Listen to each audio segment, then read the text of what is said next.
stop making stupid mistakes that put me back in Chapter 1. And I hate this chapter. I want to be anywhere but Chapter 1 right now. Anywhere but Chapter 1, please. You're coming with us. It's only a game. I have to be mad. Good question. I wish I could figure the answer to that out. I'd be in such a better place. I could zen my way through rage games. I wouldn't have any issues. I'd be able to play Dark Souls and stuff like that. Coming with us. You know what? Let's just, let's take Chapter 1 off and do commentary starting in Chapter 2. I'm gonna give myself a little bit of a break here. I have plenty of other runs with good Chapter 1 commentary. I'm just gonna try and play through this without losing my mind. Chapter 1 is a lot of, like, really silly stuff we do to save time. And it will drive you right off a cliff. We try and get away with a lot of stupid stuff here. And we honestly have to, like, screw with our shortcuts and give us suboptimal attacks in some places. Blizzard Magnify would be far more beneficial in some of these fights than Blizzard Magnify. But, you know, we got 4.5 hours. Why the hell do I have to explain everything in the first 15 minutes? I guess I'll just go over the basics. So New Game Plus Hard is New Game Plus Hard. Hard is only New Game Plus. There's no other way to do it, so the game is heavily balanced against us having a lot of stuff. The beginning is 100% not balanced with us having everything that we have right now. So could you please, Blizzard? Thank you. I'm glad that dog took a piece of my skin, woke me up, got me shook. So we want to make sure to whiff this first triple slash here, so that way I can get a rollout. Also, I can't just run through that door. I have to hold triangle. There's an invisible wall there, even though it looks like the door is still open.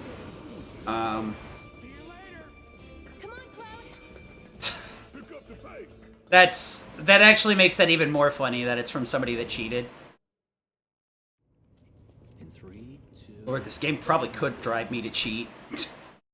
So we're gonna triple slash here. Instead of use ice. Blizzard's too small of an explosion radius. The moment Jesse starts talking, we're gonna go for a save load. This saves a couple of seconds here. Saves 10 seconds there.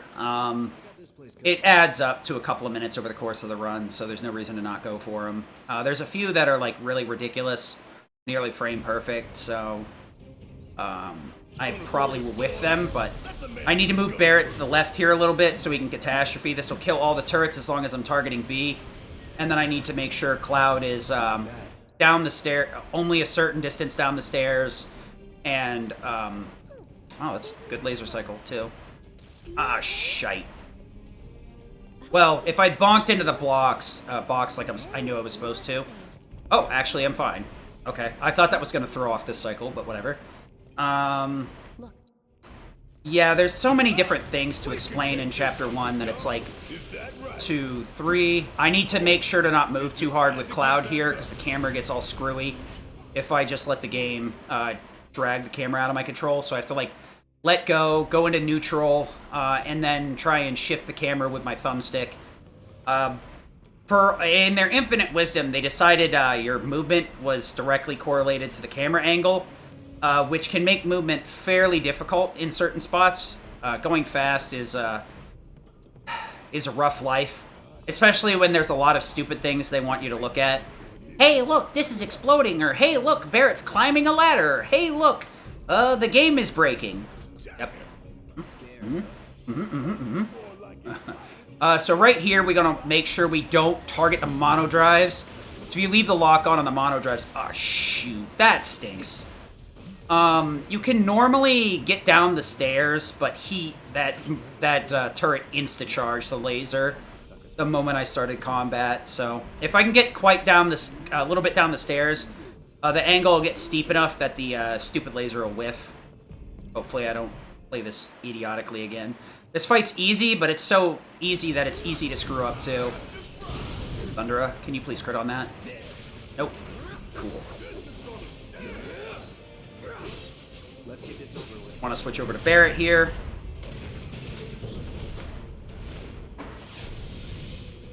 A cheater you can quote a cheater. It's usually funnier if you meme the cheater, though. So we're gonna take a little bit of time here. Thundiga, I've had a couple of runs thrown. I threw a couple of runs by moving too good there. I wanted to try and push that as soon as possible. That was pretty high Thundiga, but I wasn't sure, and it turns out it wasn't going to be enough damage. If you get a crit out of that Thundiga, you can still go full bore. This fight's actually crit proof. If anything, it's faster with crits. You know, farming crits is not something you really want to do. You want it to be able to go faster with crits, and not have it ruin the fight. So, you need to build in some damage ranges. It will slow down some fights, but it's much better to have a fight that will 100% work, regardless of whether you crit or not. You gotta love it when it... Stop that. The game opened up the menu early, or I opened up the menu early. And that would have been a reset, and I think it would have reset my sanity. I have to go ship it off in a box and send it to a factory to get it fixed. If you start pressuring yourself to form to some extent, you end up pushing yourself to hit buttons early when you know you're not supposed to. This game is a lot of patience and timing. You need to have the patience to know when to hit the inputs and when not to. This game, you can very easily do inputs early and accidentally reset to the main menu. And that can absolutely just destroy your run. It'll put you in a position where you just cannot win anymore. Win in terms of like a good speed run. I've actually thrown away a run by doing like 4 fights in a row and then accidentally resetting to the menu instead of resetting an enemy encounter, and then push me right back into before those 4 fights. There's a lot of little things you can do wrong here. In a marathon, I usually don't push risk. I usually go with consistency. These splits are actual trash, though. About 4 minutes slower than my PB. Granted, a minute of that comes from using a skip, and a minute plus comes from Chapter 15 being partially skipped. But for the most part, it's very achievable. I usually land a sub 450, though. It's just a matter of like wanting a decent split on the PS5. So we're going to triple slash right here, and then switch to Barret to retarget at Thundera. And then we're going to give God or Dumber into Tifa, give her first strike, give fire to Cloud, remove this, refocus, and then take MP Absorb. Then we're going to switch into Fyra. The MP Absorb is more useful for later on than it is at the beginning here. We're going to need it in Chapter 4. The only way to finish up Chapter 4 quickly is either having MP ups or MP Absorb on fire. You're gonna need, yep, that's exactly how I wanted to say that. You're gonna need fire for Roche. I did adjust my camera angle a little bit here. I normally don't bother with this movement, because I find it to be pretty inconsistent doing that.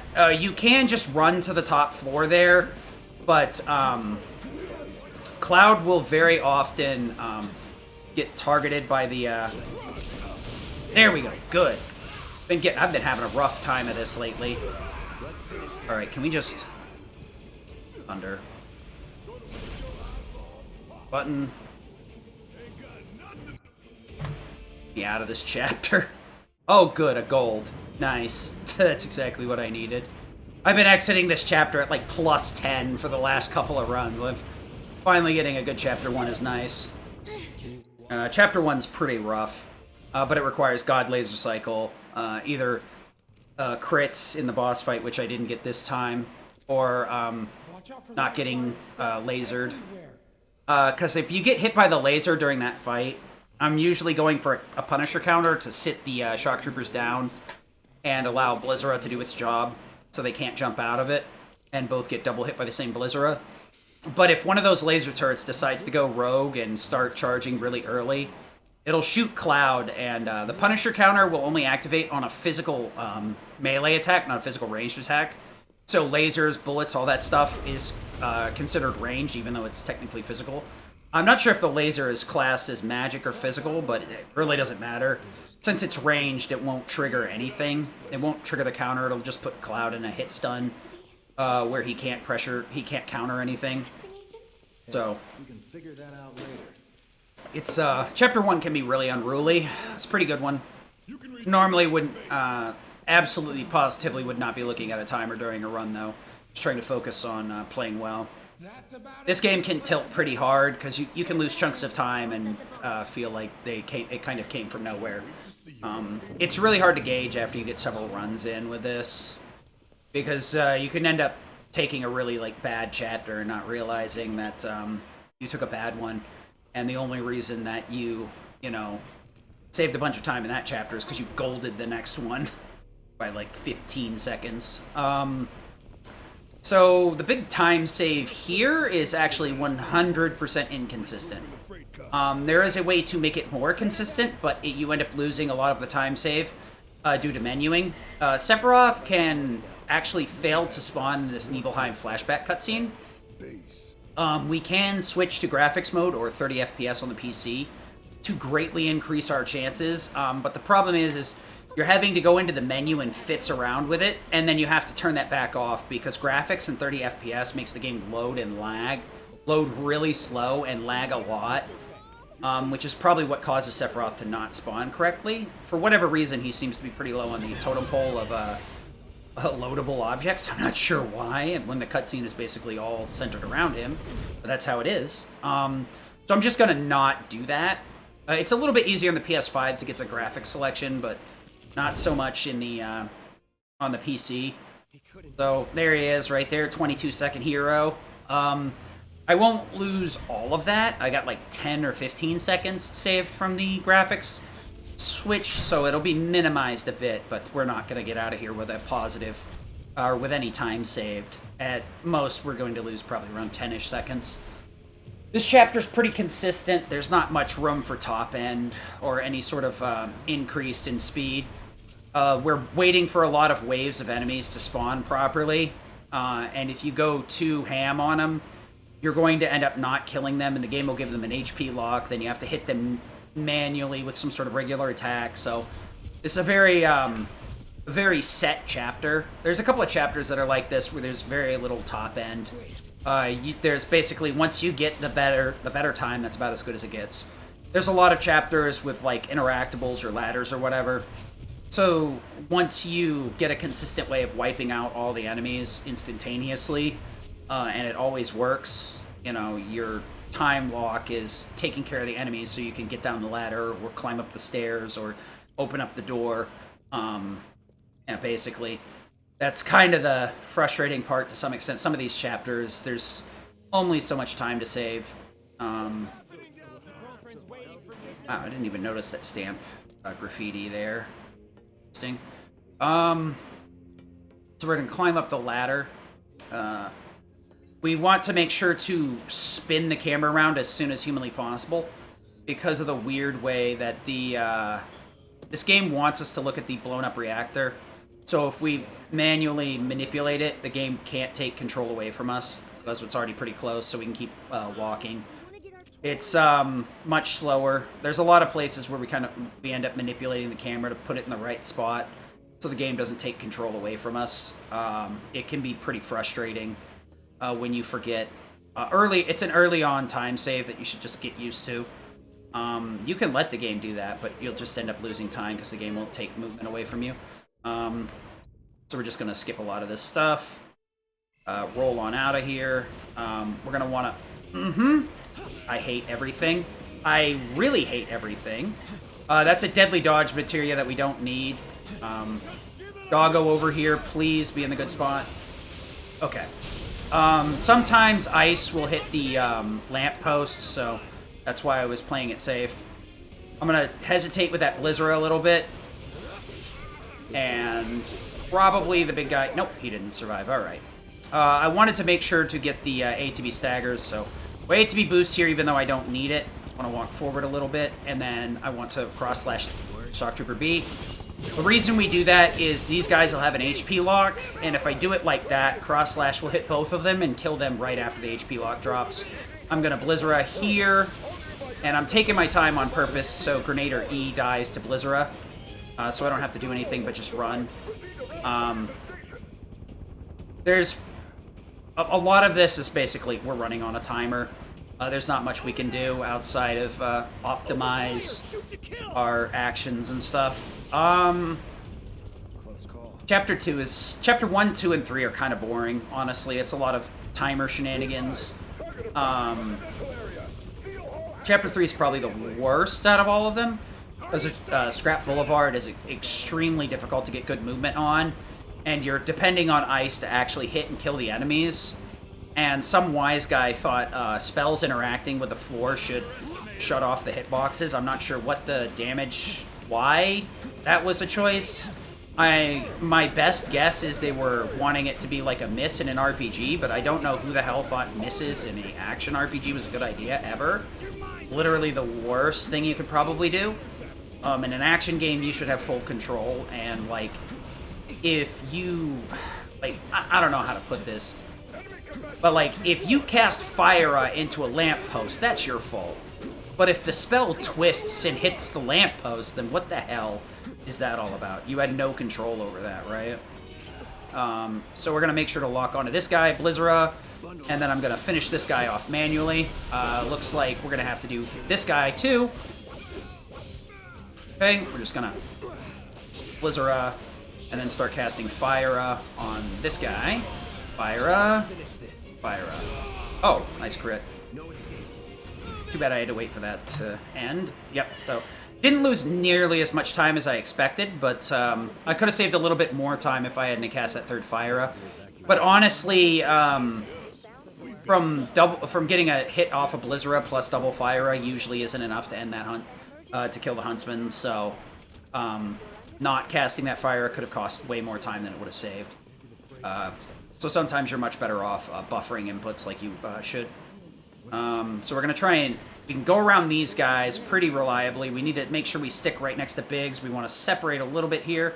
So hopefully we can squeeze between these two. Yep, that was very close, though. Good train car, though. A lot of these chapters are going to be very stupid little movement techs. Trying to make sure that we skip waiting for things. I don't know why, but you used to be able to just walk right down the center of the train car in the vanilla version. But somebody decided that that was too much fun, and you had to stop and look at everybody. Yeah, getting a good train car is pretty rough. You can get in front of Biggs, but it's not consistent. It's just basically luck. If you can get in front of Biggs, which means you can get in front of everything pretty easily. The train car, you'll always do a perfect train car, plus you'll save a little bit of time from not having to wait for Biggs kind of like holding you back in front of the Kyrie segment. Yeah. The rest of this chapter is pretty rough. Overall, honestly. It's a lot of skipping as soon as you possibly can. Memorizing. Most of the time, there's a pretty decent visual cue. You need to skip because your mini-map will go away, and so will your like command menu and stuff. We're gonna move over here and save load right next to Marlene, so that as soon as I get done loading, I can just mash triangle to activate her cutscene and then skip it as soon as possible. You can save load the moment you get in the bar and then walk up to her, but I find it's better to walk, save load, then you can mash the triangle immediately. We're gonna skip the dialogue here too. So this isn't a skip though, so we gotta mash through it. Mashing needs to be done in alternating triangle circle. It seems like one of the inputs will kind of shut off after you've used it to skip a dialogue line. So both triangle and circle will skip, so you kind of have to alternate to keep progressing dialogue instantaneously, or at least as soon as you possibly can by pressing it. We're gonna try and interact with Tifa here early. If things are done right, I'm gonna bonk into her and force her to interact with me instantaneously next to the door. If not, she'll usually go to the other side of Cloud's door like she does for her room, and then turn around and look at him. But that takes forever, so we don't want to bother with it. If we can avoid it. I saw Sector 8 on the news. We just want to get her to talk as soon as possible. On the PC, you could save load. Because of the load remover, you can get away with some more aggressive save loading and not lose time. On the PS5, you have to be a little more considerate because you have to factor the load time in. Good old stargazer. You're on the So same. normally what I could do is save as soon as she starts talking about her room. But what I got to do here is I actually have to ignore her and try and get over here into the right spot so that I can bonk her the moment she starts talking. So I want to get around here-ish, I think. And then we're going to try and bonk. And we missed it. Completely fucked it up. Not even close to correct. 0%. And this? I needed to turn more towards her, and I believe I needed to step harder into her. But I take a really bad angle. That's one of the small time saves. This chapter 3 has a lot of stupid little time saves that are movement based, and a lot of them are really hard to set up.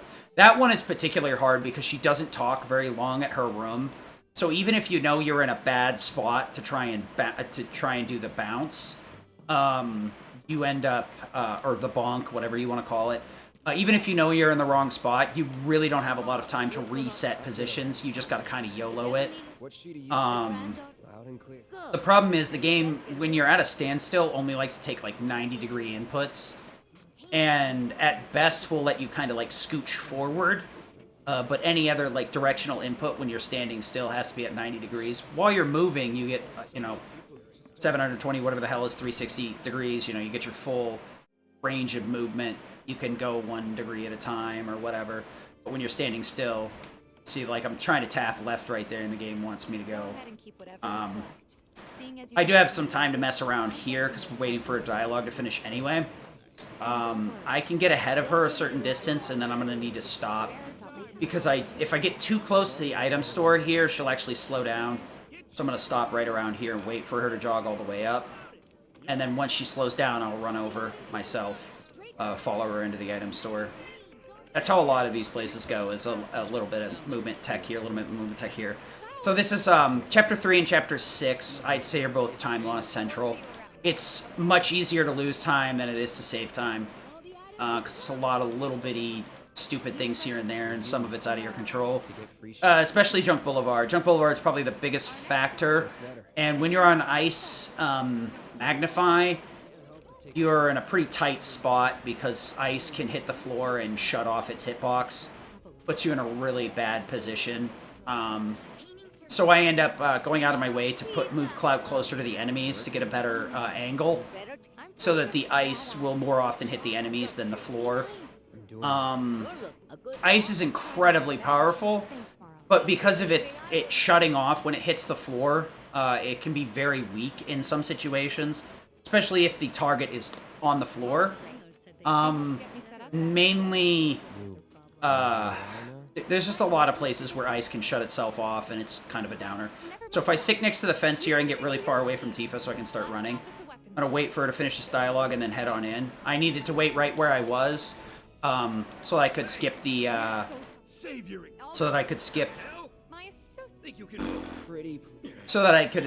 waiting for her to get inside the weapon store. I can warp her over here. As long as I wait behind the cutscene trigger and wait for her to finish dialogue, that'll force her to warp in. If you head in before her dialogue's finished, she'll never warp. So it's like, it's a couple of, like, you gotta do things in a very particular way, pretty much. So we don't really need to worry about this right here. They're trying to teach us how to upgrade weapons, but I've already been through the ringer and everything's maxed out. Well, not everything. There are some weapons I do depower on purpose. Feathered Gloves and Metal Knuckles both do not have the concentration bonus pointed into it because there's a movement tech with trying to uppercut while parrying that will give you only the fastest portion of the parry animation. So it makes Tifa move at a ridiculously fast pace. We're just gonna lock on and... That's not what I wanted to do. Okay. That was absolutely not how to do that fight. Okay. Okay. So you'll see some of the parries are a little bit slow. That's because some of them I'm not doing with the uppercut by accident. What are you doing, game?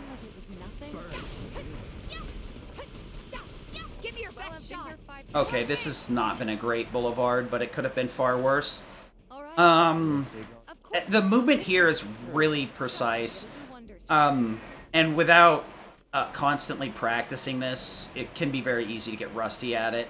Problem is, Chapter 3 is so long, if you don't have a save built in here, you can end up getting rusty on the movement. It's honestly, it's not a huge time loss, but it can be. So it's something that you either need to practice or just accept the L on. This can make or break Chapter 3 and end up losing you some big chunk of time. But that's how it is sometimes. So Wormer here, we just gotta talk to him and Chadley, even though we've already done all the side quests 1,000 times. For the dresses and all that stuff. This is a plat file. It will most likely cause me to fail that this is a plat file compared to a non-platinum file. Because, are you serious? Because my PC has been set up specifically for speedruns, so I have learned only specific stuff. Which does, like, enemy skill, I, for some reason, learned Bad Breath, which kind of puts self-destruct in a weird spot. It makes it so that I cycle down to self-destruct in 2 switches, but in this version, because I've learned Alleged Aura and Soul Siphon, I need to page down twice and then up once. It's very awkward when you switch from consoles that have slightly different menuing. I probably should just remake a save file on my PS5 that's specifically meant for this. That has the same thing going on.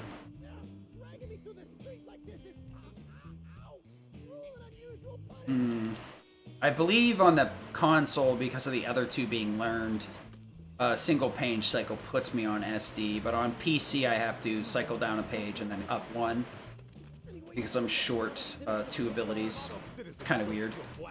So this fight right here, we need to lock onto the dog. The Blizzard Magnify will take out pretty much everything, but the dog can separate from the pack, and then we'll end up having to use a Blizzard Magnify to finish it off. So we're trying to avoid losing that time if we can. A lot of these dialogues aren't skippable, but I'm mashing my little heart out anyway, because I like driving myself insane, I guess. This is where you can mash. So that's the thing, is you need to identify the difference between the 2, so you don't drive yourself up a wall. Okay, so we're gonna lock on, and Blizzara, oh baby, we did it right. Plus the security officers. Okay. So you're really not in too big of a rush. As long as you get close enough to Johnny, you're fine. Johnny takes a while to be interacted with, so there's not a super duper duper huge rush to talk to him. As long as you get close enough in a reasonable time. So even if the dog does separate, as long as you're close to Johnny, you'll be okay. It's just... And as long as you're on Ice Magnify plus ATB Stagger, you'll stagger the officers, which will give you ATB to kill the dog. The next fight is going to be the big one, though. The Tornado Thugs are probably the worst part about this chapter, outside of the Junk Boulevard. Junk Boulevard's all movement tech, really. So it's within your control, so I just don't care about any more of this. Don't need to do any side quests. So nope. Yep. Let's get in the bar. Skip. Something hard, and let's get drunk. I mean, wait, what? So we're gonna go play darts. Or maybe not, I don't know.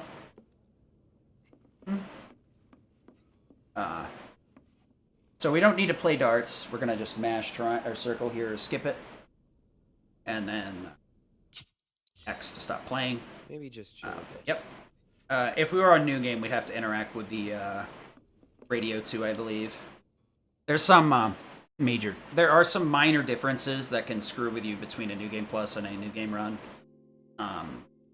Had been trying to pick up New Game Easy so that I can do Plat %, which is a ridiculously long category.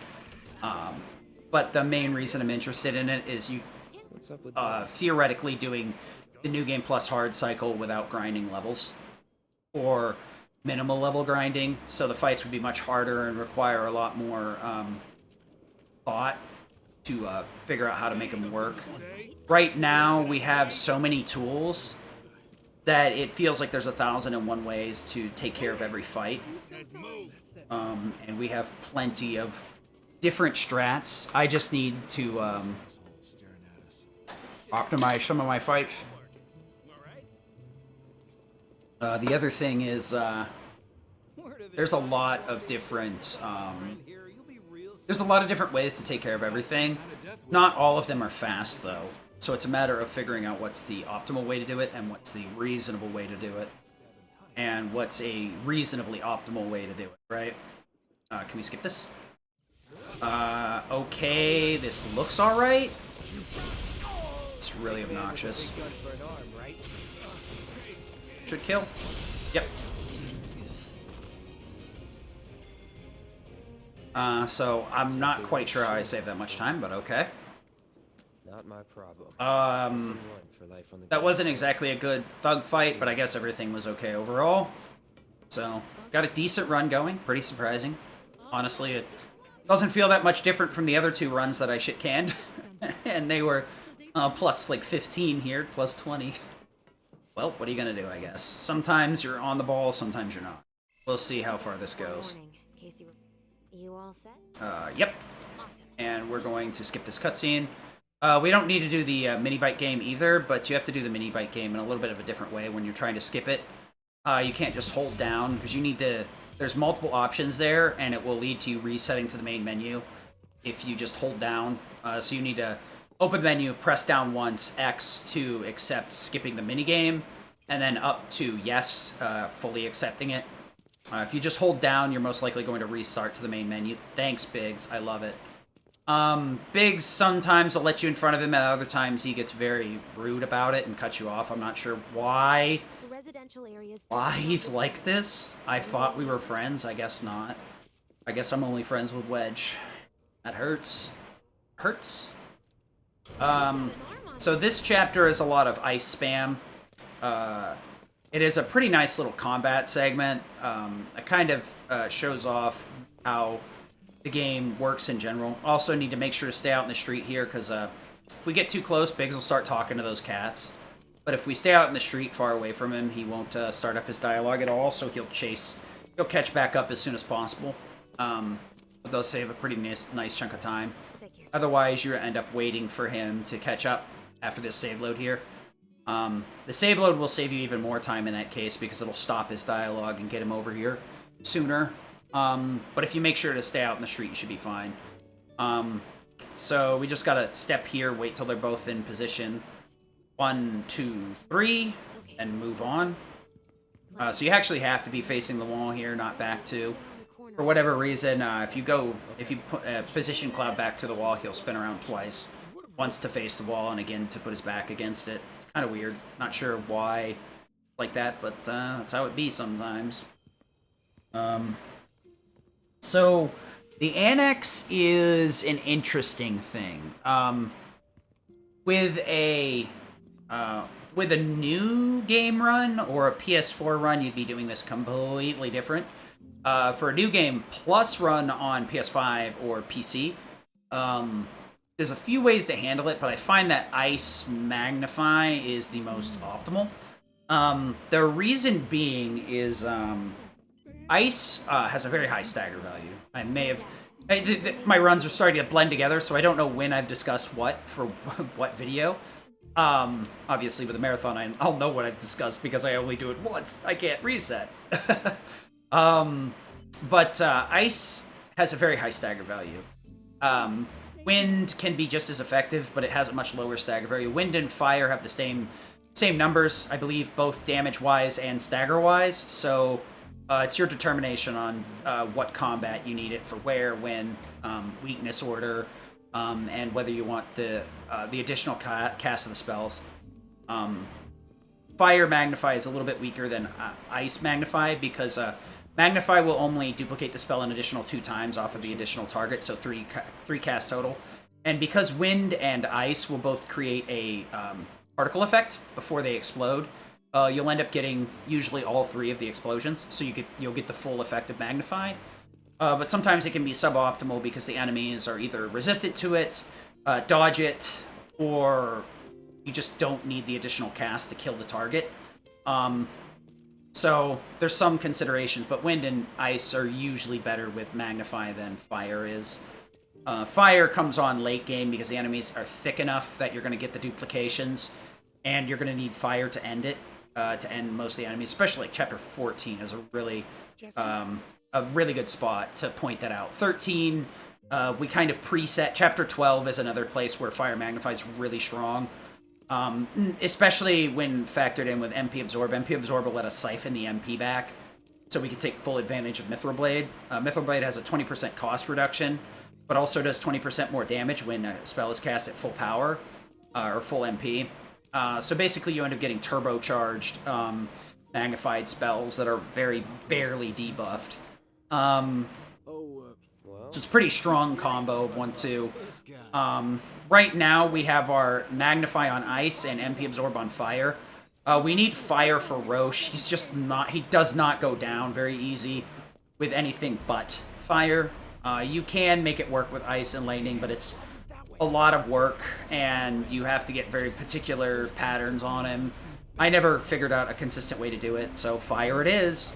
I do want MP Absorb, though, for the rest of the game. Mithril Blade, that interaction that I was talking about with full MP and his MP reduction, ends up putting you in a position where your magnified Tier 2, Tier 3 spells will often siphon enough MP back to the point where you're at max MP almost all the time.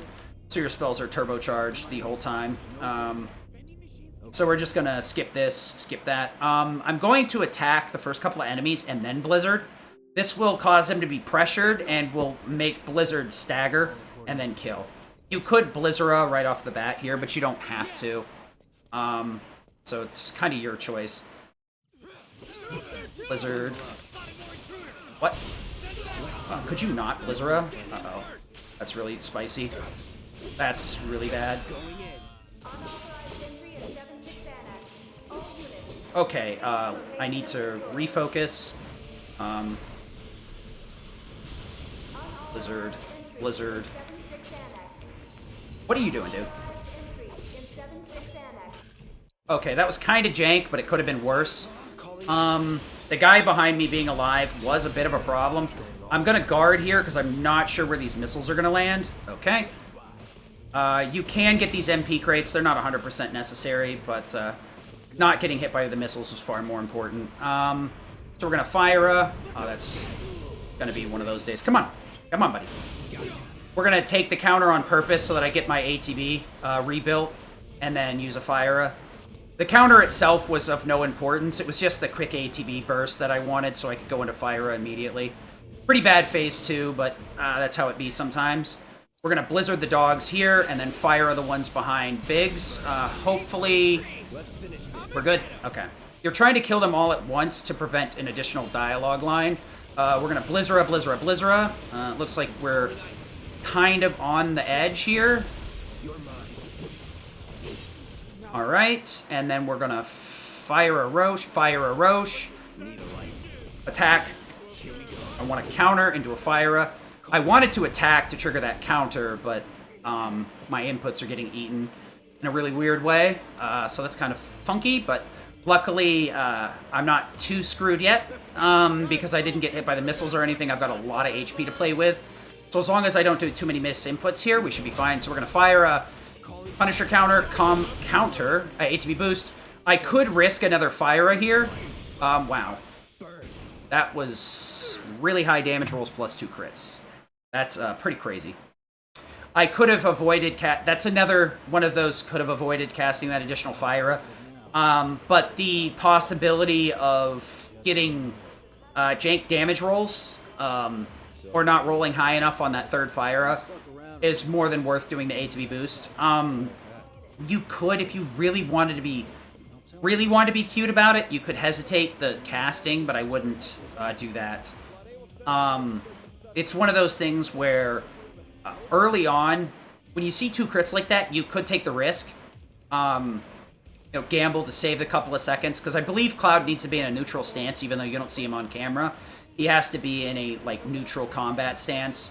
So casting a fire spell means the game has to wait for him to finish casting it, and then the fire to resolve for him to get into a neutral combat stance. I have no proof other than what it feels that way, that it takes a little bit longer if that happens.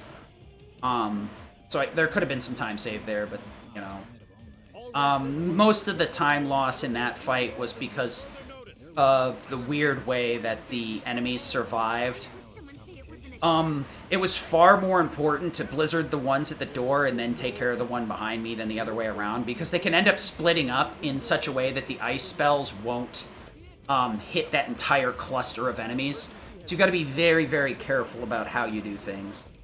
We're going to head on out into the greater world. Hopefully we're going to actually get past the Whispers this time. Last run I screwed up royally and mistargeted my somersault, but we're actually far enough ahead that I'm not too terribly worried about it. So the Whispers fight here is not super difficult, but they can very easily give you a bad pattern that will kind of throw you under a bus. The Whispers here, we want to one-shot them. And by what I mean by that is the first wave of Whispers, we can actually just roast all of them with a somersault. Cross slash could work, but it doesn't work very well on the PS5. What we're trying to do is hit all of them at the same time with an attack and kill them all at once. Limits have some sort of cinematic effect to them that will make it so they do not kill instantaneously. I believe somersault doesn't work that way with this fight. But most of the damage is in the back half of somersault, the second hit. So the Whispers end up surviving the first half and then just die to the second hit anyway, because it doesn't hit hard enough on the first. Somersault's actually two incredibly powerful hits. It comes out very quick, so it's a pretty strong limit to use overall. Later in the game, we will need to toggle over to Dolphin Flurry to get all the damage we need for some of the endgame bosses. But we can usually get away with a somersault in a lot of scenarios where you would think you probably need Dolphin Flurry. Dolphin Flurry's final hit is basically somersault, but the difference is you're talking about damage on top of somersault, so... Also, Dolphin Flurry has a tendency to pull enemies into it, so it ends up being more advantageous in some scenarios. We could use it right here to pull all the Whispers into Dolphin Flurry, but it's not 100% consistent, and it is pretty slow. I want to use Somersault on a lot more things than just the Whispers, so it's easier to start on Somersault.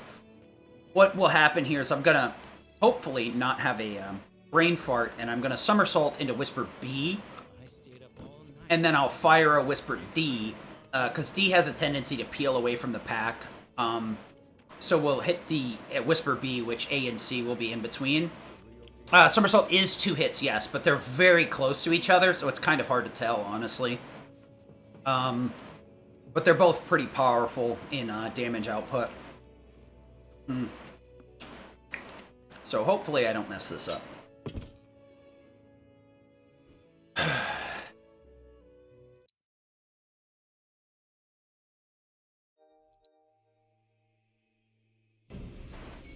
What?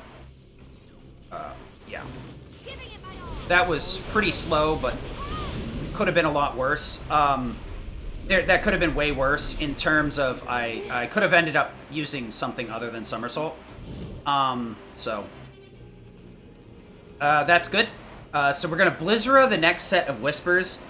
The Enigmatic Whisper can't be damaged unless we pressure and then kill, stagger and kill a regular Whisper.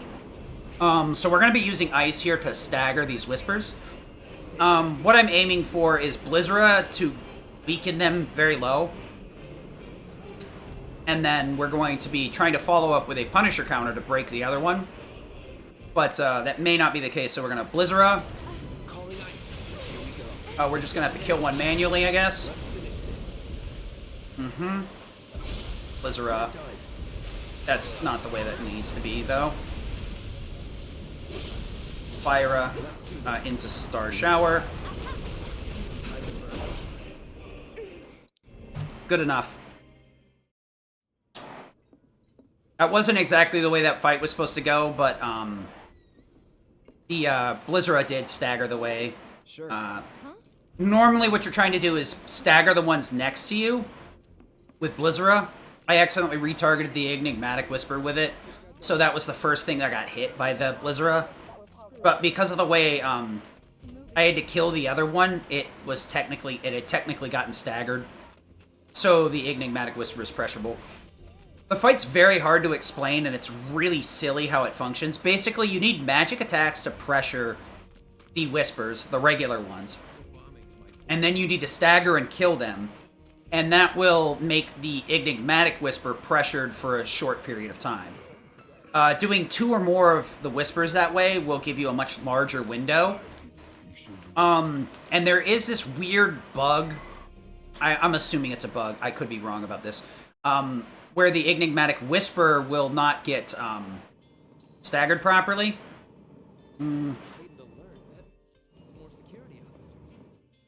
Okay, whatever. I was going for a save load that can skip 20 seconds of shenanigans here. But missed it, so whatever. Not much of one. It is a nice little time save if you hit it, but it's frame perfect, so don't sweat it. Unless you're literally world record holder, it's not going to be enough to ruin your run. Honestly, 20 seconds is a lot of time, but what it would do is skip you straight to this cutscene right here.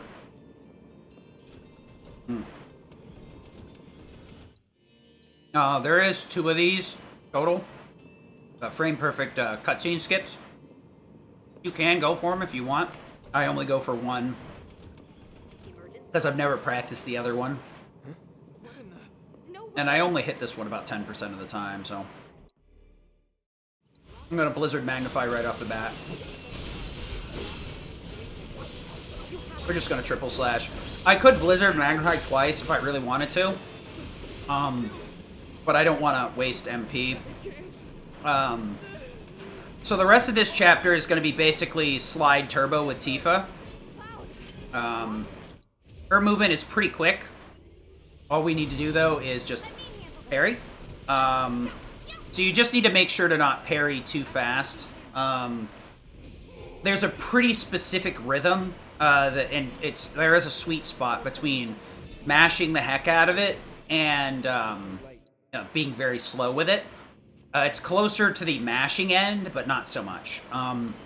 If you mash too much, your movement will be kind of jittery. And if you're too slow, you'll see a lot of, like, really herky, a different type of herky movement.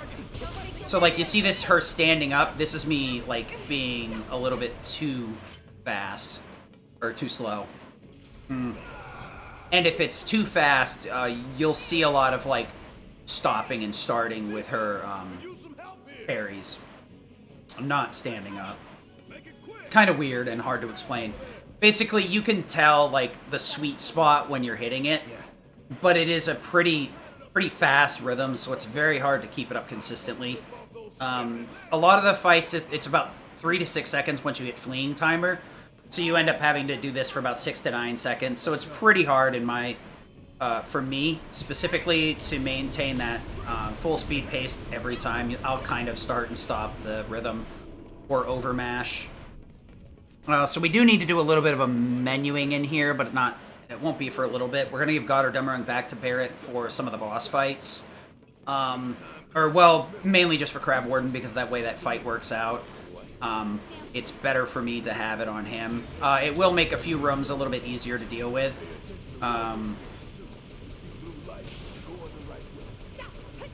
That's a good parry right there.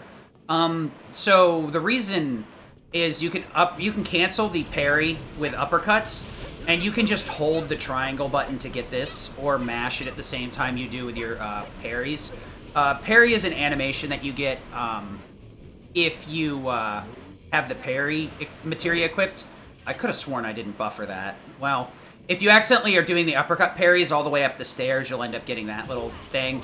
If you let go of parries or uppercuts soon enough and just parry up the stairs properly, you'll never get that longer one where she, like, buffers the uppercut outside of the cutscene.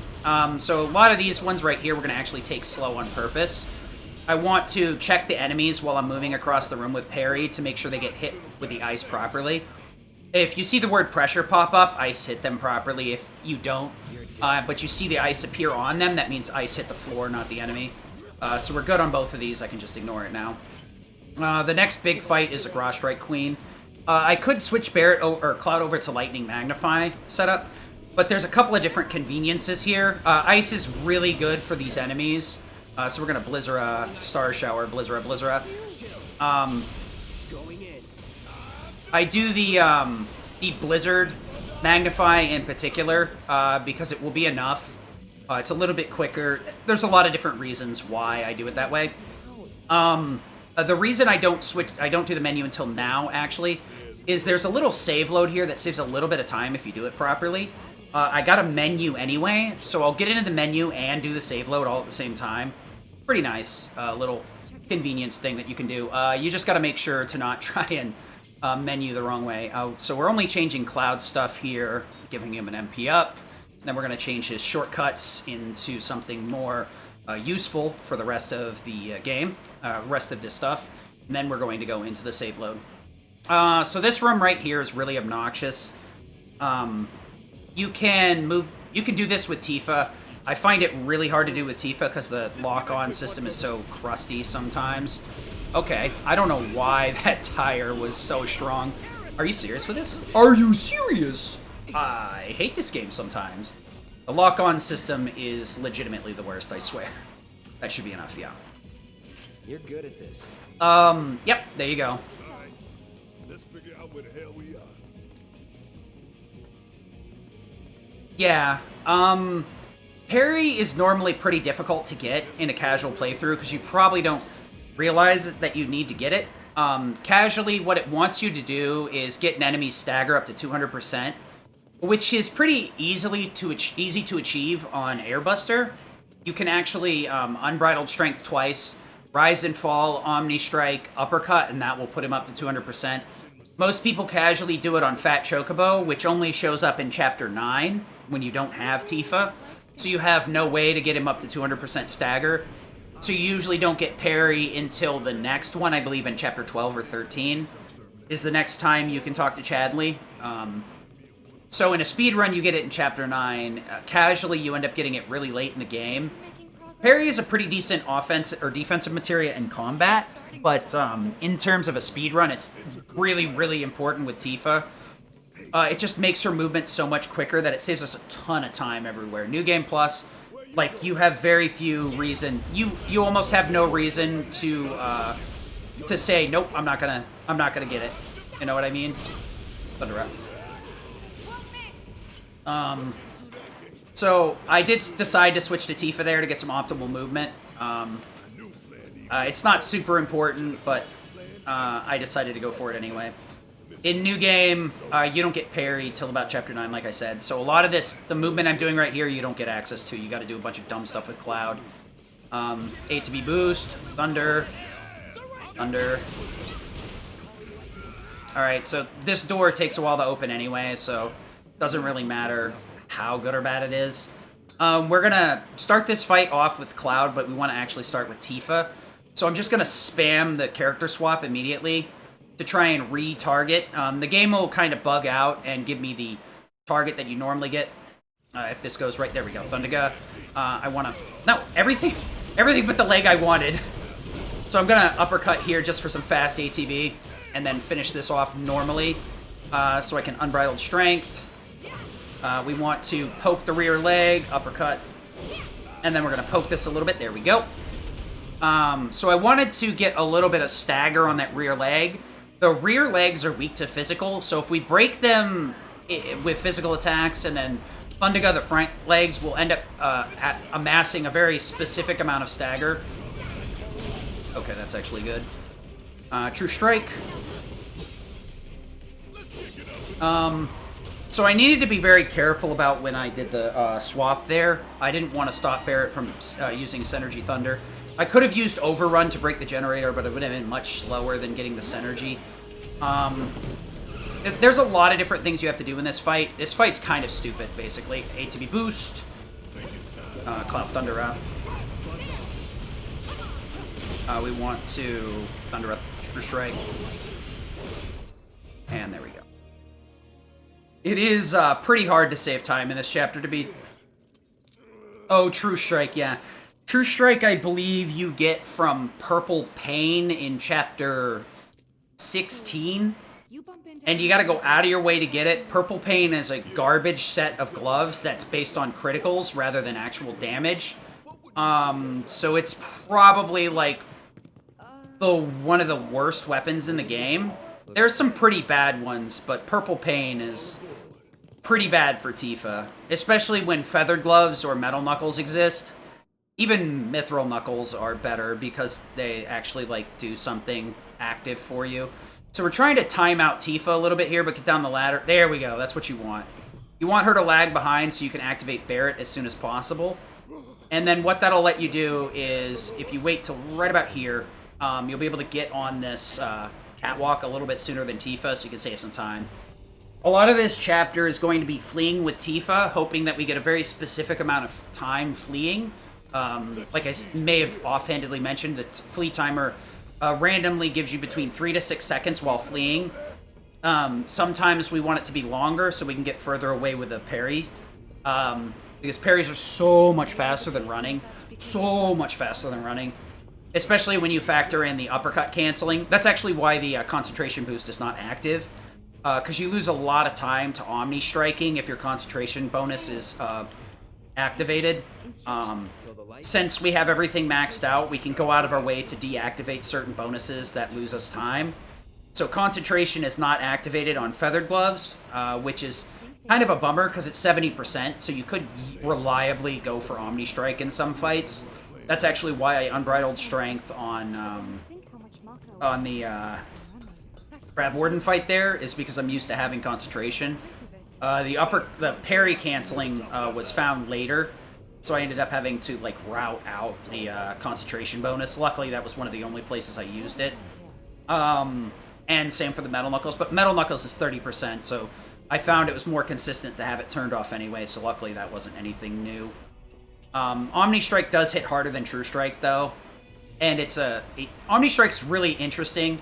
It's not an ATB move, it's like a stored ATB. There's a lot of weird things about it, but most of them beneficial. So we're just gonna zip on by through this fight. That was a pretty quick flee, though. Not much I could have done about that. Decent enough movement, though, considering. If you try and round that corner too much, rather than taking it sharp like that, you can end up losing more time. The best I've ever gotten was down the stairs, like a little bit down the stairs, so... a lot of these, like, oh, okay, we're gonna go look at that thing. It's better to get out of the way so that we don't slow down the other characters, from what I can tell. So it's better to round your corners off a little bit, or square them up a bit, whichever, so that the AI can get around you a little bit easier, rather than making it bonk you out of the way. So we're trying to get over to the fans over there. This is going to be another one of those fights. We want to switch over to this, and then do the same thing. No. I did lose a little bit of time there because I accidentally uppercutted. I am trying to uppercut on purpose, but I honestly want to cancel it out with the parry as soon as possible. The thing is Sure seems that way. it's probably easier to hit both uppercut and parry at the same time. But you do have a harder time, I find, getting the rhythm when you're hitting both triangle and circle at the same time rather than holding triangle. I do have one of those controllers with buttons on the back of it, like an Xbox Elite controller. So I have one of those for the PC. Yeah, True Strike is from Purple Pain, correct. Yeah, I remember that because I was routing something or other, and then I was like, where the fuck's True Strike? And then I was like, oh, it's Purple Pain. Oh! But Omni Strike, luckily, hits harder. You can store it, so you can pre-spend the ATB and then build the ATB back up a different way. And then you have a harder hit, and it actually, I think it gives you a larger bonus towards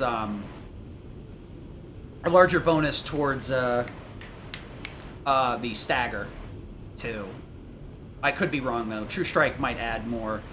True Strike, Omni Strike, Rise and Fall, and Uppercut, as well as, I believe, Ray of Judgment, which is an Aerith move, all will increase the number on the stagger. So an enemy starts at 160, stagger, which is a 60% damage buff. But any one of those moves will add a set number to it and increase how much damage is dealt. Normally, I think uppercuts are like 5. I think True Strike is either 15 or 20, and same with Omni Strike. I'm not sure how much Rise and Fall is. Rise and Fall is pretty big. This is a pretty long-winded move. So this is a pretty decent run. Usually I'm about on the vents about an hour, so looks like I'm actually improving at this game. I'm not sure how, though. It's quite a confusing turn of events. So we're going to ATB boost here, and then Thundaga. Tifa is going to just True Strike this guy, and I'm going to whiff it, I guess, and True Strike again. That's a rough one. True Strike plus Synergy Thunder from Barrett would normally be enough, but since the Garage Strike decided to back up and get 10,000 IQ. I'm just very lucky that my ATB was pretty high, so it wasn't too terribly bad. Thunder, and we're going to... Actually, parrying here, I find, is the better way to handle this, because if you actually do uppercut cancels on the parry, you actually move too fast and too far. So you end up jamming Cloud into the fence most of the time, or the railing, whatever you want to call it. So one thing to remember is when you're playing... when Barrett's in the party, Tifa is on the left input, L2. And when Aerith's in the party, Tifa is on your right-hand side. That's the way I look at it. Because I have the lock-on mechanic, I don't do... my D-pad does not change what I'm locked onto. It's all right thumbstick movement. You can use up and downs, but I find it easier because that way I'm very good about the shortcuts, too. So on, selecting who, L2, R2. This one right here, you got to make sure to separate these two fights. So I actually wanted a shorter flee time. This one right here, I want a shorter flee time too. Not too bad. Omni Strike has marginally higher damage than True Strike. True Strike increases by 30%. Omni Strike is 25. Thank you for that. Okay. Sometimes, I remember a colloquial amount of information. Omni Strike is marginally higher. Yeah, I think it's like base damage is 250 or 25 higher or something. It's really small, but it ends up being a lot in New Game Plus Hard. The marginal difference actually like kind of amps up. But when you're not, we're not really tagging enemies with stuff to boost stagger in a lot of situations. Because we could just burst enough damage through, the extra 0.6% or 60% bonus is enough. So we're actually going to parry a few times here with Tifa and then manually Thunder through the menu. That's to make sure that my lock-on is targeting the machines.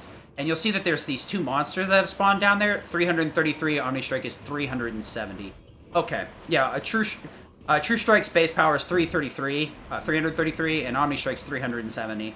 So, that's your numbers. But the reason is, now we can do this. We don't need to fight these guys. We're just gonna... Okay, can I... Oh my lord, my parries are awful. Yeesh. Really short flee timer with really awful parries. Rough. That's how this chapter goes sometimes. So, the reason we switched over to Lightning Magnify...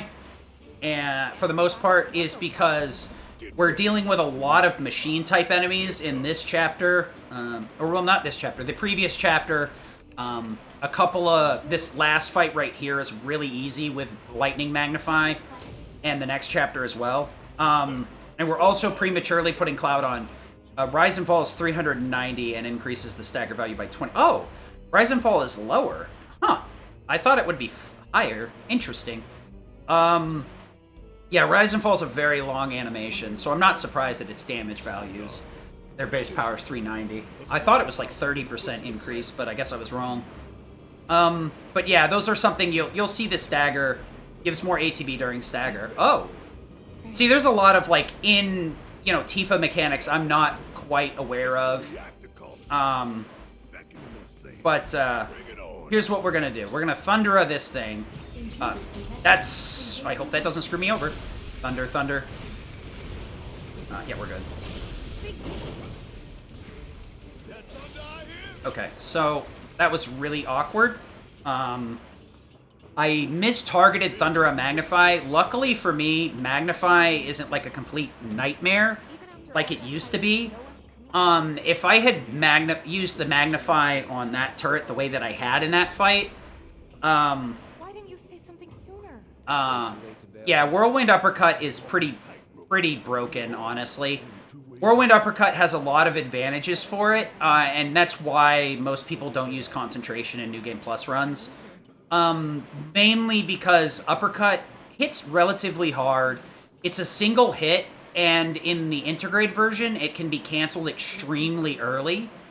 So almost all of the Uppercut can be cut. You don't need to see any of it. It hits very low in the Uppercut animation. Could you please? It hits very low in the Uppercut animation to the point where you basically don't uppercut at all. She just sinks very low and hits at the base of a model, basically. It hits around foot level, so you can cancel uppercuts extremely quickly. That could work. There is another save load here that I'm going to go for. This one isn't too hard, but it's still easy to miss if you're not paying attention. We want to open up the menu around the same time Barrett says, hey. You have a very small window, though, so you got to be ready for it. Uh-huh. Scary, huh? It's all in the mind. Hey, I friggin' almost missed it. But this will save about 15 seconds. Skipping this entire looking at Airbuster segment. So that's about the only of the quote-unquote frame-perfect save loads that's actually reasonable. The rest of them are pretty much unreasonable, I'd say. So we're going to Thunder on Magnify, and we're going to be switching to Barrett a lot here. That's actually because Was never in doubt. what I'm doing is forcing his... fine. I mean, if they really want to invalidate it, I'd say that since it's taken so long to... what am I doing? Stop it. It's their job. 1, 2, 3, and switch to Barrett. What?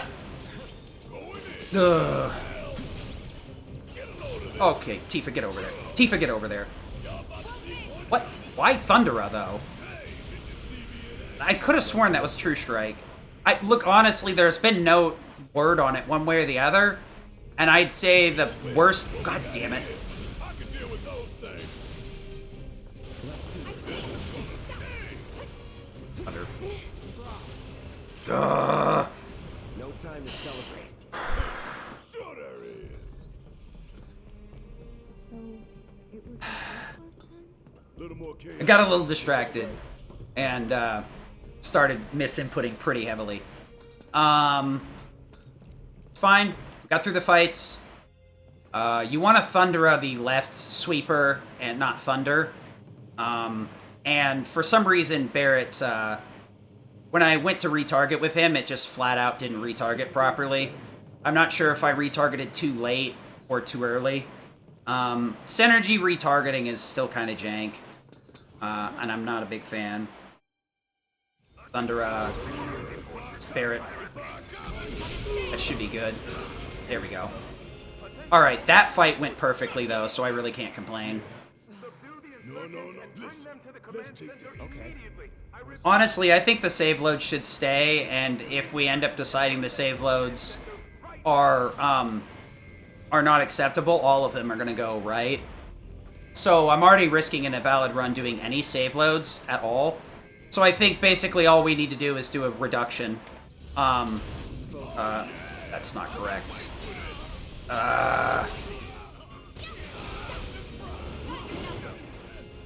What is this garbage? What is this garbage, dude? Oh my god. If anything, like at this point, it's taken too long to do the conversation. And I feel like, basically we just need to impose penalties on anybody using the save loads if we decide they're glitches, and then just ban them in the future. So you lose time based on the proximate time save. So if I do the save load in Chapter 1 for Barrett's conversation, because they're all going to end up getting banned. It's either all or nothing, and we both know it, right? So if the one in Chapter 1 gets banned, let's say, so I get plus 10 seconds from that in Chapter 1 automatically.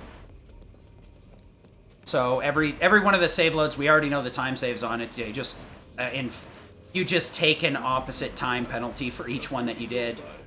And then after that, you don't get a time penalty anymore once we decide it's a glitch, and then it's like, no. You do it, you invalidate your run. That's your fault, not mine. But right now, there's no decision on anything, so I see them all as completely valid. For a shower. So we're gonna catastrophe you. Gonna grab this crate here, MP that dude. Tifa, you wanna... Sure, let's Thundaga that guy. Ugh. Good lord. I hate everything. If anything, I'm gonna risk throwing this run by wasting MP all over the place.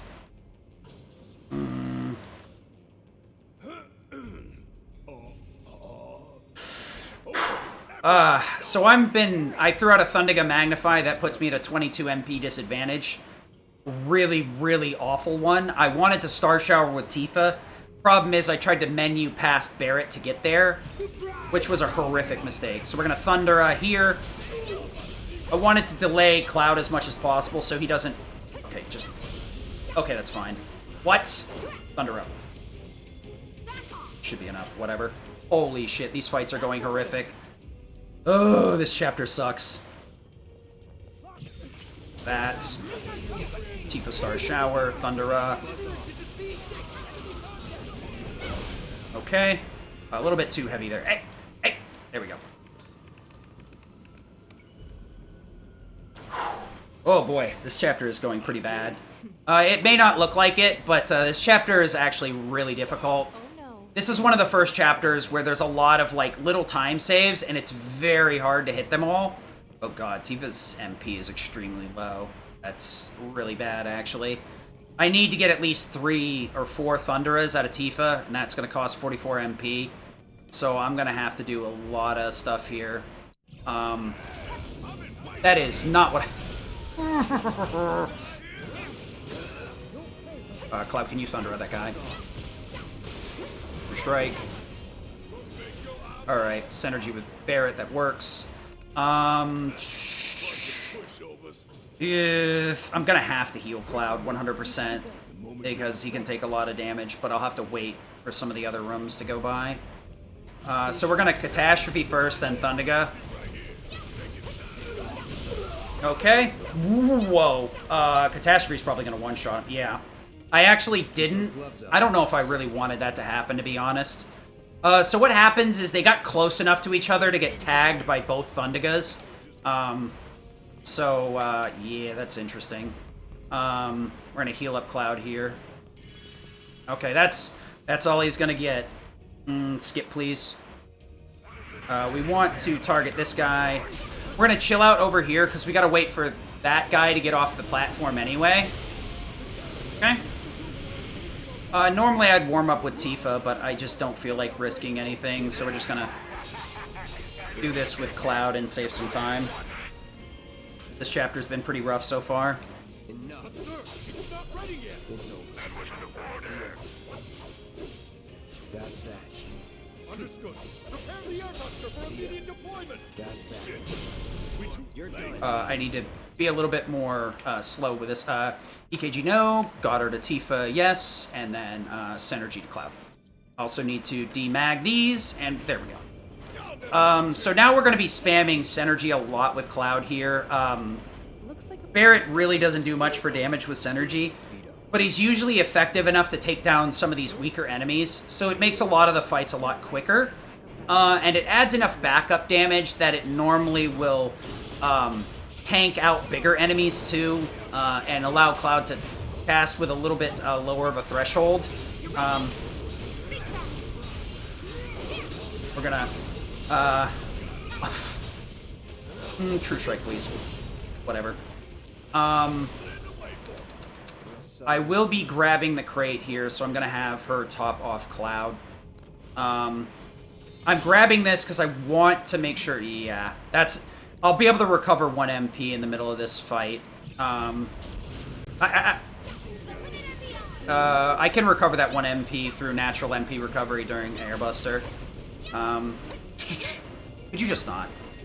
So I had a good flee timer, but I pissed it all away with really bad angling. That one right there is pretty rough to get good angling on. It's definitely Is there any way? Yeah, from that. not easy to hit. Why does everything have You know the fault. Do you think we'll find it? But yeah. I like the sound of that. So we're gonna head on in here. That chapter was not that great. Chapter 7 can be pretty volatile sometimes. Move the left. Got this one. I'll take left. It's this game can be very easily a domino effect. If you make one small mistake and you're not able to, or you really can't look past it, you can cause yourself to make more small mistakes that lose little bits of time here and there. They end up not being anything major, but it ends up being enough to put you in a really bad spot where you end up, losing 5 to 10 seconds instead of losing, 1 or 2 seconds. So you need to be very vigilant and try and recenter yourself as soon as possible. And Airbuster is a fight you really can't afford to be on any sort of tilt on. We're going to start off with a Thundera here into a True Strike. That should be enough to pressure Airbuster, and that'll keep him held still so that I can spam some Synergy spells and take care of the rest. So we're going to Thundera, switch, True Strike, Uppercut, and then Focus Spam. We need to poke in between the Focus Strike here to make sure that I get everything I need. We're going to poke a couple of times here with Cloud to fill up his ATB. Wait for him to stop. Thundaga, switch over, focused. And then we want to focus, then focused again. Buffer the focus, buffer a True Strike, Uppercut, poke, poke, poke, poke, poke, poke, poke, poke, poke, poke. You could go for another uppercut there, but it usually takes long enough that you won't get the rest of the ATB. So I got good enough ATB here. I'm just gonna hold hard right because I'm used to having to step a little bit to get some extra ATB. So we're gonna Thundera, Thundera, Thundera, Thundera, Thundera.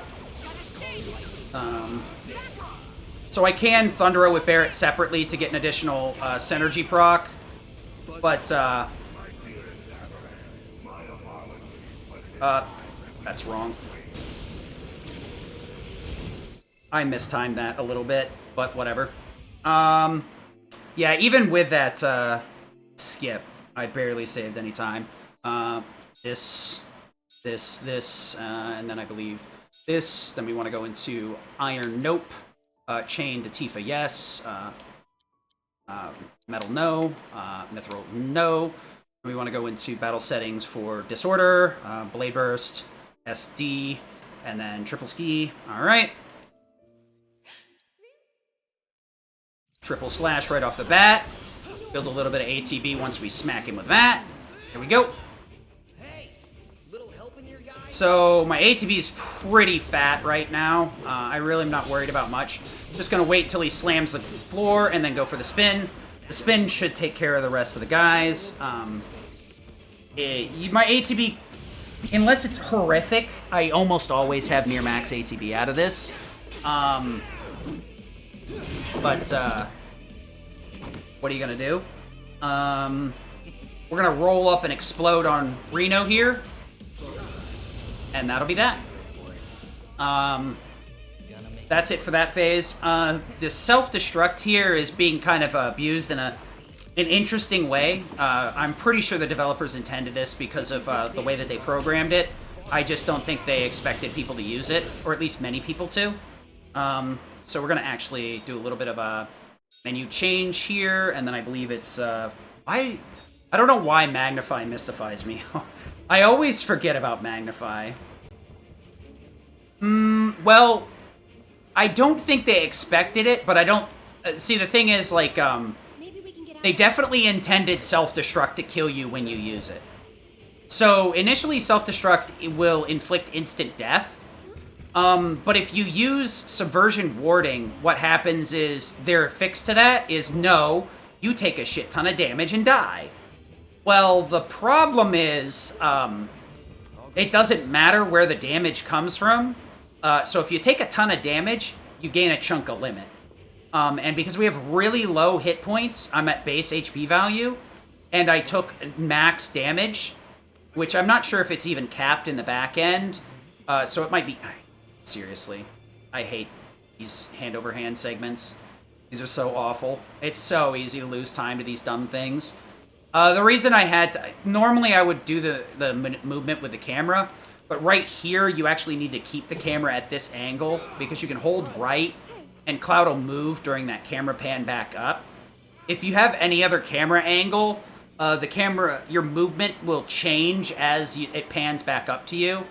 So, it makes movement in there pretty rough. So we're just going to head right there. So their fix, obviously, to not hitting yourself with instant death was to just deal a butt ton of self-damage. The problem with that is it actually ends up creating a lot of weird scenarios. Number one, it will activate Reprieve. It also does result in you getting flung really high into the air. And if you get inflicted with instant death, Cloud will instantly fall to one knee. So it plays a completely separate animation. I'm not quite sure what would otherwise cause that animation outside of self-destruct. But, now you take a ton of self-damage. The thing is I've lowered my defense to the barest of minimum, with Force Bracelet. The only way it can go any lower is using Geometric Bracelet, or I can't remember what the other one is, which has 8 and 8 and 7 and 7. Force Bracelet has 4 linked slots, and two double linked slots, so it has 4 slots total. The other ones have either one set of linked slots or just 4 slots in general. What's next for you? But 9 is more than low enough. Base HP values, because your limit gain from damage is based on percentages, not on HP, actual raw HP numbers taken. Of course you And Fury Ring is the other major factor. Fury Ring giving you permanent Berserk buffs that damage even further because it makes damage taken increase by 30%. So it's spiking our damage through the roof. It's pretty consistent with a magic up that you'll get a level 1 limit. And by pretty consistent, I mean literally every time you'll get a level 1 limit. Regardless of hitting the enemy. Hitting the enemy with self-destruct isn't important. It actually, the only thing that it functions to do is do damage to the enemy, which, I mean, obviously is a good thing. And it'll allow you to siphon some of the HP back with HP Absorb. So you don't reprieve with 1 hit point, you reprieve with a good chunk of hit points. The problem is you can't self-destruct on lower-tiered enemies that have very small HP pools. Since HP Absorb is only a 40% siphon, it's going to be dependent on the hit point pool of an enemy. So if you like self-destruct on like 4 rats, you're going to revive with like 400 hit points because their HP pool is so small. But if you like self-destruct on things like smoggers, sweepers, cutters, bosses, you'll siphon back enough HP. But the oversight is that you deal a bunch of self-damage, which is the intended way to force you to die out of a self-destruct.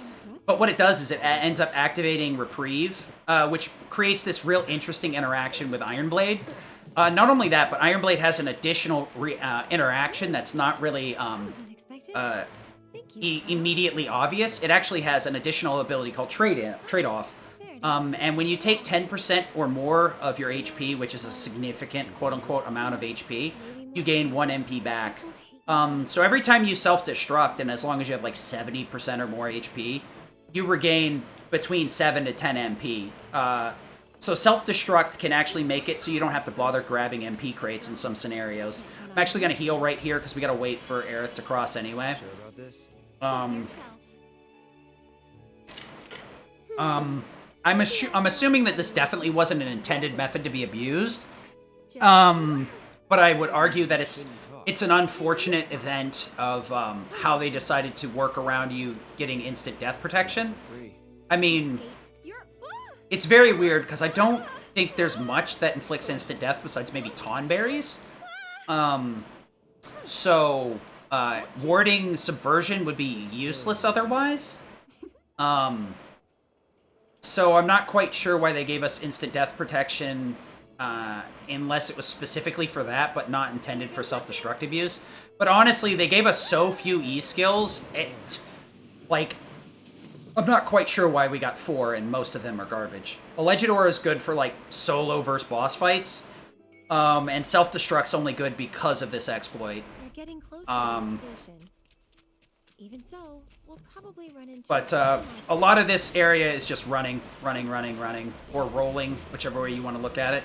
You could put Deadly Dodge on 5 to gag navigate. That's the slow put away animation I was talking about. This area is pretty rough because of that. You kind of want to get greedy because you've got to go so far. 2, 3, 4. I'm not getting it. And see, like Cloud gets that slow put away. That's what you're trying to avoid. Last one was like a. That's exactly why you're not rolling as much. Because, like I said, the timer of fleeing is random, so you really have no way to predict whether or not you're safe to do another roll or not. There's no indicator, it's just a guess at best. And the game can, keep giving you slow times. Right here is going to be the only time where holding triangle to skip a cutscene is faster. That's because that cutscene can only be skipped once the camera angle changes. And the camera angle takes longer than holding triangle down there. It's kind of a weird one. There are a few one-offs in this game, and they're worth noting. Fairly interesting, to be perfectly honest. This fight right here really has no risk. The only thing that can happen is these gorgers can feast you if one, and it's a very specific scenario where it'll usually happen. Most of the time, you can just roll out of the way of feast. But if you end up in a very awkward scenario where one of them is readying an attack, and the other one is readying feast, you can get wombo comboed into getting feasted. You can try and get Aerith to break you free, but she's pretty far back, so you have to use like a Thundera spell. And she can get knocked out of that by the rats if they all decide to wombo combo her, so... that's probably like the most dangerous part of this entire area. This one right here can be pretty obnoxious too. You gotta be very careful about how you do this fight so that you don't do that. You want to make sure to get Sork Storm as soon as possible to get rid of the Hedgehog Pies. They all spawn right next to Aerith, so if you react quickly enough, you can just hit them with Sork Storm. Sork Storm's a nice pool, a nice panel of damage around her. Normally, it's not something you'd want to activate because it requires her to get close to enemies. And because her magic is so high, double magic up on her is, like, almost non-negotiable. Which means she's going to either need MP Absorb or MP Up. MP Absorb gets kind of shit-canned pretty easily for me because of Synergy being free activations of Tier 1 spells.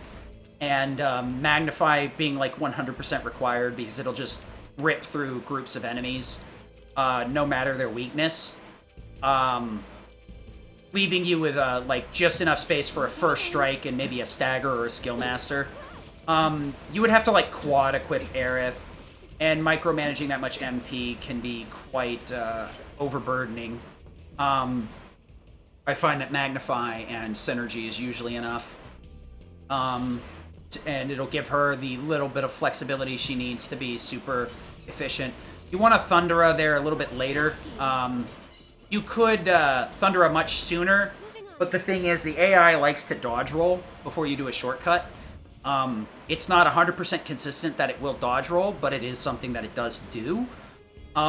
So, in most cases, you just need to ignore that risk, because if she does decide to cast Thundera instantaneously instead of dodge rolling first, you're going to end up locking the HP on that Smogger, and then you're just going to be like, well, Aerith, could you please hit it?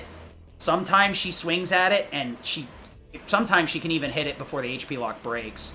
Yeah, this shows, like, why your input, your directional movement being related to the camera is an awful idea. Because they decided to do that cinematic camera pan out. You can hold the same direction, but then it'll stop taking your inputs eventually. Like right here, if I want to tighten up the camera, but if I do this to Cloud, it would make him stop interacting with the Switch.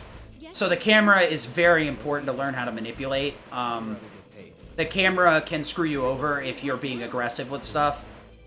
Just keep in mind that the camera is king here, not you. So if you're not managing your camera properly, or the camera gets away from you, it can very easily slap the crap out of you. I do have an issue with the camera sometimes with some of the cutscenes and stuff, to the point where it gives me some issues. There we go. Not a bad entry at all. Not sure why I saved 20 seconds, 30 seconds here. 30 seconds, 30. Alright, I'm gonna go take a bathroom break and I'll be right back. Enjoy the cutscene. obvious? There's still a lot of smoke rising Using from the rubble. spies so they don't have to break While the fallen ceasefire. beams and other debris I'm telling continue to you, hinder those rescue foreign efforts, devils are the trying fires to start appear to another have been war. mostly So if we extinguished. help catch the bombers, we get a reward Over or there. something? That's the director of Okay. Shinra's Advanced Weaponry Division, isn't it? Enough of that doom and Excuse me, gloom. ma'am, but we're would you safe mind down answering a few here, questions? right? They're targeting reactors. There's no Can you reason give us for any them to updates attack on the the status of the slums. reactor? So, What when are kind the of trains damage gonna did it start suffer up in the again? explosion? Are we in any danger? Mako Reactor 5 has been temporarily shut down, and all fires have been successfully extinguished. The situation is under control, and the people of our fair city need not worry about any additional complications. We're in the process of conducting a full forensic investigation, but we suspect the device used was similar to that employed in the attack on Mako Reactor 1. The perpetrators of that atrocity were filmed making their escape. These agents of the eco-terrorist group Avalanche are currently believed to be in hiding somewhere in Midgar. And given that this group has now attacked... So yeah, this is about the 90 minutes you want to be in town. Well, before 90 minutes are up. What do you think? But, yeah. I think they were just trying to institute a way to force you to die from self-destruct. But it turns out to be a very interesting method where we can manipulate a lot of damage really quick to our character, to the point where we can get a limit out of it pretty consistently. Even at base HP with Fury Ring on and Force Bangle equipped, or Force Bracelet equipped rather than Chain Bangle, we do... it is inconsistent that we get a full limit. And as a matter of fact, it's rare that we get a full limit out of it. It would require either a self... I think really, really high damage roll or a self-crit. But it does output a lot of damage really fast. And a follow-up limit if we can tank a hit from something. So if we take a hit before self-destruct, that's where we would like it to be. Because then our HP will be higher, obviously, because when we're siphoning HP off, we're going to be capped by the 40% based on like what we're exploding against. So like even on a boss, we very rarely will come back to full HP because of HP caps and such. But you normally want to tank the hit before the self-destruct. But in some instances, it's faster to take the hit after because you're trying to push phases. For the most part, self-destruct is a fairly risky strat. It could very often, no pun intended, blow up in your face. It is something we use on the Whispers fight because it'll start the transition timer immediately on the first two phases of the fight. And the fact that it gets limits for us is really nice. It'll speed up some of the fights pretty significantly and allow us to have access to limits on some things we probably wouldn't normally have it. Why, hello. As popular as ever, I see. I will just use it on Reno and Rude. It could be used on Hell House, but Hell House requires so many different materia that it's more optimal for me to switch over to Buster Sword and have a specific setup for Hell House on that weapon. That setup would work as well for Eligor, but I switched to using Mithril Saber there to get some extra damage out. Maybe. It's kind of a... Magic is king in So generous. hard mode. Even without the Here's the leaf house. without the magic up, a lot of times magic will just out and out outstrip physical attacks by a lot. What with all But the main reason is a lot of things are weak to magic, not physical. And so there's very few times where Hard Edge or Metal Knuckles are just out and out better. Like Crab Warden is one of the few bosses I can think of where What's your favorite flower? there is a significant Say that to a florist? weakness to physical in the rear legs, to the point where Metal Knuckles could be beneficial to be using over Feather Gloves. Fortunately, Crab Warden is weak enough that it really doesn't matter. So Elemental Lightning plus Feather Gloves is enough to push through the rear legs, even with the lowered physical damage stat. The other issue is that like Strength doesn't have a stat buffer outside of Berserk, but the Berserk applies to magic too, so Just up this path. and the damage multipliers just end up being way higher on that. There will be some cases where an enemy is pretty much really resistant to magic, or has Reflect. Genova comes to mind. There you go. Some enemies that would like to interrupt you during magic are another one. Like Specimen is a pretty dangerous fight to be using magic in because of the little eyeballs like to cast fire and blizzard, and those are very easily interrupt you in hard mode. To the point where just firing off limits is the better and safer and faster option. Spells can be very effective, but gating out multi-hits is inconsistent because of the eyeball movement. And just there's a lot of reasons. For the most part, magic is king, though. I'd say it's like 80-20, 85-15. There's some cases where SD, which is still magic-based, is preferable, or Kind of thing. That's what I like. there's some other stuff in there. Nice try, mister. You can't. But, yeah. Gotta pick up 3 sets of flowers, doesn't really matter which ones we take. Which should we pick next? Any 2 of the same type will give you a collage of that one. Yellow is Chocobo, white is Moogle, and the green one is Foxtails. Are you... See, this is what I was talking about right here. See how, like, Cloud didn't interact? That's because I didn't have the camera in the right angle, so the game wouldn't let me interact with a thing. That's a really good example of, like, the camera... What do you say? Magic is the master of this game, but the camera's the king. You, if the camera's not in the right spot, you're gonna get punished for it really easily. I'm not cut out for this crap. It's probably, like, one of the weakest parts of the game, that Job offers. everything depends on the camera being on it. Don't know. If it's off camera, it might as well not exist. It might be that they culled too hard, maybe, but I don't know. I'd have to see some, like, camera mods or something to find out what's the issue. Who knows?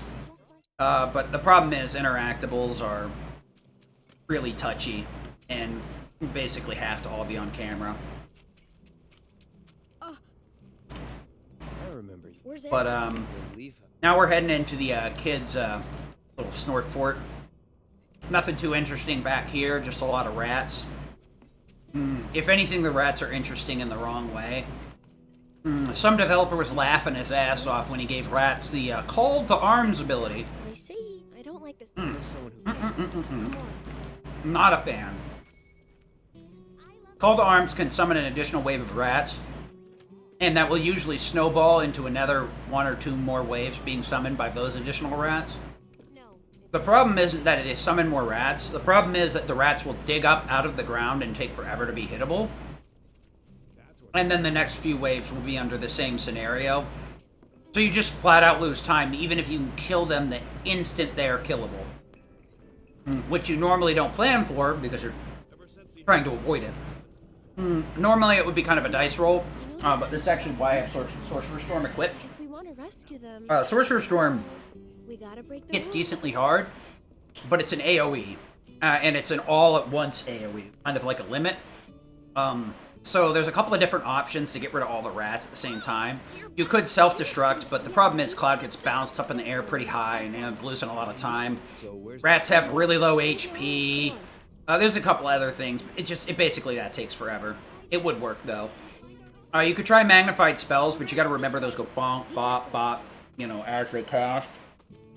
So it's a little bit dicier. They're kids. You can listen to it right here. You'll hear the thunder hit 3 different times. There you go, and they all died separately, right? So Sorcerer Storm here I'm pretty will good myself, you know. I need to play a little bit safe here, making sure the rats get close enough to Sorcerer Storm. I don't care about the Hedgehog Pie. I can kill him easy enough. I just need to make sure the rats go down to Sorcerer Storm so that they can't call to arms. If the rats are touched a single time before they die, there is a chance that it can happen. So I need to make sure to play this pretty safe. So Sorc Storm, Guard. Luckily I didn't get any passive rats this time. We're gonna... That way I can cover your back. Okay. So we just basically ignore that fight, and Thunder and Magnify should get us through. So we're going to attack here, Disorder into Self-Destruct. Then we're going to want to retarget Arrow on that guy, Thundera. Too bright? That's that. Okay, and we want to come over here, Thundera. Okay, we're just going to walk over here until this cutscene starts. There we go. That's as good as that gets.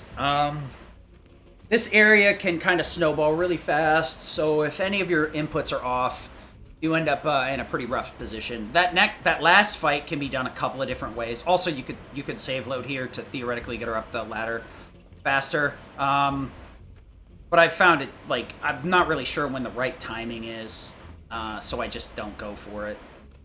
This right here, we're going to ignore the fight for as long as possible, and then Thundera, so we can get right next to this interaction and just go. You can probably end that fight a little bit. Yeah, it was... For once, I had a really good kits for it. But you want to make sure you get as far away as possible. His rolling is way quicker than whatever this is. Way, way quicker. You can even get it like... You can usually break into a sprint for a little bit there. But if you want to play super safe, you can get right next to the little sidle place. Kind of see how Cloud sped up for a minute there. Same thing here. If you get far enough away from them, you can get a little bit of a speed burst. Not super consistent.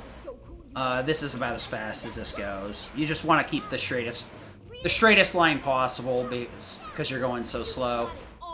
That's the only way you're really going to save any amount of time here. We are going to get in on Rude. Rude's pretty both simple and complex at the same time. I found after doing a tutorial video for him, it's deceptively simple. What we're going to do is attack and then bait out a counter. Then we're going to counter the counter with our counter, which will give us a nice chunk of ATB. But more so, it'll set him off balance. We'll respond with a Disorder so we can get an Arrow Synergy and ATB boost while we're... to try and get to the next amount of ATB we need, because we're going to go into a self-destruct. That's going to trigger a Synergy Wind, the Disorder will, and then we're going to ATB boost, and while he's getting flung over our head, we'll finish up the ATB boost and the self-destruct, and we'll pop him as he flies overhead. If self-destruct, wind, and all that stuff hits hard enough, we can avoid an additional wind, but... if not, another Wind Synergy will activate, and that will finish off Phase 1. Phase 2 will be a little bit more dummy. We're going to Aeroga with Aerith, because our damage ranges just aren't high enough without Wind Elemental on the sword. I have Ice Elemental because I want it to work pretty much good everywhere instead of good in one specific spot. I don't want to go out of my way to have to re-equip Wind in some other spots, so this is the easiest way to get around it. So we'll Aeroga, move to the right so Aerith doesn't take a hit, because she's very, very much, what am I doing? Literally, what am I doing? Nope. I accidentally shortcut. That's a cool way to lose time. Disorder, ATB boost, into self-destruct. Oh, that was so stupid. Oh boy, plus we get the extra wind. Alright, literally everything I could have done wrong, I did go wrong. So I wanted to switch into Punisher stance for a counter, but instead I accidentally put down the shortcut button too early. So I activated a Blade Burst instead. Got my face cracked for it. What am I doing? That's not going to be good.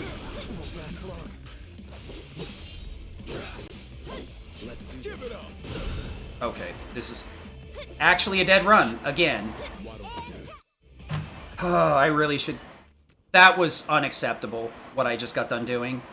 So I canceled out the Arrow Synergy by switching to Aerith because I was trying to buffer a down input for the cutscene skip. So I ended up losing 20 seconds because I literally have no... It's like negative IQ right now. Alright. Yeah, that's enough.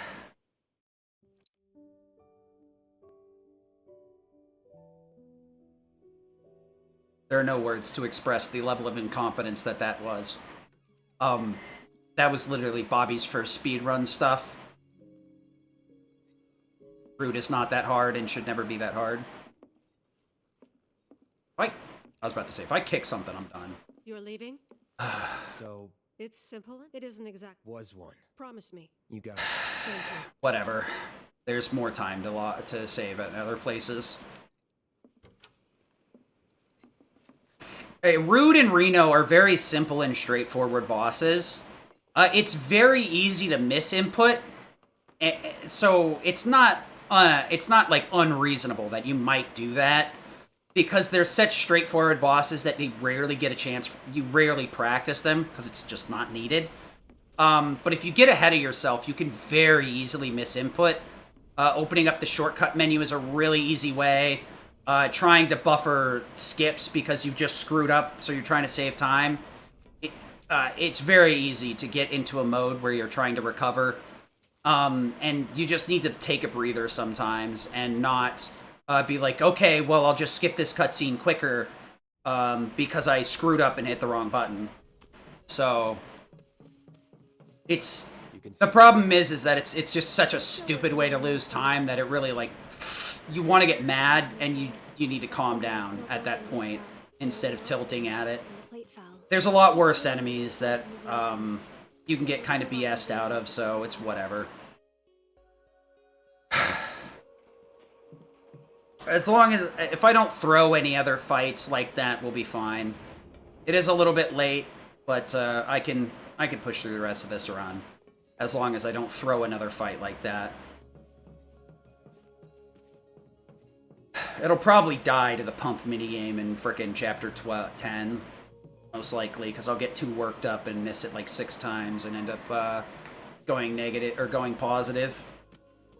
But yeah, some of these easier bosses really, like, they break your spirits fairly quick. It would be like the same with Sentinel Scorpion. Sentinel Scorpion's very easy to miss input if you get really greedy with that fight. It'll be an adventure. So I just gotta take a breath and chillax and not try and make time saves up right now. You'll be blown away. Like right here, I need to Soul Drain because she's not gonna kill normally, and that's actually the fastest way to end that fight. A big arm. You could let her attack manually and roll over towards the ladder, but you're never... Oh, great. It's never quite consistent what you're going to get out of her. I can save some time there.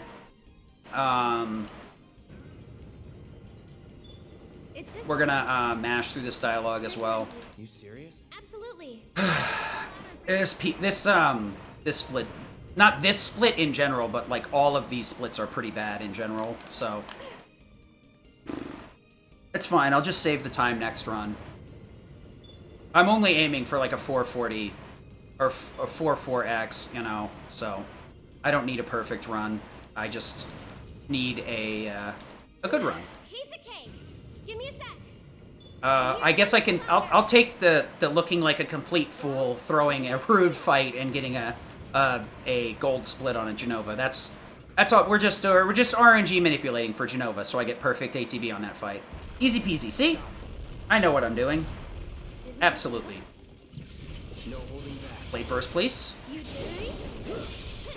How shocking. Yep. That's weird. Used to be a way through here. So you can do that a couple of different ways. If you're wanting to be pretty conservative with your MP, you can disorder Blade Burst, or you can Thunder a Blade Burst like that. That works too. The Blade Burst will hit pretty hard and trigger an additional Synergy Thunder, so that sweeper usually goes down pretty quickly. If you want to be conservative with your MP, just in case you think you're going to mess something up, you can just go for the Disorder Blade Burst. I like how I went for the slash and then immediately rolled out of it within like a fraction of a second. 1, 2, 3, 4, 5. I don't know why I got the slow put... You know what I got the slow put away for is because Aerith spawned in front of me. That's the rough part of this. If the game decides to spawn the characters in front of you, you get the slow put away, period. Because your forward momentum gets eaten. It's kind of rough. These minigames are pretty much unfun, honestly, because they're the same every time. There's no variance. It's just a matter of counting how many ticks on the, left or right input you hit. It's like right here, we're going to go for 5 up pulses on the arrow. 1, 2, 3, 5. I kind of have a visual cue for right about... Well, actually, I don't have a visual cue for this. I just mash circle on that. It's fine. We'll just have a perfect highway. It'll make up for Rude. There's plenty of other things that can be much worse. Reno and Rude is... We're getting to the point where bosses actually can do stuff that'll screw you over. I'm actually surprised I had enough ATB to Blade Burst like that, though. Over here. That's usually not the case. Actually, no. I could hard Disorder, but that interrupts his attack, so that's why I have to do it the way I do it. Ugh. Whoa. I'm just gonna end up losing this run to Ghoul anyway. Got it. I don't have a save for Ghoul for some reason. I have a save at Eligor. I don't know why I did that to myself.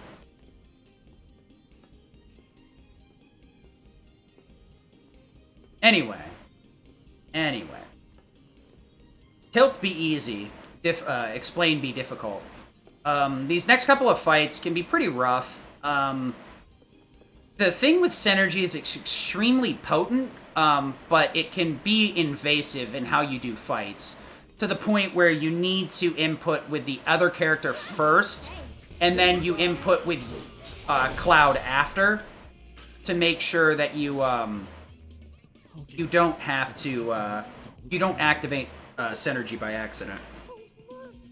Because right there, Sorcerer Storm will pretty much wipe everybody out, except for Butch, because he has a ridiculously high HP pool for some reason. So you'll normally need to Blade Burst, because Butch will be across the map. Random question. He's not usually brave enough to get that close to Cloud. I could have probably used Disorder or Triple Slash to finish him off, since he decided to spawn right next to me, or come right next to me like that. But like right here, we're gonna Blade Burst. Oh, okay. ATB Blade, Blade Burst into Thundera. You jittery? Okay. This is the downside to using that Thundera earlier on that first sweeper. It does tank Aerith's MP, so it will lower the strength of that Thundera right there, because up till now she would be using Synergy spells to kill everything. So it's kind of like a give and take. I haven't fully tested out the difference yet. I found that if you don't use MP up till there, the Thundera Blade Burst is usually enough to rip through all of those. That also means Cloud will be further back towards the ladder, so I'm not quite sure if it's worth it or not. So we're just gonna grab these crates. If you're aware of the Magnify materia that's here, it's actually like, new game runners don't bother grabbing it. It takes about 2 minutes to get, or more, I believe, is what I've been told. The cool thing is in Chapter 13, they'll place the Magnify on your path after the plate falls. You have no way to get back into this area, I believe. I could be wrong, though. Well, you don't have any way to get back in here and activate the hands at the same time. So they needed to give you the materia some other way. You do miss out on a materia level from it, though. Or rather, it levels up earlier. I don't think it keeps you from like getting it to level 3. I don't think you ever get enough AP. Normally, not in a speed run, because you can skip a lot of fights. Especially in any percent run, you can get out of bounds a lot with some really silly stuff. So we're just gonna get on out of here and move on with our day, I guess. Nothing too incredibly interesting goes on here. It's just a lot of little things. The next big one is this fight with the bandits. Bandit C, much like Butch, has a ridiculously high HP pool. I don't know why some of these bandits have bigger HP pools than the other ones, but they do. So he's actually going to survive the Blade Burst here. We're going to need to make sure we switch to Aerith and retarget this Energy Thunder if we don't already have Bandit C targeted by the time we Blade Burst here. If we do, we can get a little bit better movement. But I need to be careful here, because the AI likes to dodge roll before throwing a Synergy. And with Aerith, it's particularly difficult because of how long her dodge roll is. So we're going to Blade Burst, Bandit D, I guess. Okay. Alright, well, I got a critical, so whatever. Yeah, you notice that she didn't dodge roll that time. She just immediately cast Thunder. That's the one issue with Synergy retargeting. To retarget, you need to switch to the character. And not when the character moves or anything. You need to switch to the character when you see the word Thunder, Ice, Fire, whatever appear above their head. Because it's the spell you're reacting to, not the character itself. It's kind of hard to gauge, to be honest. Pretty good overall, though. I'm wanting to get out of that highway around sub 155, so I can't really complain about that. I'd like to be a little bit faster, but you can't get any quicker when you bottom out 20 minutes on Rude being a dum-dum. I'm just lucky I could finish that fight, honestly. Having Cloud die is pretty awful circumstances. What? Aw, you big Are you kidding me? Absolutely shitting me, I guess. That's cool. Yeah. That's another dumb way to lose time. I was trying to fucking buffer my down input, but apparently I decided to buffer a no input instead. There's a few of these where it starts on the correct choice, and you just need to be paying as much attention as possible. Or in that case, I guess if I had been paying less attention, I would have been better. Yeah, there's places where you don't want to buffer an input, and when you spend hundreds, thousands of hours speedrunning a 4.5 hour segment, you end up kind of like getting sucked into a time spiral and your brain stops working. So with the dialogue options here, we want to make sure that we take the ones for Madam M. Because if we get Madam M's side quest, we can just leave after we get Aerith's dress, come back, tap the door, and then head right over to Corneo's mansion instead of coming over to Sam, listen to whatever silly stuff he has to say, and then going back to Madam M to ignore his side quests. So I wish I could blame the controller this time. I actually had to swap out the controller because the other one was like not accepting my thumbstick input, so I gotta like I guess take the thumbstick apart and clean it. So I'm kind of annoyed. Gosh, why'd I try to shoot the middle? Normally I can get in between those two, but I guess one of them decided to step up to the plate today and be the Blockerino. So you kind of want to, these doors are really weird. I don't know why they have to be this intricate.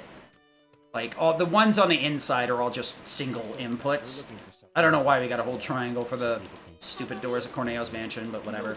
Excuse? I can kind of tell you where I'm sitting at once we hit about 2 hours. Hopefully we get into the Who can give Madam M's shop around 2 hours. We want to be in the underground arena around 2 hours, but that's not reasonable this run. I'd say for a marathon run, you're probably not going to see that unless I'm playing out of my mind. And literally just like channeling a different speedrunner. I'm consistent, but not consistently godlike. That's about all I've got. So it's a little bit faster to go to Sam, then Honeybee, and then Madam M. It's much quicker to go to Sam than Honeybee. You end up taking the same shortcut, but it's a lot faster to get over to Sam's from Corneo's than it is the other way around. You take the same shortcut either way. The downside is you need to go from Honeybee to Madam M's, which takes forever to do. The thing is, Honeybee to Madam M's is slow as hell, to be perfectly honest. But it's really fast to go to Sam's first. So you end up saving a couple of seconds by going to Sam first. You can really do whichever direction, speaks to you. It doesn't matter. Just, stick to it. Make sure you don't forget to go inside Honeybee Inn, which is like one of the ones I do the most. I forget to go inside Honeybee Inn. I also tend to walk away from Madam M sometimes. This thing is like there's so many bounces back and forth from one place to the other that you can very easily kind of lose track of what you're doing. All right, so we're gonna what the fuck? Cloud? Whatever. Good enough. Everybody's at full HP too. Nice.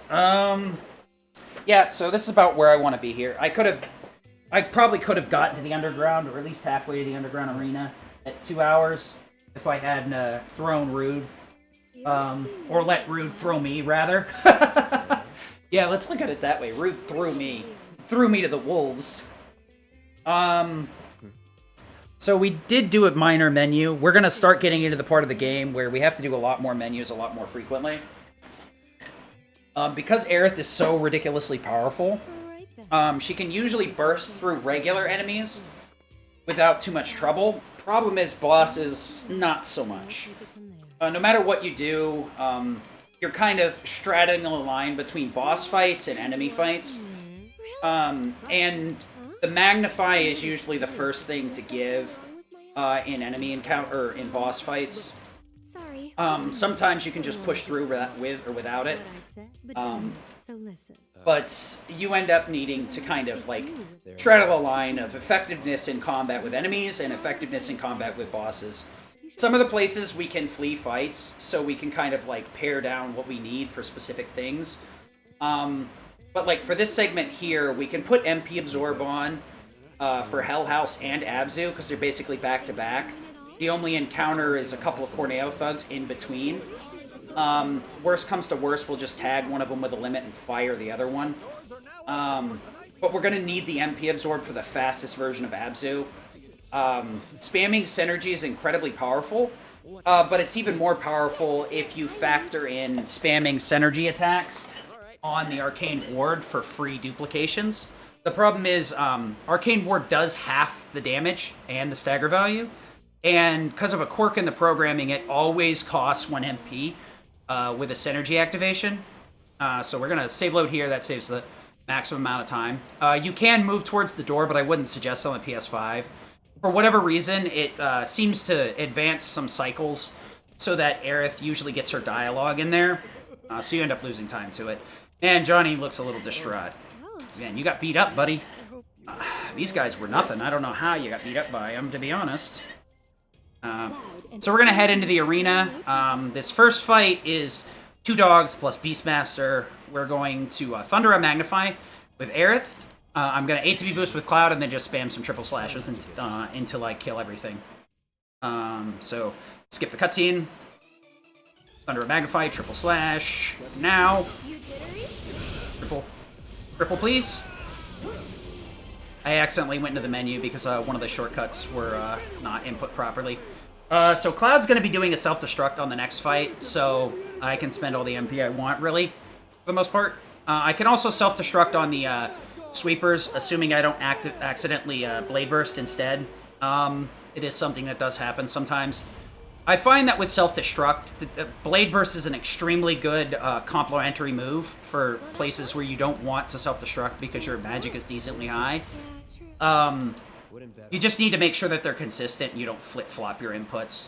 That was a mistake I made a lot with my initial routing, where out of, you know, simplicity, I would flip-flop Blade Burst and self-destruct, which would lead to different inputs in different areas, so sometimes I would panic Blade Burst and accidentally self-destruct, and vice versa. So we're going to get in here and self-destruct ASAP, Thundera Magnify, because that's what we got going. Okay, I knew we needed to Thundera Magnify 100% in that situation. We're going to be... you would think Aerith's MP is a little bit low, but we're going to be using some Fire. And Fire has MP Absorb, so those will basically be nearly free with the amount of magic, with her magic stat. So the only spells that are really going to cost us anything are going to be magic arrow spells, honestly. And some of the arrows are going to be synergized arrows, so... unfortunate. Looking forward to that dancing mini. I can take a pee break. Alright. Let's head on in there and donga donga. We got the Sweepy Cuddy combo, and we're gonna set them on fire. Okay. ATB boost. Self-destruct. I really screwed myself over here. That's incorrect, too. I really posed myself. Oh, I really fucked that fight up big time. Oh, I could not have done that fight any worse if I had actually tried to screw it up. That was shameful. Very, very shameful. Fine, we'll just do a perfect Hell House, right? Actually gonna go into Buster Sword. No. This. MP Absorb for that. Lightning for fire. Wind for this. Then we want to go into Berserk. Thundera. Arcane. Arrow Fire. We need to downgrade the Arrow Gut to Arrow. I wish we could keep that Arrow and use it on Rude, but without Wind Elemental on Iron Blade, it just would not work. So, not a big fan, unfortunately.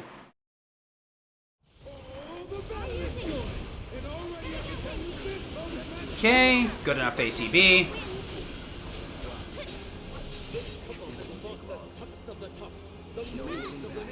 So she gets a little bit of an ATB boost there when I switch to her like that.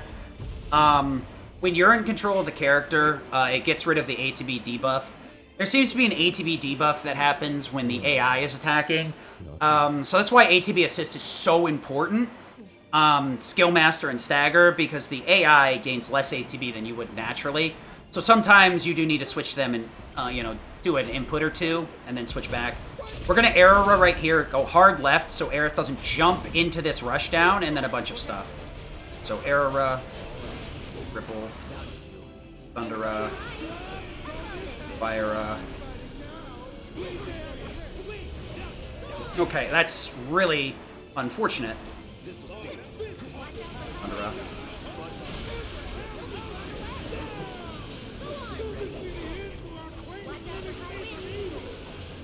Okay, that was pretty unfortunate the way that turned out.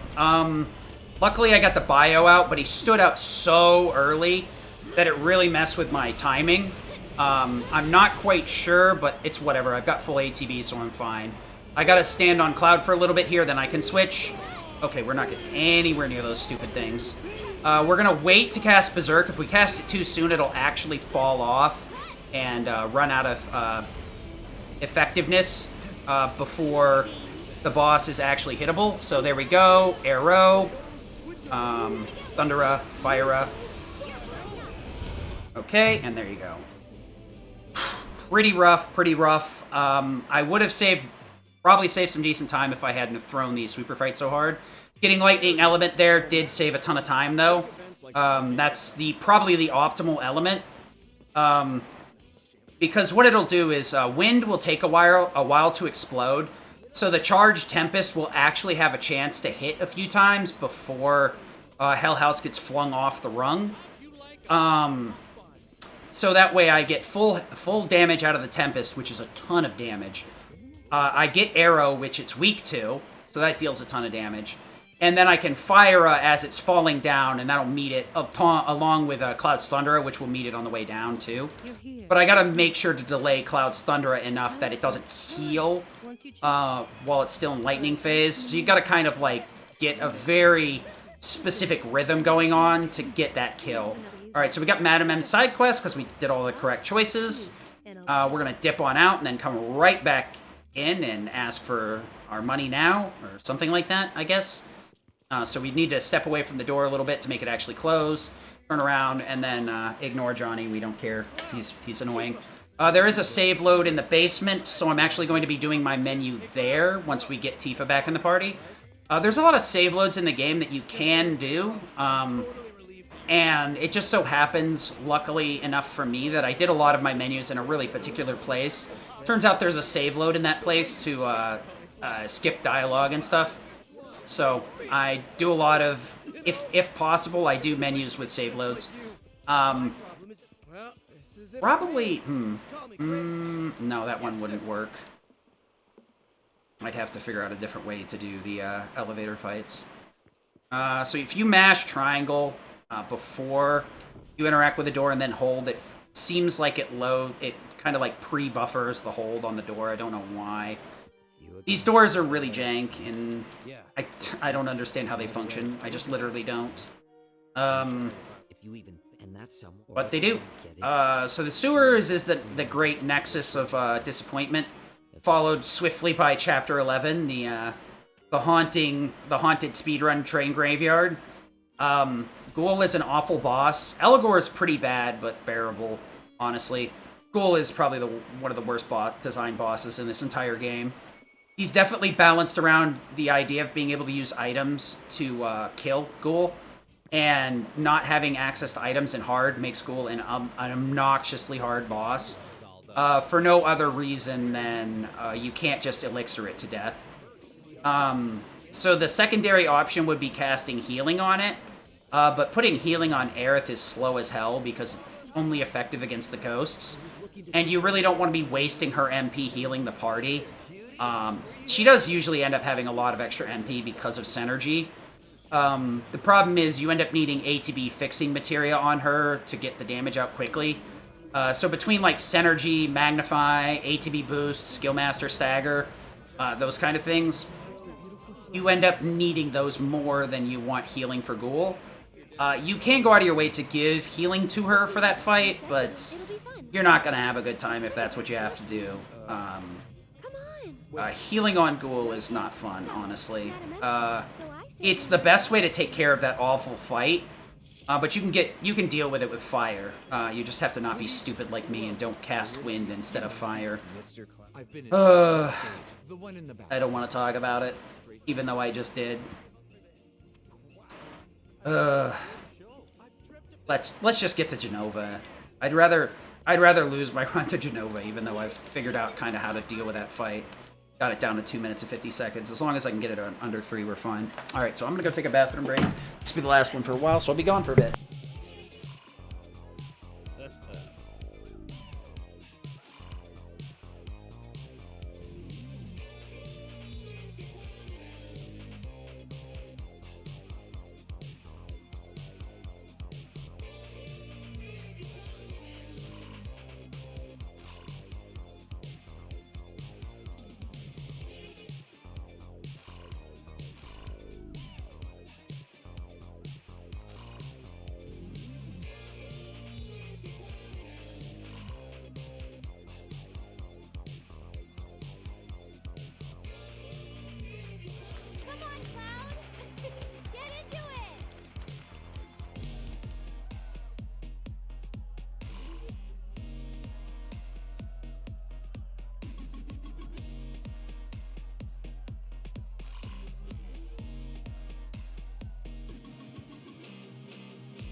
Well, you tried.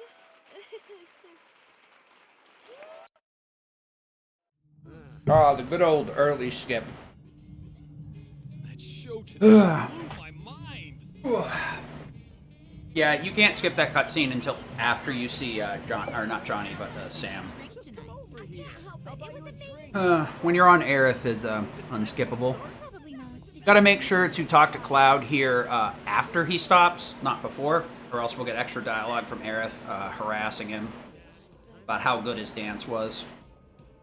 Please don't. So, that's the last break we're gonna get for a while. But you're so Might be. a bit sooner for me.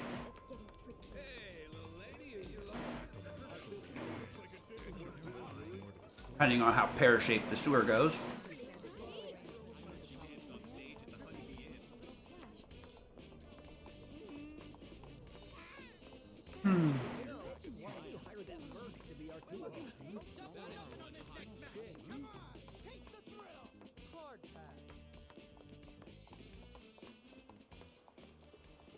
Like I said, we're gonna head into the basement here, and you can menu anytime before Abzu 1, but there's actually a little save load you can do to skip some dialogue down in the basement, in the dungeon, and get the doors open sooner, so Here you are. there's no reason to not menu and then do that then, Be fine. unless you, for some reason, like, want it to be in a specific way. Not quite sure. Did lose a little bit of time there because this door opens based on proximity, not on time. So the problem is this game loads so damn fast on the PS5, but you have very little downtime. It used to be on the PS4, you'd have a couple 5-6 second loads in some places where you could just take a sip or whatever.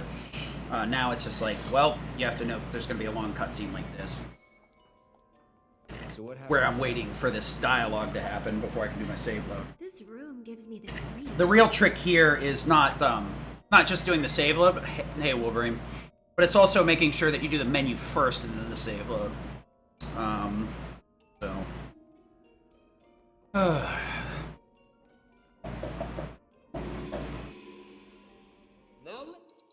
We want to put twin no, mithril yes, and we want to twin for this no, that needs to be this. Cloud onto fire, cloud onto fire, star summer salting. No, I hate that menu. I hate that menu so friggin' much. I accidentally. It's so hard to do save loads with menus sometimes, because it's so easy to get into the habit of smacking the circle button back out of the menu. It would say it would save time if I would stop screwing it up. I think Doug was the one that mentioned it. Okay, let's go rescue Cloud. Corneo's room, right? Better hurry. It's definitely slower though because of the menu right next to it. It definitely is going to feel a lot slower anytime you add a menu to it. It always seems slower. The problem is I keep backing out of the menu like an idiot instead of doing it properly. Nice crit. That's the way to do it. It may save time only if you do this menu, I guess, because then you can take advantage of it.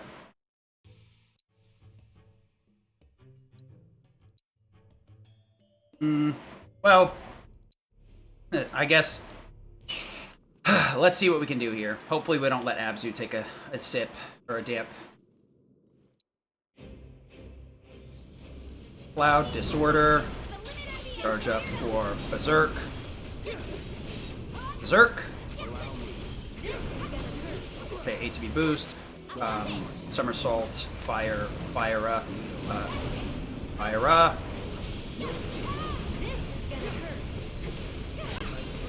Okay.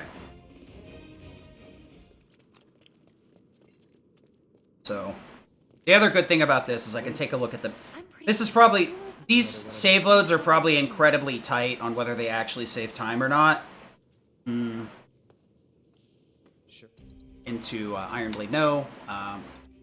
Need to go this direction, actually. MP absorb for that. Wind into SD, Blade Burst, Summer, Arrow Mag, Arrow Rumag, and Fire.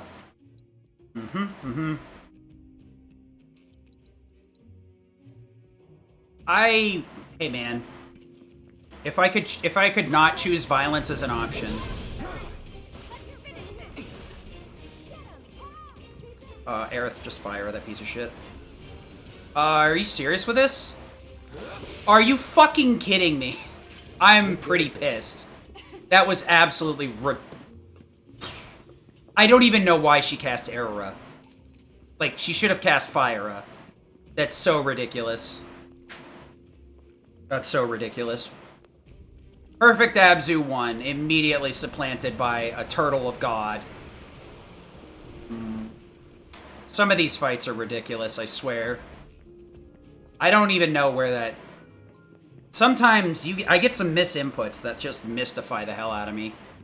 I honestly... Could you stop trying to uppercut and just slide into arrow? If you don't target the Scissor Claw, you end up whiffing. If you target the Scissor Claw with the Wind Magnify, it'll always hit the rats, but if you target the rats, the Scissor Claw will survive. So I'll have to kill it with Tifa. I find it better to just go with the menu, because then I can make sure I'm targeting the Scissor Claw properly. Because there's been a few times where my targeting has got a little screwy. Ended up targeting the rats, and the next thing you know, I'm somersaulting a damn Scissor Claw. Just to get back at us doesn't make any kind of sense. Yeah. Oh, you say it doesn't make sense. It's gonna cost them a fortune to rebuild. Hey man, I didn't break his horn at least. I didn't give him like need for like plastic surgery. I thought that was nice enough for me. It's an antique. Older than the Mako reactors even. By the way, this switch is so hard to pull. You have to hold on to it for a good 5 seconds. Would you look at that? Cloud looks like he's struggling so hard to pull that switch. Oh, good. Not bad. That was actually pretty nice. Every once in a while, that Scissor Claw will kind of block you from getting around the corner. Being able to get around him is really, really nice, honestly. Even if it does take the switch a while to be activatable.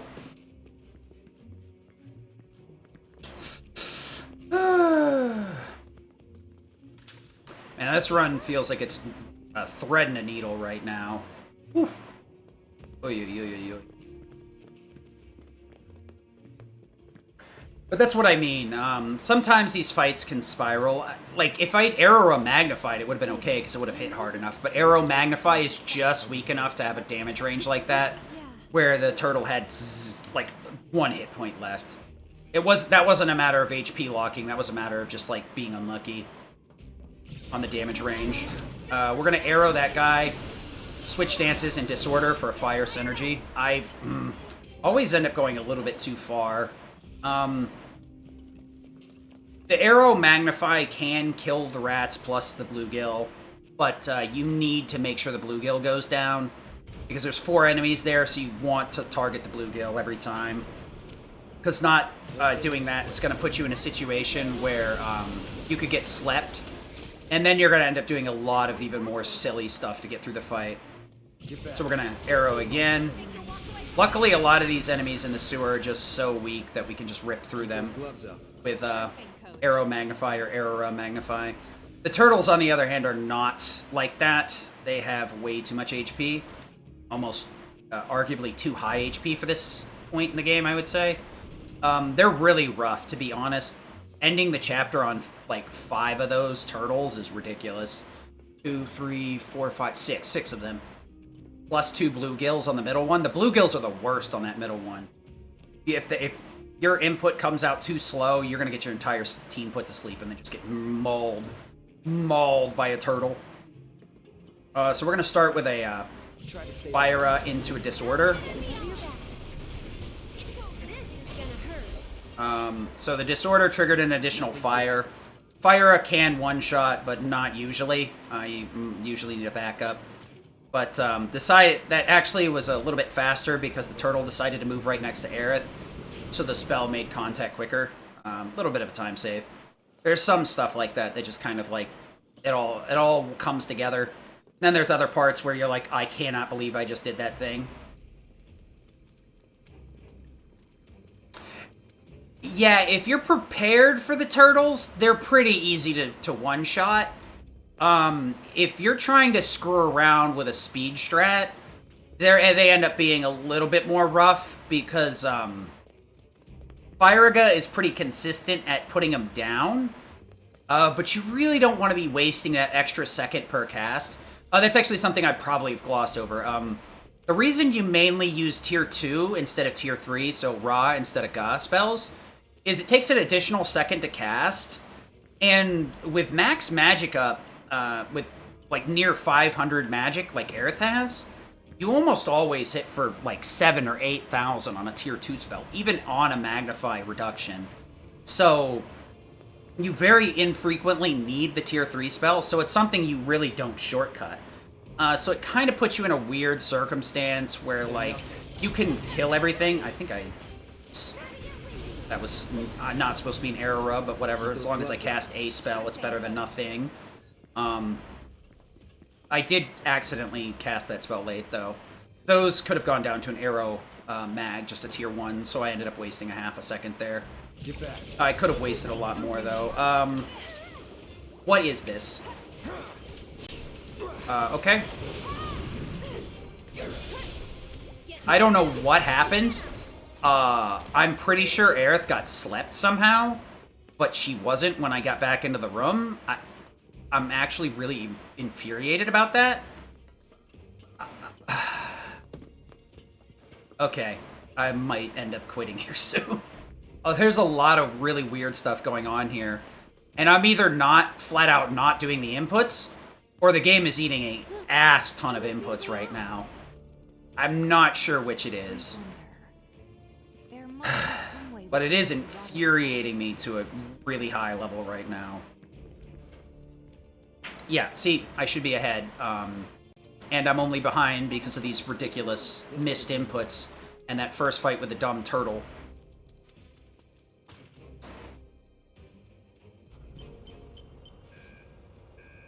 No luck? Must be bugged. But I should be way more ahead than I am right now. Hopefully I can one-shot the stupid pump minigame. I highly doubt it.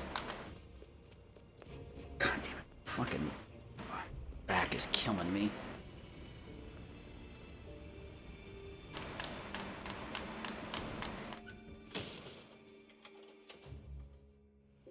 So maybe this is a little different from the one at the bar. More industrial? This minigame is not fun, and if we could skip it, I would be happy.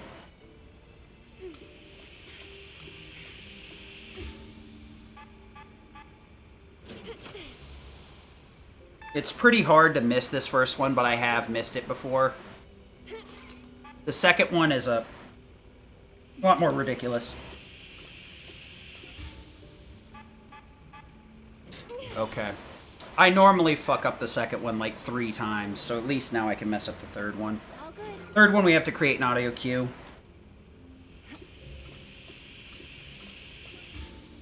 One, two, three, 4. Yeah, we have to create an audio cue because it moves too quickly.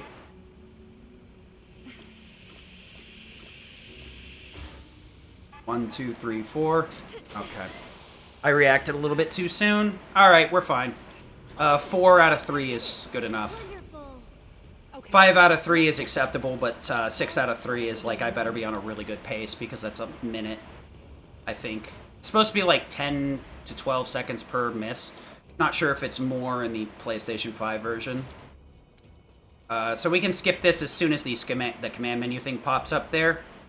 I think this was a 4-4, so as long as I don't miss, we should be okay. Good job, Tifa. Is that it? Mm-hmm.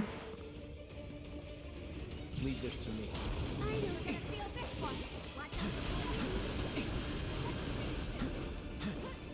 No holding back. Okay.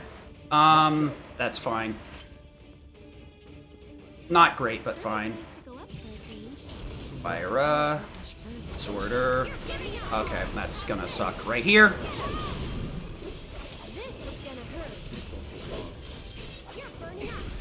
Okay.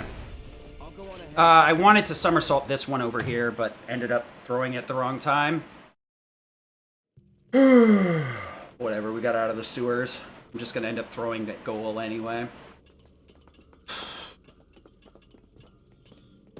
I should be way more ahead than I am right now, but it's still whatever. This run is still tenable. Not great, but good. A real treasure trove of scrap. Sector 7 should be just You really want to be out of the sewer around over there. fucking I vote we stay in sub 230. see where we're going. This isn't a great run, because you should be out of the sewer around 27, 28, honestly. It's really... Your perspective does get skewed a little bit. This run's lacking steel. Okay. I'll take that one. I was like, I should be in Chapter 13. Get the fuck out of here, Wolverine. Get out of here. Even on the PC, I wouldn't be in Chapter 13. Come on. Why you bully? Why you bully? Steel skin? Yeah, we can try for some steel skin. If Barrett gets reasonable enough ATB, I'll steel skin for you. How about that? There. Will that be a meager enough peace offering for not hugging Abzu? So we're just gonna arrow magnify these guys and roll on by. Roll on in here. Hopefully we didn't get pushed back out. Luckily it doesn't lose too much time because it takes a while to... Steel skin versus Sephiroth?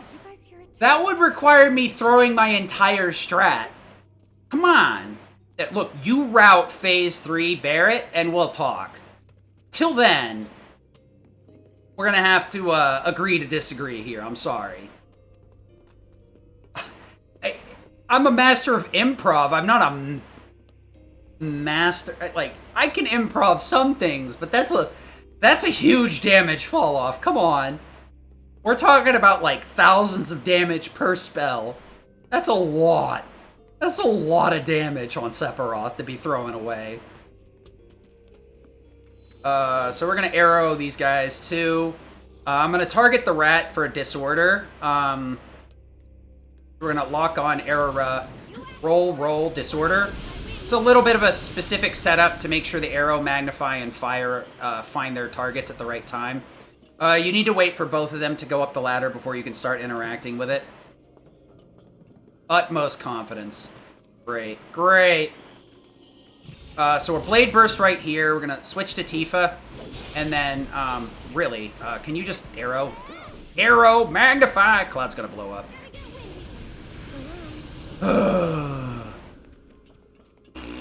I don't know what happened. I mean, I know what happened. Frickin' Aerith took forever to cast the spell because I screwed up the shortcuts like 1,000 times.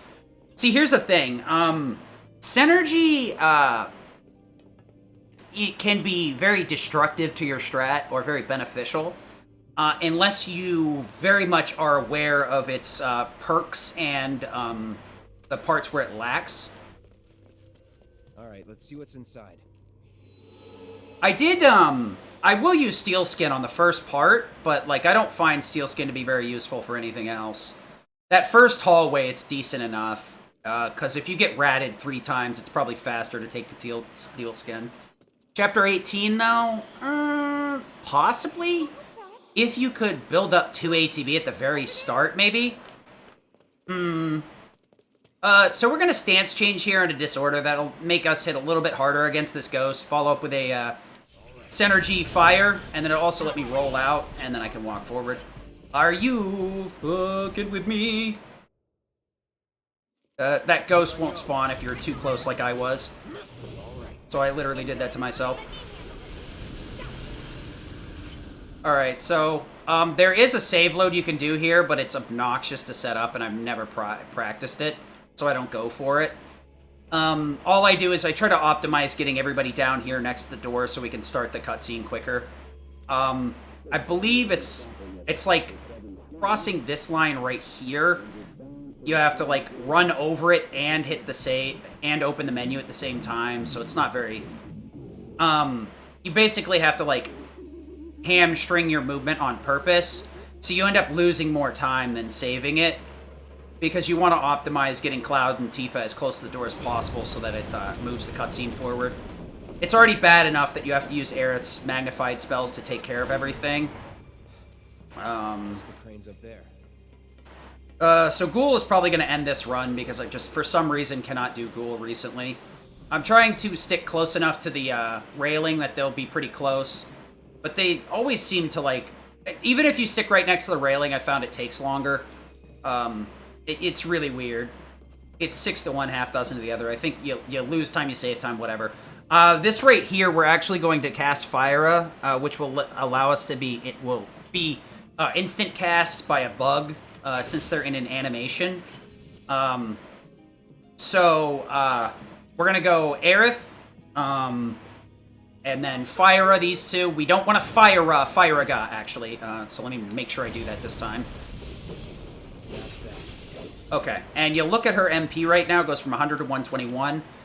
Because she cast it during the fear animation and I ended the fight quickly enough, the game thought I didn't cast the spell, so it refunded the MP. So you can basically do that fight for free. It's not super important, but it does make your life a lot easier. It allows you to get away with less MP ups. And these crates right here are worth grabbing, because you're kind of stuck in these rooms anyway. So I'm going to disorder and then wait a little bit, so that... It's a garbage. I can kill in the next combo, but the ghoul decided to move out of the way. So now we're up to Big Ghoul. I hate this boss, I hate this boss, I hate this boss, I hate this boss, I hate this boss, I hate this boss, I hate this boss, I hate this boss, I hate this boss, I hate this boss. Can you figure out what I feel about this boss? This boss is obnoxious. I thought I found a consistent way, and then the boss has found a way to break my back every time. I think I find something consistent with Ghoul. Could you just go up the ladder, though? Or the stairs? Thank you. So stupid. So I'm gonna sandbag here in the start so that I get him to, Ghoul to use the magic beam. And then I'm gonna guard it with Cloud so he takes damage before self-destruct so that he'll get a limit every time. Hopefully I don't have, like, really stupid movement here.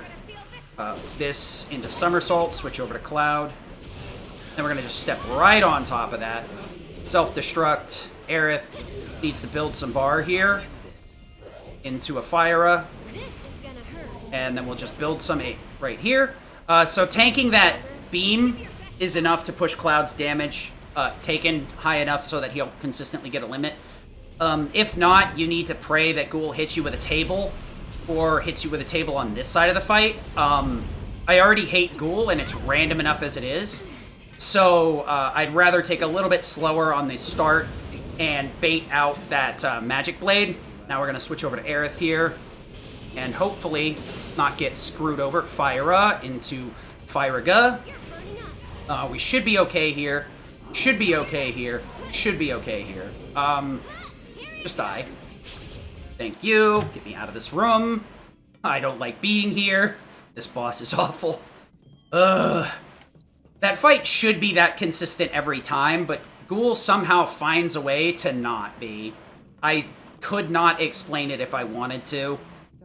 Sometimes you get really jank movement. The furniture likes to tag Cloud in the back of the head, or bean Aerith as I'm trying to move her. The reason I move Aerith over to the wall like that is so that there's a chance that the furniture will hit the wall instead of her. So she will go unfettered. You could Kiriga if you had healing spells. But with fire, I find that Fyraga actually does too much. So the first Fyraga has a chance of switching Ghoul back to physical damage only.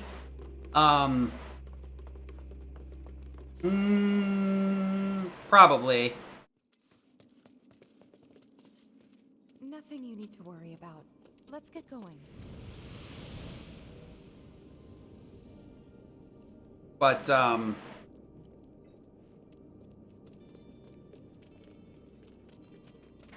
we're gonna get to Eligor. Eligor is a very interesting fight.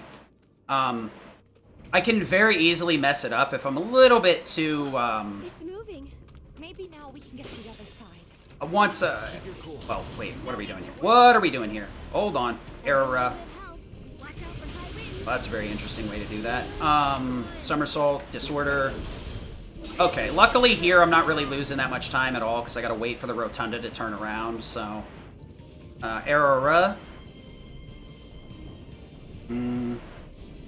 So we're gonna Error that guy. We're gonna come in here and just kind of tag him for a little bit of extra damage.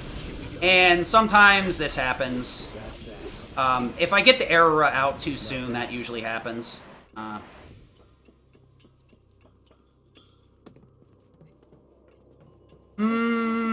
Yeah. Close, I can see it.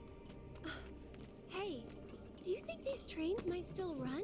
Could give it a try. I think you're right. Like, I kind of vacillate between, like,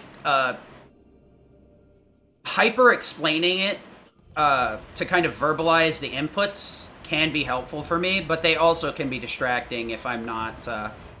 That's basically why I shut up when I go into recovery mode, because I'm using what little brain power I have left on trying to figure out what to do. Let's see here. What's my HP's good? So Ghoul is a pretty interesting fight. Right before that, we got a couple of Drakes. They're actually the reason we're rocking Wind Magnify. It makes our lives a little bit easier, so we can just kind of rip through these two.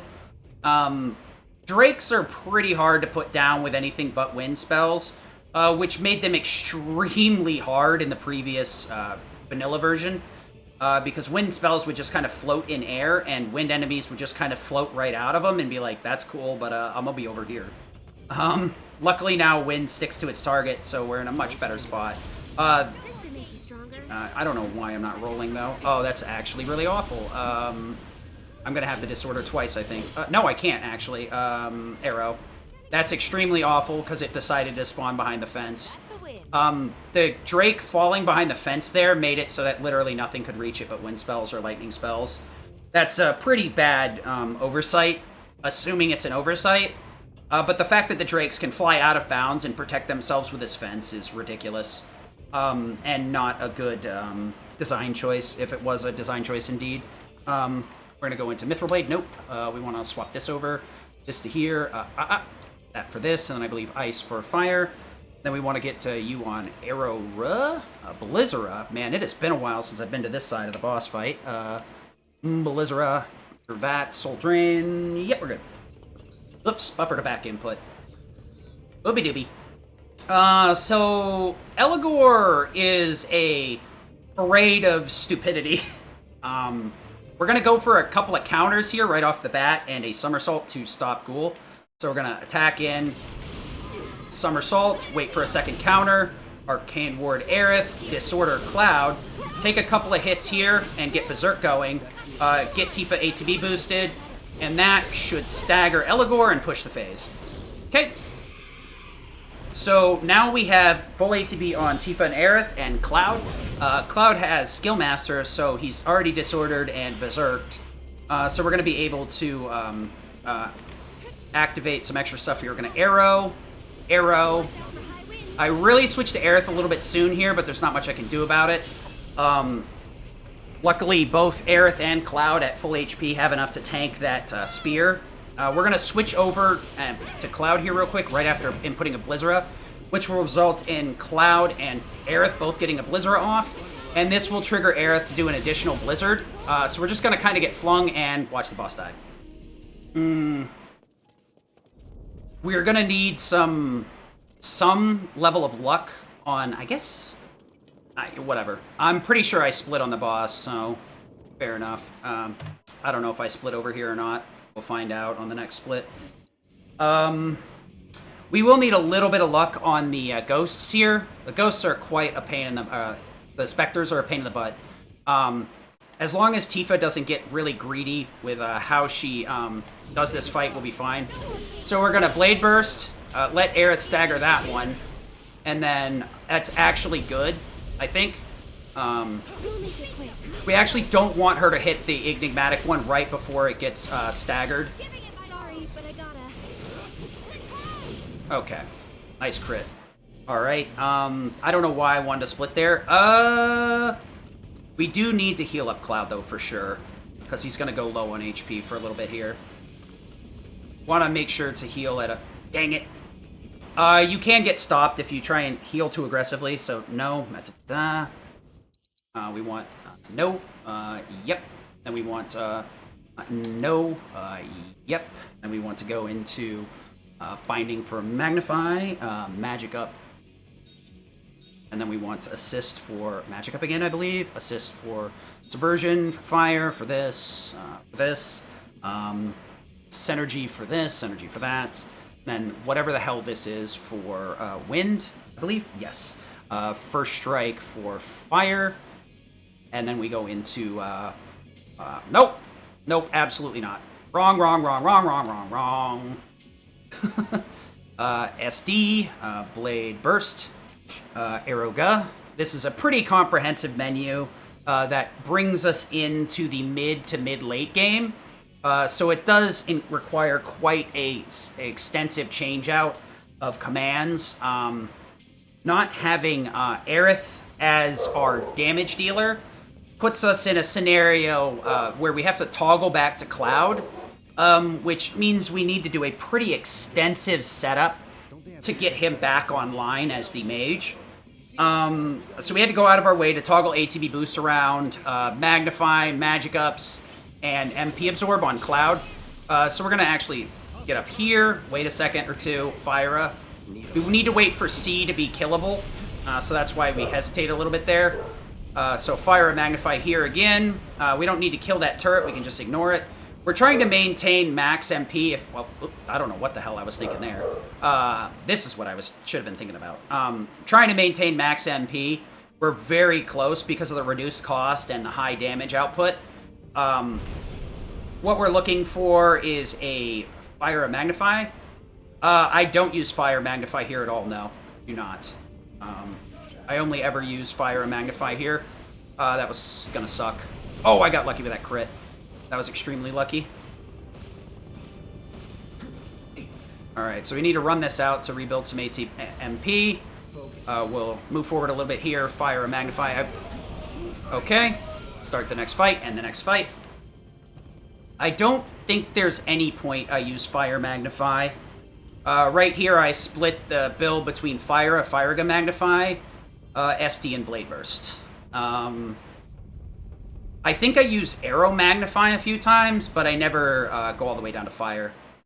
I mean, I guess it could be quicker, but I've never really messed with it. Come on, come on! I've always had issues with, like, Fire Magnify ends up, breaking way for boss fight setups, to make specific things easier. I think the closest I ever get is going Fyra Unmagnify, in the sewers. But, self-destruct won't be used at all in this chapter until we get to the top floor. I'm just doing it because I can pre-set up everything to the point where I just switch to Iron Blade, and that's it for the boss fight. I just put Iron Blade on and then go do the boss. Easy peasy. Well, I can get flash-footed by Reno.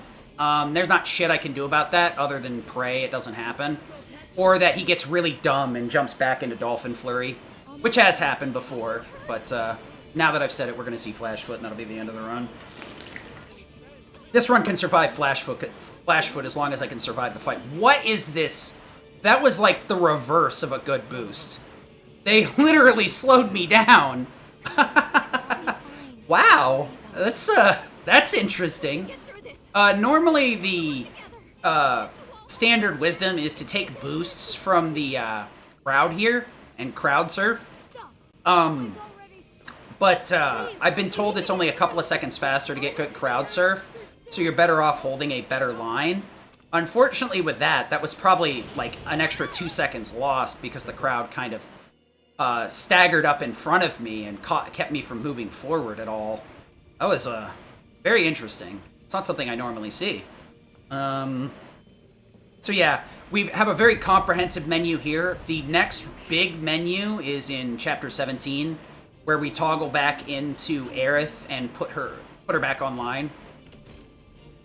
It felt, I guess as a runner, it feels like you lose more time than is like really, 2 seconds feels like 10. A minute feels like, you just lost the entire run, right? 5 seconds triples in time. Dilation happens, your brain expands, the universe secrets are exposed for that fractoral of a second. That's very interesting, though. Luckily, Cloud has... I routed in the HP up on Cloud, so I can... Okay, that's really bad. Fine. Tifa, please. Okay. Okay, so that's the fast up. Used to be that if I did that with normal parries, I would need to roll backwards with Cloud to kind of delay him into landing in the fleeing zone on my way up. But now Tifa parries up so quick that I can just do it that way, where I don't need to do any movement with Cloud, just switch to Tifa immediately. We're going to raw Fyra here, Magnify. Hopefully I'll have enough. That's perfect ATB. Oh, wow. That was perfect. Literally perfect. Those two being so close to each other meant they died instantaneously. It will mess... It does mess with my MP gain, but that's fine, because I'm already up to 92. I need to have a max MP for a Fire a Magnify to kill a Helitrooper. So, I actually need to have full MP.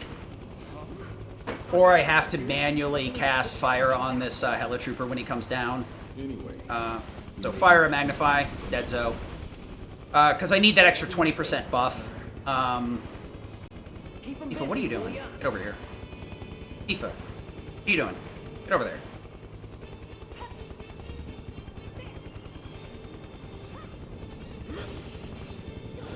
Okay. Sometimes I feel like the AI is more aggressive if you're swinging at the target, so I'm not 100% sure if I'm full of shit or not, but we're going to ATB boost here, Fyra into Dolphin Flurry, and then I'm going to Fyra go while she's juggling this guy with Dolphin Flurry, so that the Fyra will split and hit both of the Helitroopers as they fly in. God, I feel like her HP is low for some reason. Well, probably is, because it is low for some reason.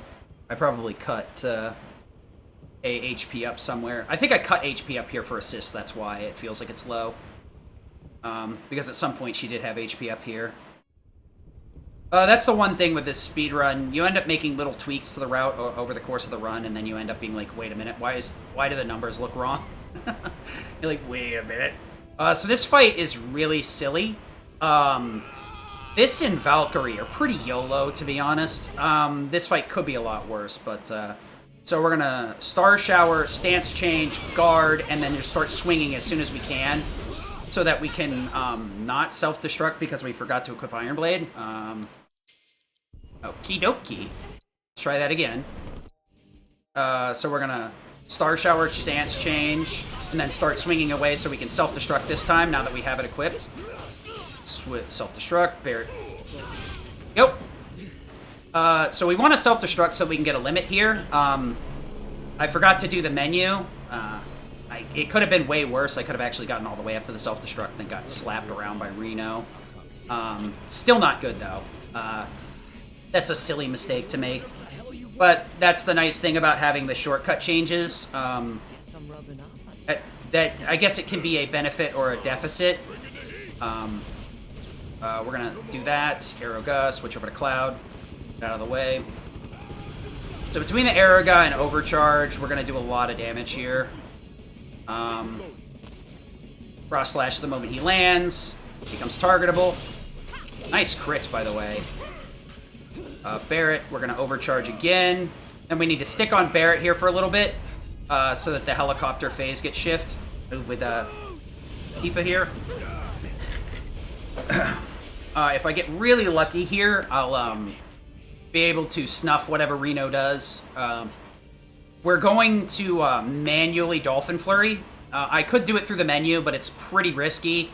And I think if I get, if I do it too late or too early, I can end up triggering a Synergy Fire, which is not beneficial. So we're gonna throw in the okay, Flash Strike, we're fine. Switch over to Cloud. ATB boost. Do it again. Blade Burst on Rude. We're good. Good. Good enough. Good enough. Probably won't get the plate drop. Oh, we did. Nice. That's fantastic. That movement there can lead to you getting the plate drop early, so you can save some time. What? What did I do in the previous run? Okay, whatever. Go back into Mithril. Nope. All right. And now because I split the difference between the shortcuts, I can just switch back into Mithril Blade here and basically get on our way. We will need to do some minor adjustments once we get to the back end of Chapter 13 before we get into the lab. You mean Phase 1 with the Star Shower, or are you talking about Phase 2, the Dolphin Flurry? With Phase 1, if you just throw Star Shower out immediately, Reno will slap Tifa, but she won't activate Star Shower properly. So she'll get knocked back and then start it up. You can also delay it if you really want to. The Dolphin Flurry in Phase 3, I find it best to activate the Dolphin Flurry on Rude instead of Reno. Because Reno can give you Flash Foot. Both Flash Strike and EMP Triple Pulse will lose to Dolphin Flurry. But Flash Foot, even though it's very rare, will not lose to Dolphin Flurry. So you'll end up whiffing both. If you retarget the Dolphin Flurry onto Rude manually through the menu, through a tactical menu, you'll be much safer. Rude will be pretty close to death, so if you really need to in that scenario, stay on Tifa, and you'll get a backup Synergy Fire. I actually think you don't want to, though, because Fire will knock Rude out of Dolphin Flurry. So you need to Dolphin Flurry and then switch away from Tifa, so Synergy doesn't interrupt. If you're on a new game file, obviously you won't have Synergy, so it's not a problem. But I find with that setup, you can Blade Burst to finish it off, and if Blade Burst doesn't hit hard enough, Synergy Fire will finish him off. If Rude gets loose, though, you're probably going to have to stop with Tifa, because she does have stop on, once the Dolphin Flurry resolves, and then, like, manually self-destruct with Cloud or something. You can slide up and Star Shower both of them, but Reno will always get loose if you Star Shower in Phase 3 once the helicopter crashes. The Star Shower will hit Rude, but Reno will always get loose, unless he's doing EMP Triple Pulse. So Star Shower isn't safe. It was something I used to do, actually. I used to Star Shower into Dolphin Flurry, but raw Dolphin Flurry hits hard enough with some Synergy and Blade Burst factors in there that you're outputting enough damage. So this isn't like a fantastic run, but it's definitely a good run. For New Game, though, I'd imagine New Game Plus Easy or New Game Plus Normal, you could probably get away with Star Shower. But if you're in New Game Plus Normal, I'd Dolphin Flurry anyway, because then you won't need the Blade Burst or any of that other BS. You can just Dolphin Flurry raw. Self-destruct on Phase 1. You basically only need to attack in Phase 1 to build ATB. It's not really for the damage or anything. Same thing with Barret. I don't really shoot with Barret for damage. I shoot for a little bit of ATB gain to help even out ATB issues, because he doesn't start with First Strike, so you have to do some chicanery to make sure he has enough bar to do everything. Synergy usually mitigates First Strike issues, but every once in a while you need Barret as a backstop, so making sure he has ATB is really important. Especially on the helicopter phase, being able to waste his ATB on the helicopter and get the damage you need is far more efficient than using Cloud's ATB. His damage will be much higher, but Cloud, how do I want to put this? Has more important things to do. If Barret can do the damage, it's optimal to give him the switch, or have him do the damage, right? The trick is finding if Barret's consistent at dealing enough damage to take care of things. So a lot of boss fights need to be tested pretty thoroughly, because Barret's damage is pretty low. And I'd suggest, if you're going to give luck-ups to Barret, that's fine, but test the boss fight without the luck-ups first, and then test it after to see if crits break the fight. Because then you could always remove luck-ups through some sort of means, changing your equipment or whatnot. Luck-ups usually are too much on any character other than Barret because his damage is so low. So low. So we're going to be burning a bunch of stuff here, getting it out of the way. Okay. Hey, man. Barret does the job, though. His damage, just because his damage is low doesn't mean he doesn't get the job done. I've found ways to get him to do the work that other runners thought had to be done from somebody else. It's blocked. I've gotten Barret to do a lot more than any other runner has, I feel. A lot of runners have flat out discarded Barret and said he's useless. There's no reason in wasting time with his inputs, and that's exactly the opposite. Synergy does make it so you don't have to worry about his inputs, but saying Barret is useless in every fight is a fool. It's just you're giving up free damage for no reason, you know? There's a lot of things you can, say, but a character that has ATB that can perform actions is beneficial. Okay, that's interesting. Fire up. Time to burn. Okay. Nice. Ain't got nothing on me. Yeah, we can't grasp Barret's true form. We're a bunch of fools.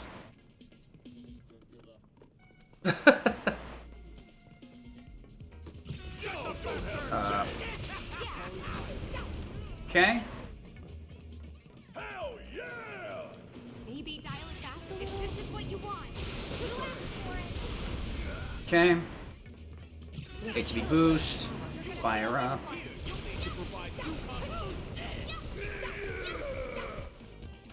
Okay.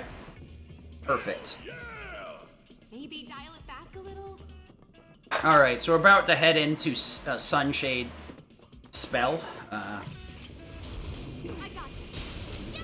So hopefully Fire is gonna multi-hit. There we go. That was pretty damn. Fortunately or unfortunately, Barret's the party leader in this next segment, so we're gonna have to do a lot of menuing. I need to take his wind off for ice and warding for time. Then we need to put Blizzard on and magnify him. Tifa's good to go. Alright, so we do this, this, wrong, this one. A little bit too hard there, buddy. Blizzard, mag, wait, okay, that means he doesn't have ice. That's incorrect. Ice for that, okay. That is the nice thing about doing, if you do shortcuts first, you can catch menuing errors. Or you do shortcuts last, you can catch menuing errors a lot simpler. Because when you're going through the shortcuts, the command that you're looking to switch into will be grayed out, which indicates to you you have the wrong elemental materia equipped. So it'll make your life a lot simpler if you do that. It'll help you catch some minor mistakes, especially when you're juggling around green materia. It's very easy to juggle the wrong green materia because you're dealing with fire, lightning, ice, and wind. And they're all green. There's no significant difference between them outside of looking at the name. And honestly, at a certain point, you're just swapping things out from different positions. You're not reading the names. If you thought I was reading the names of the stuff I was swapping, the only way I'm reading it is over here on my notebook, or my tablet that I have my notes written into. So I know I'm swapping out his wind materia for ice for this, so that he's on ice magnify. But when I went and switched his shortcuts, it was grayed out, which indicated to me that I was on wind magnify instead, or lightning something else, which in this case it happened to be lightning. Because Aerith ends up with, like, all of the elements, and we're trying to juggle her around, so... In endgame, Ice really isn't that great on her. On multi-target anyway, because the dogs will dodge it. It's pretty good for the dogs, but the fact that the dogs can dodge it is like a it's a no. Because you either have to wait for the dog to start attacking and then cast, or pressure them somehow, which is not easy to do. The only reason we can get away with Blizzard Magnify here is because, one, we have to. Barret's too weak without it. He needs the weakness to do enough damage, even with Magic up, even with Fury Ring, even with EKG Cannon equipped. He needs it. And two, because we can use Overcharge to stymie the enemy and put them in a pressured state. That way we can usually bounce a Magnified Ice off of a dog. So we're going to just save load here twice to skip this cat walking across the map real quick. And that will let us jump into the hole immediately. There we go. We're coming down. Stay right where you are. Cat takes quite a long time. Maybe use Wrecking Ball. If I was using Goddard strats, Wrecking Ball would be acceptable. Unfortunately, we are not doing that. If there's no path, I need to actually shoot the thingy. I should have put the sunglasses on sooner. This is a little bit bright for my taste in terms of flashing and stuff. ATB's too dog shit. Sorry, no steel skin strats here. If he had had any more ATB, I would have been okay with it, but we're gonna have to try and thread the needle, and I get punished. Rip. There you go. You were right. I was wrong, Wolverine. We want to focus shot. Focus shot has a wider AOE. When you... Okay. It has a wider AoE when you fire it with 2 bars. Oh yeah, I would still be using steel pincers if it wasn't for the bricks. We actually can't break these barriers without a gun. So EKG is the only way to go in this place. Gonna Blizzara, Magnify, Blizzard. Okay, you suck. Gonna have to Blizzard a bazillion times. That dog can suck an egg. That's all I gotta say. I don't have any kind words for that stupid dog. That's why Ice is really bad in the end game, because around this point the dogs start getting the ability to dodge. We're going to Blizzard. What the? Okay. We're gonna have to Maximum Fury here. I need to shave some MP. I really can't afford to be wasting any more than I already have. I need to be around 52 minimum going into the boss. That's really rough that I had to cast that many blizzards on the dog. The dog usually only dodges one blizzard. Sheesh. And then that ice hitting the floor instead of anything else? What? Seriously? Ice is unpredictable. Game's unpredictable. Fun is unpredictable.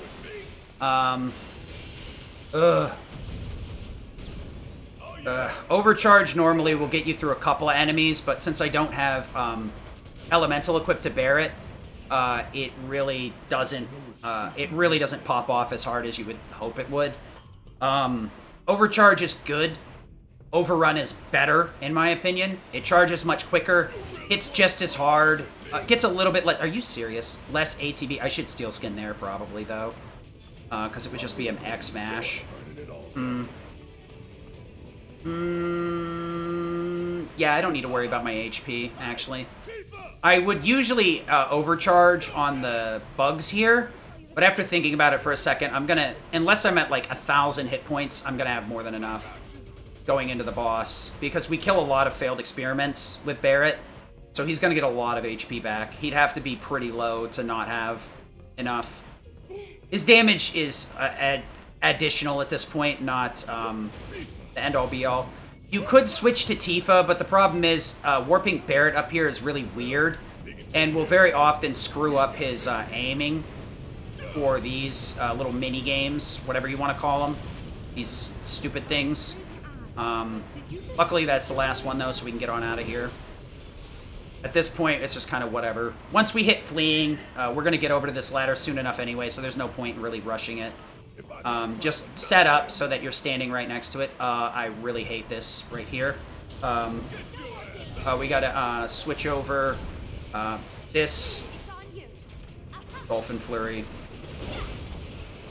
And she's invincible, so it's fine. No matter what we do, we really can't add enough extra damage with Barret to push through that sweeper any quicker. The only way we could do the sweeper any faster is with the ice or lightning elemental on Tifa, actually. And right now she's on wind, and she's not coming off wind anytime soon. Not till we get to chapter 15. She's only coming off wind once we finally get to a point where Cloud needs both of them. Chapter 15 is a really wind-heavy chapter, so what we're going to do here is Unbridled Strength, so I can retarget this and figure out where I am. We're going to Blizzard some of these guys, and then we're going to go for a Blizzara on what's left over. Okay. Barret. Okay, Barret, I'll just overcharge with you. We want Tifa in the right position so that we can Blizzara these guys on the upper deck. You can also use Firaga if you want to have fire for Abzu too. I find that her damage is not enough in Abzu to get away with it, so we just Blizzara here. Barrett's going to Blizzard Magnify this guy. Hopefully give us enough MP. We'll... Blizzard with Barrett, yeah. I had to think about that for a second and decide what I wanted to do. Barrett's got enough ATB to get through the rest of this. I would prefer him to have more, but I didn't have enough MP to really do a Blizzard. Or, well, I could have Blizzarded that enemy, but... this fight's pretty fluid, and you need to keep track of your ATB at all times. It would be a little bit simpler if you had... if I had ATB stagger on Tifa, because then the Blizzard would pay back the ATB I spend into it, so she could be a little bit more aggressive. But I don't see the need to remove assist for literally just that. That's gonna hurt. I should have overcharged, actually. Tifa gets Wind Elemental because I have it pre-equipped on the Metal Knuckle, so she gets it as soon as she comes back into the party. So we're actually just going to fire off a limit here immediately, because I don't have any ATB. And then we're going to just double Star Shower to make up for the damage difference. We will get a fire back up here, so it should do a little bit of extra damage. He might cast Blizzard Magnify, which could kill. Okay. Did do some extra damage there. We're going to shoot through the wall and then do the... You can split earlier. I really kind of like... I flip-flop. Wind Elemental is mainly... adds in at what? Chapter 10? No. 10, yeah. Because she joins in the sewers. Wind is enough to get me through. It's not super important in any of those fights. Wind is mainly there for Rude in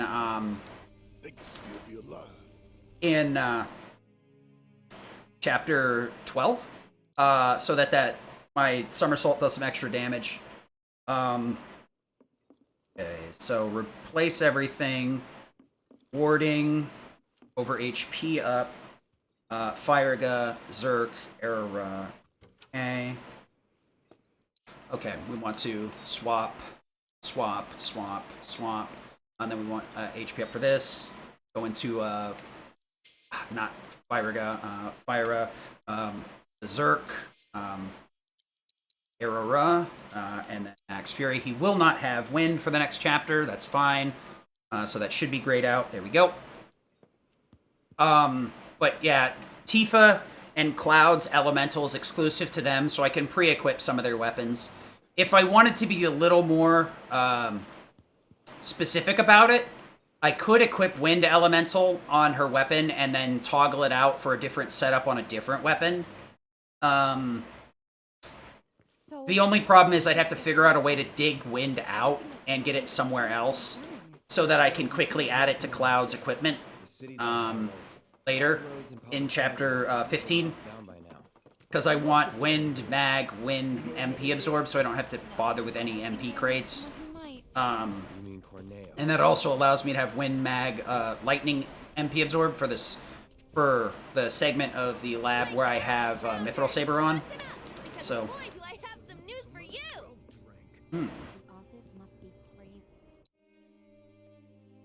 I'd say overall the time loss was mismanaging ATB and probably splitting a bit later than I would normally. So theoretically, I can save the time here. These chapters are kind of rough, honestly. So we just want to mash triangle at this point, so we don't cancel out of this by accident. Once Barrett talks and finishes talking, just start mashing triangle.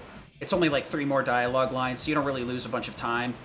If you're mashing triangle and circle, you have a pretty decent chance of accidentally mashing out of the menu and having to get back into it to take the Chocobo trip. We're going to head into the sewers here.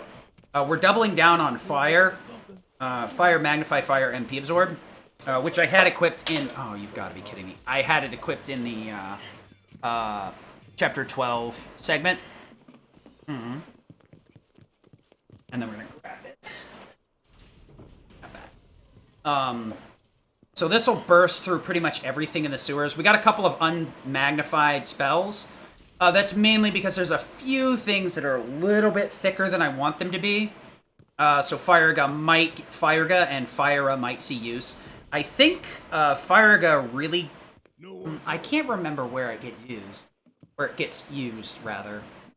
I don't even think it does get used anymore. I might have to look at that. I think Firaga was exclusively for Abzu, but it turns out Firaga Magnify is a much better use in Abzu because of the ads in that fight. You can get away with some really crazy stuff. You can get away with spamming some magnified spells, which in theory should do less damage, but end up multi-hitting Abzu pretty frequently, and will melt phases 2 and 3 given the right setup, and can just as easily melt phase 1, even though phase 1's a little bit rougher. Some of the enemies in... The problem with phase 1 is you need to get your ATB aligned and set up properly to melt phases 2 and 3. So, phase 1 is a short setup period for the most part.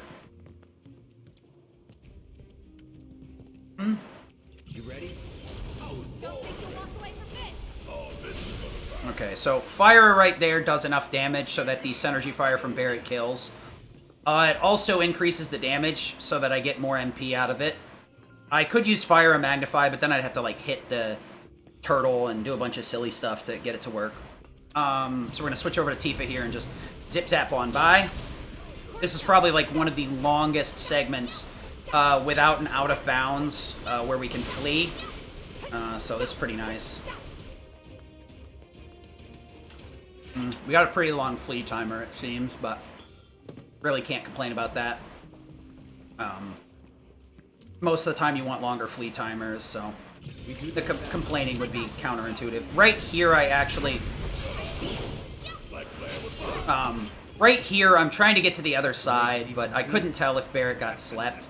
The reason I moved back in with Tifa instead of staying right next to the ladder was because very often Barret gets put to sleep when he goes for that synergy fire. If a bluegill is left alive, triple ski. True strike. Alright. So a lot of these fights, we're going to be doing some auxiliary hits with Tifa for what's left over. Or letting Barret's synergy clean up the target. I never got Tifa. It does offer some level of movement and stuff.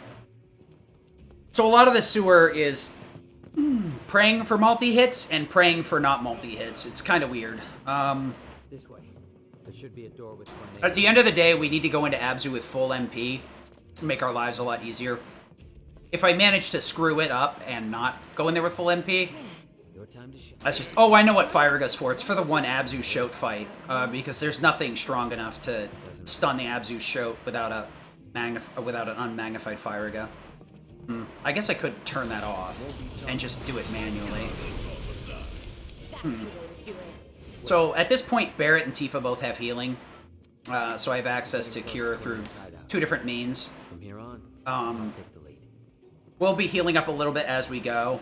Can actually do some right now. There's no reason not to, because we'll be getting a crate at the end of this room, usually. Fasten went that way. Don't lose him. Got your number. Cool. ATB boost, fire ga. What am I doing? Barret, you're faster. Yeah, unfortunately that was the fastest way to get down the hallway because Cloud was caught fasting and Tifa was caught dolphin flurrying. If you're not very careful with your inputs, you can end up doing silly stuff like that. And your fastest option is actually going to be running with Barret. Not something you want to get caught up into very often. Okay. Would kill for a shower. So right there I wanted to use Unmagnify so I get more MP back because of the higher damage output. It'll usually kill too. So we're going to fire a Magnify. Oh, those both should die anyway. Yep.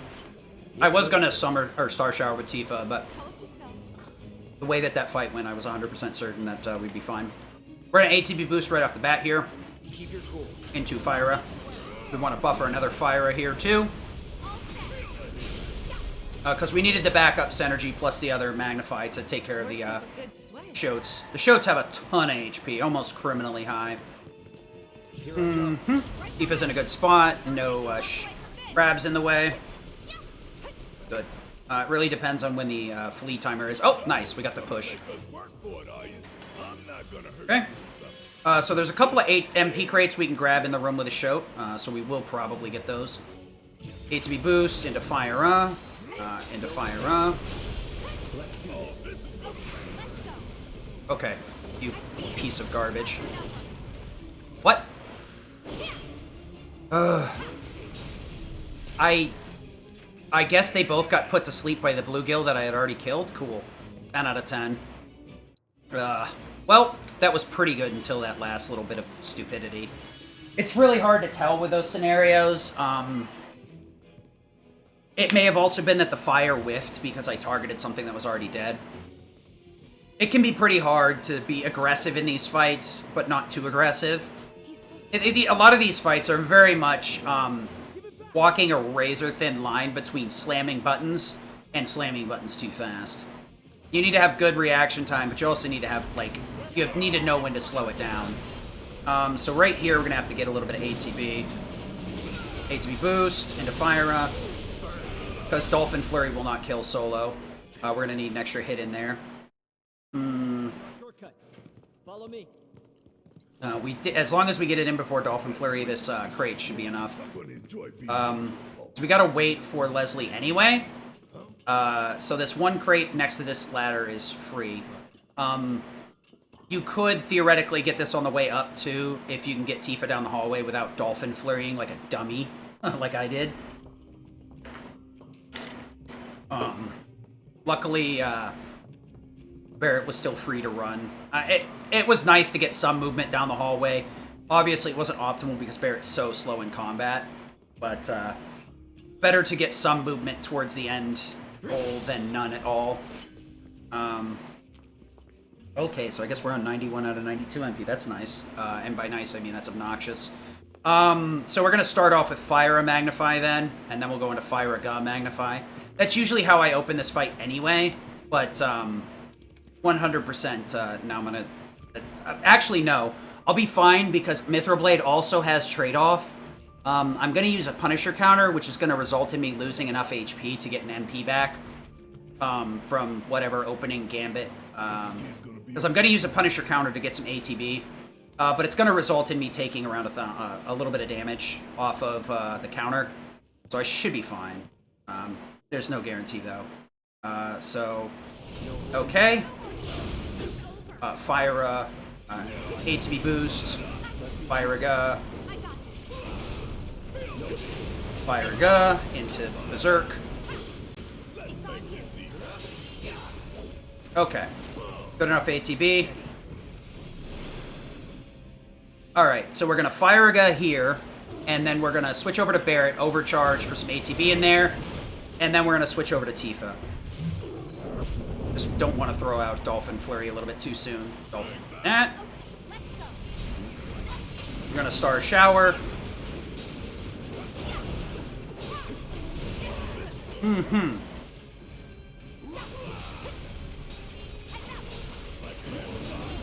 Okay, that was pretty awful, but I had to do it that way.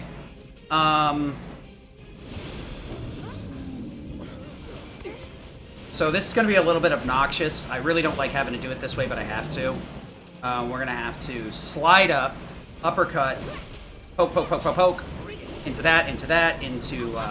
Dolphin Flurry, Barret in a Maximum Fury, Fire Ga from Cloud. That will kill, though. Everybody got their shit canceled by the little shoats. Really obnoxious, honestly. Everybody got canceled out by shoats. That fight went like shit. So we're going to head on up. We're going to split there. Okay. Well, this goes into wind. Lightning for fire, which is this one. Nope. Nope. Ice for that. Into refocus. It can be that one. Then we go into Arrow Ra, Magnify, Arrow Ga, I believe. Arrow Ra. And then we want to go down to Somersault, Summer, and Blizzard. Okay. Skillmaster on Tifa? Yes. Yes.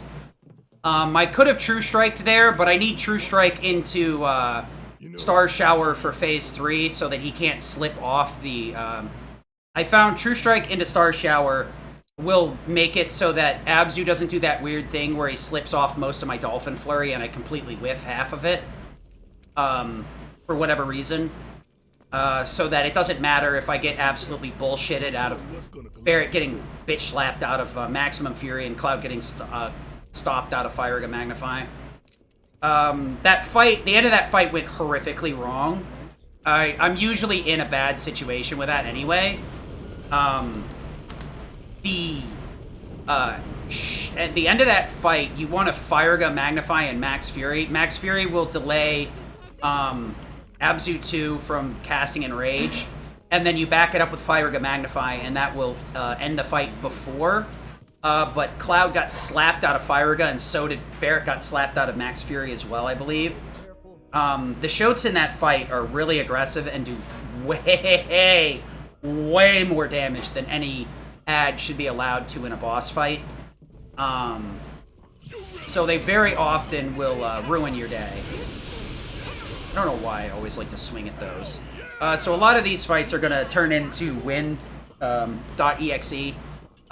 Most of these enemies are weak enough to win that we can just kind of spam spells recklessly and get through it. So ATB, Aereo, Aurora, Arrow. So Cloud right there pretty much can solo that entire fight. Barrett does add a little bit of stagger through Synergy Lightning. That's mainly for the Blast Rays more so than anything else. We'll be ripping Synergy off of him for the boss fight. Cloud Synergy is extremely powerful on Valkyrie. It does add an additional 2 menus, which I'm not a big fan of.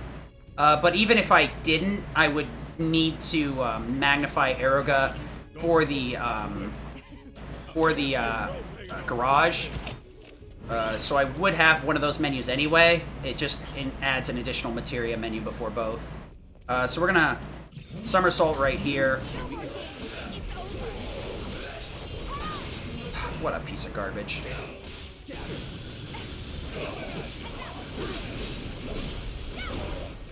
Okay.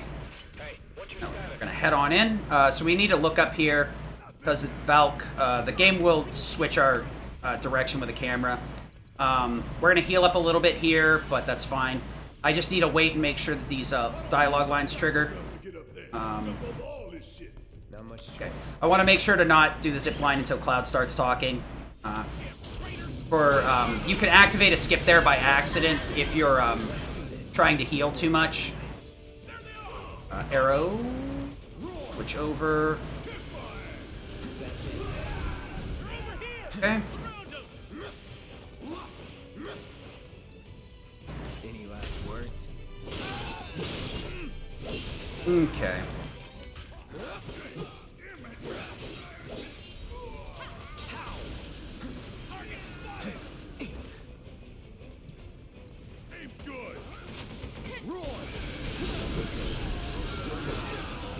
Okay, is that the only guy left? Let's be smart. Okay. So the movement in here is pretty jank, to be honest. I think I can get Tifa through the parry, uppercut parry canceling. I can get her up that pipe fast enough that Cloud will not you won't be warped back to Cloud, but I have not been able to test it. I've only done it once, and I really haven't practiced or tested this specific chapter for that time save in particular. And it could also be dead on arrival if you get really bad ATB management on Cloud. So it may also be that I need to like somersault those last few enemies. Okay, so that happens. Wrong. Star Shower, somersault into Arrow. The Arrow will trigger a Synergy Lightning. which will make it so somersault right here will stagger and then kill. The first hit staggers, second hit kills. Easy peasy every time. Big time loss here is going to be not getting blasted by Valk in the minigame. Also, the MP Absorb puts me in a position where I don't need to worry about my MP at all, for the most part. I will grab exactly one crate in this next fight, so I will just top Cloud off with Barret because he has a little bit higher MP, so he'll get more out of the crate. Both Barret and Tifa's MP are very low, though.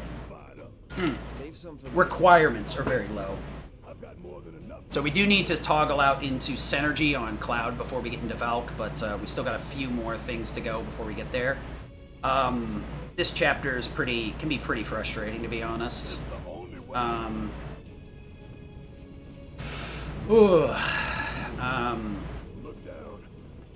It's both extremely easy and extremely difficult at the same time. It's kind of hard to put into words.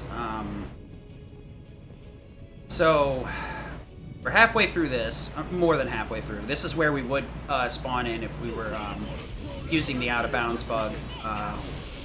So we're gonna arrow magnify. True Strike. That should kill with Thunder. Or whatever. Okay. I did waste some MP on the cast there, but it's whatever at this point. I didn't really expect Barret to kill like that. Normally, you end up a lot... the Thunder will finish off. I probably should be just using Arrow or Magnify. If I use Arrow Magnify twice, it's a little bit more in terms of MP. I probably don't need to throttle my MP there, to be honest. Arrow.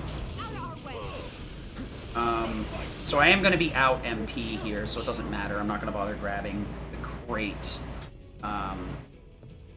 If I need it, I'll grab it after the... You know what? I will grab it. So I'm going to want to not get it after the Blast Rays. The Blast Ray fight's really obnoxious to grab MP crates in. Bonk. Bonk. Ah, fudge. This minigame can be done pretty consistently. If you know what you're doing and not be an idiot... Could you just run? Oh my... I hate it. I hate this minigame so much. 1, 2, 3, go. 1, 2, 3. That's what you need to be doing, is waiting in groups of 3. If you bonk just ever so lightly off of the edge for a little bit there, you can get a faster cycle. Durga. ATB boost. Arrow. It does save a lot of time, but it also requires you to not be bad at the game. Overcharge. Are you guys gonna actually... You wanna kill that anytime soon? No? Okay. That, the skip itself allows you to skip that shitty minigame, so there's no problem. That was a lot of time loss. So any time loss in this chapter is basically going to be from that stupidity. Switching over to Tifa here to make sure she doesn't screw up the management here. We're going to have Barret Kurga himself and get out of Kurga, and Tifa do the rest of the topping off here. Cloud first. I've recently been having issues with the bonk. I was on the right cycle, but I think I should have just bonked an extra couple of times. I also need to, alright. Now let's get this garbage over with.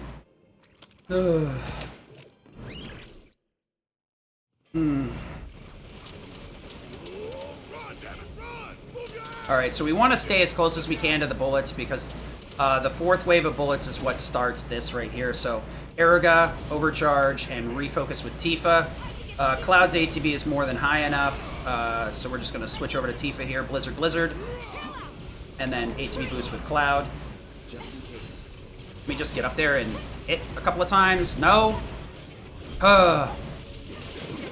Okay. I think I may have cut Cloud's second arrow out by accident.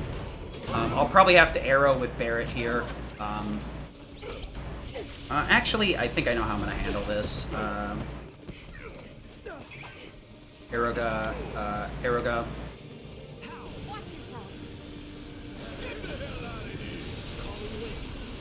There we go. Let's just upgrade the damage a little bit there.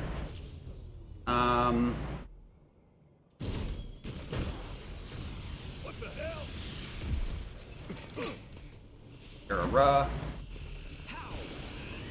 Aeroga. Switch over. Into double focus.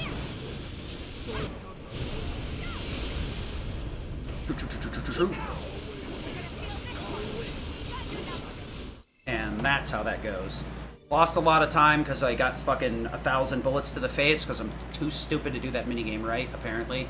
That's not correct either. There we go. I hate Valkyrie and I hate that damn chapter. That's actually why I didn't have any issues with the chapter 15 skip.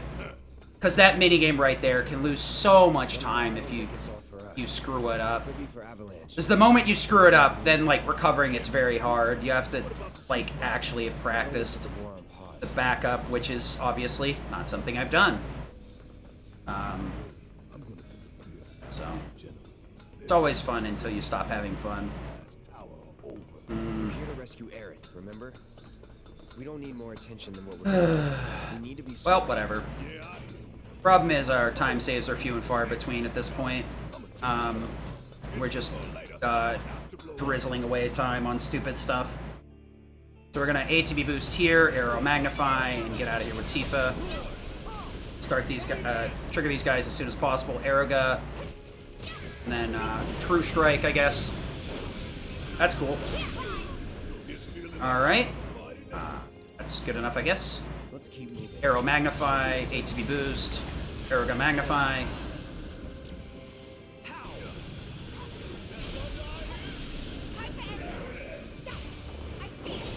Oh, that's cool. I love it when it warps back to Cloud like that. One step at a time. That's probably the most obnoxious part of this whole thing. Sometimes Cloud will warp to the other side. What you need to do is buffer a dash or whatever away from the other side. Boost. Oh. Alright, let's get the hell out of here. So, the garage isn't difficult, but it's also super obnoxious.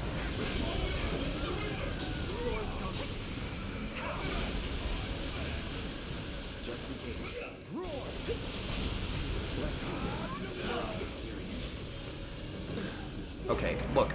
You want a piece of me, you can have it.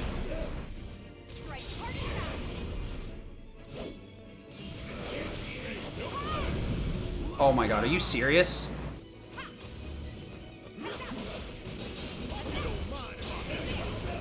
Oh my god, I literally hate everything right now. That's what I get for being greedy with the Arrow Magnifies. I lost a shit ton of time doing that last fight. You really need to be spamming like tier 2, tier 3 for that rat hole, or else you're just gonna lose a bunch of time. Because those stupid third-class soldiers will just shrug off tier 1 arrows. Great. Honestly, this run should probably just be quit.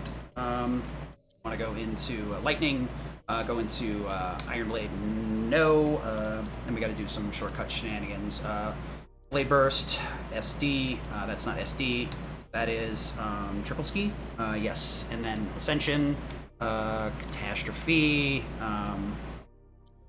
Thunder, and Max Fury, no. Arise.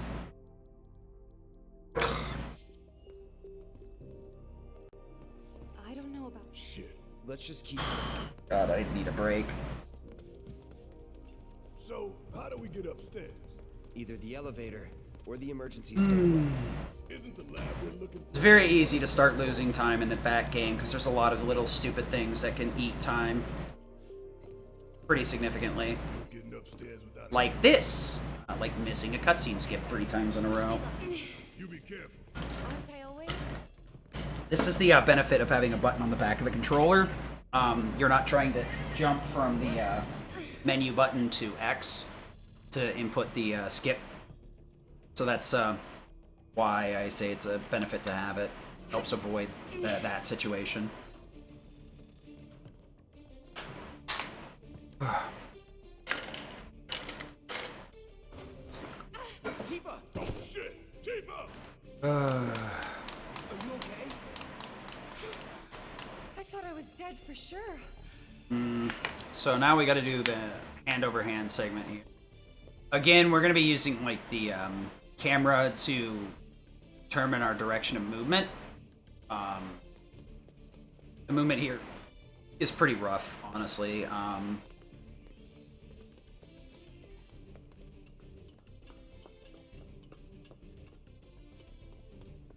Hand over hand, huh? That's fine. Bring it on. You can do it a couple of different ways. I don't agree with that game.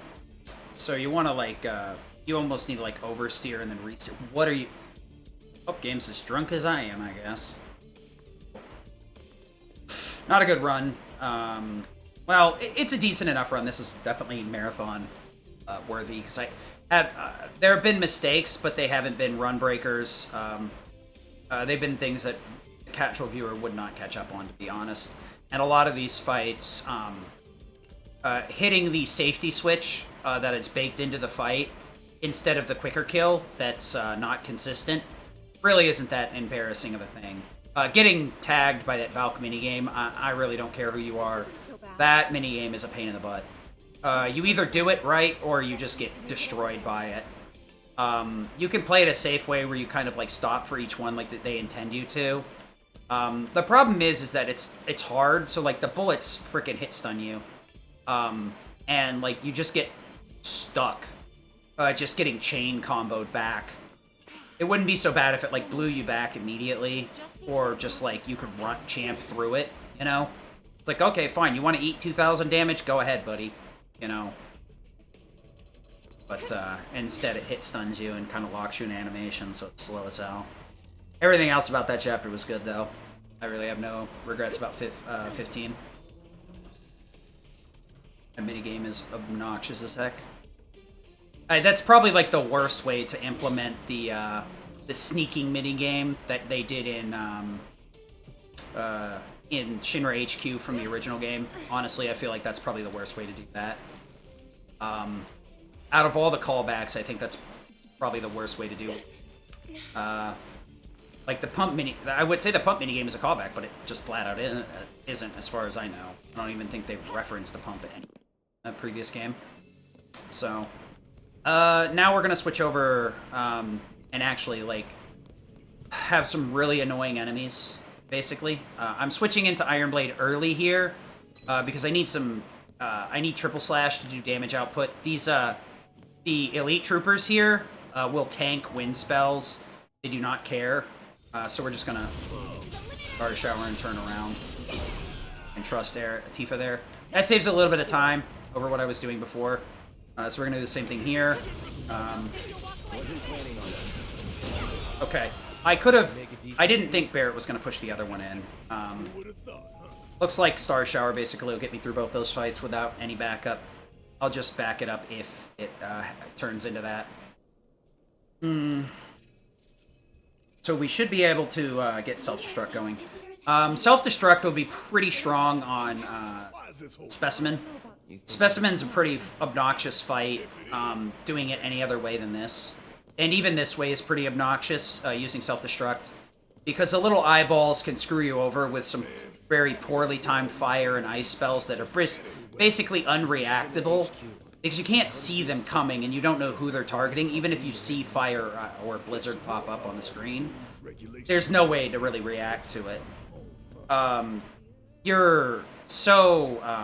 entrenched in like either countering or doing regular attacks or whatever that you basically have no. I thought I was at a different floor than I was at. I don't know why. The President's Golden Gun. Mayor Midgard. Okay, so I'll be back right after I go take a restroom break. Wasn't it fun to learn about Shinra and our esteemed president? And to get a peek at the president's mementos? That was super cool.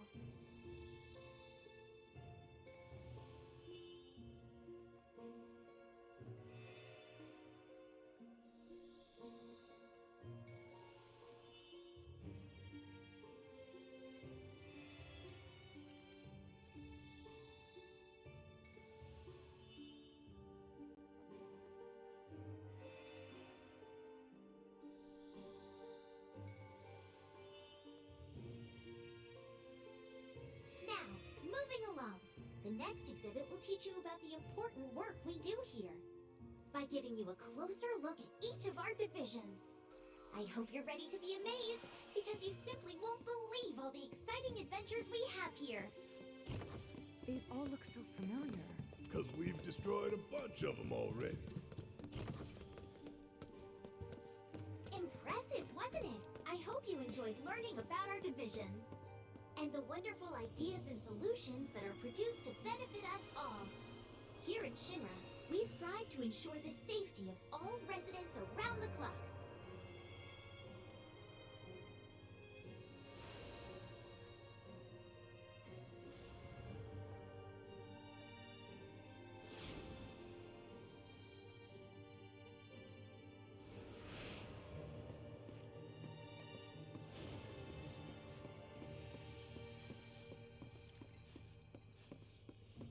Very interesting. Ugh. Yeah, this is a cutscene flag anyway. So, let's see here. So specimen, we're going back into Mithril and then Goddard Moving along, the next exhibit will teach you all about the miracle of Mako energy and our reactors, as well as the city of Midgar itself. Sure, it's for me because I don't think I ordered any. So we got another little save load here. They'll save us a little bit of time. Normally we move pretty slow up these stairs. Okay, first of all, quiet guide. We're actually going to save load right here, and that'll cancel out all this dialogue and get us moving full speed here again. A little bit of movement tech here, there, and everywhere. This one's just another cutscene, so we got to wait till the camera changes into the cutscene and hit the button. So we're going to tag the crap out of this one. Next, please make your... What the?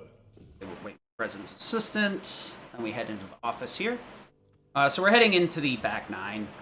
We got not even the back 9. This is like a back 3 holes. We got like an hour left, as long as I don't choke too hard.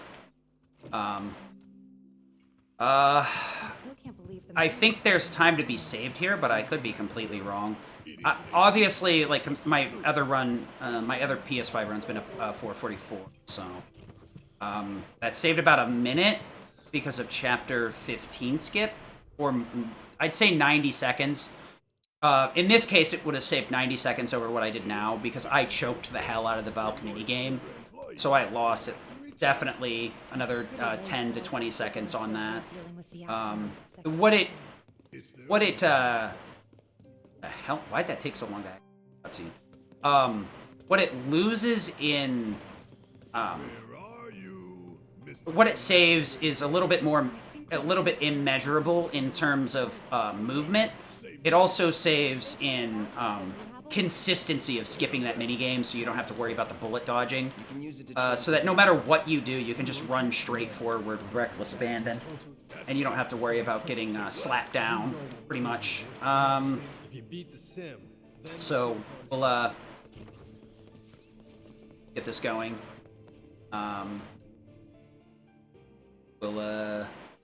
We got to fight a couple of sweepers here. Since there's no hard difficulty, we just do this on easy. There's no reason.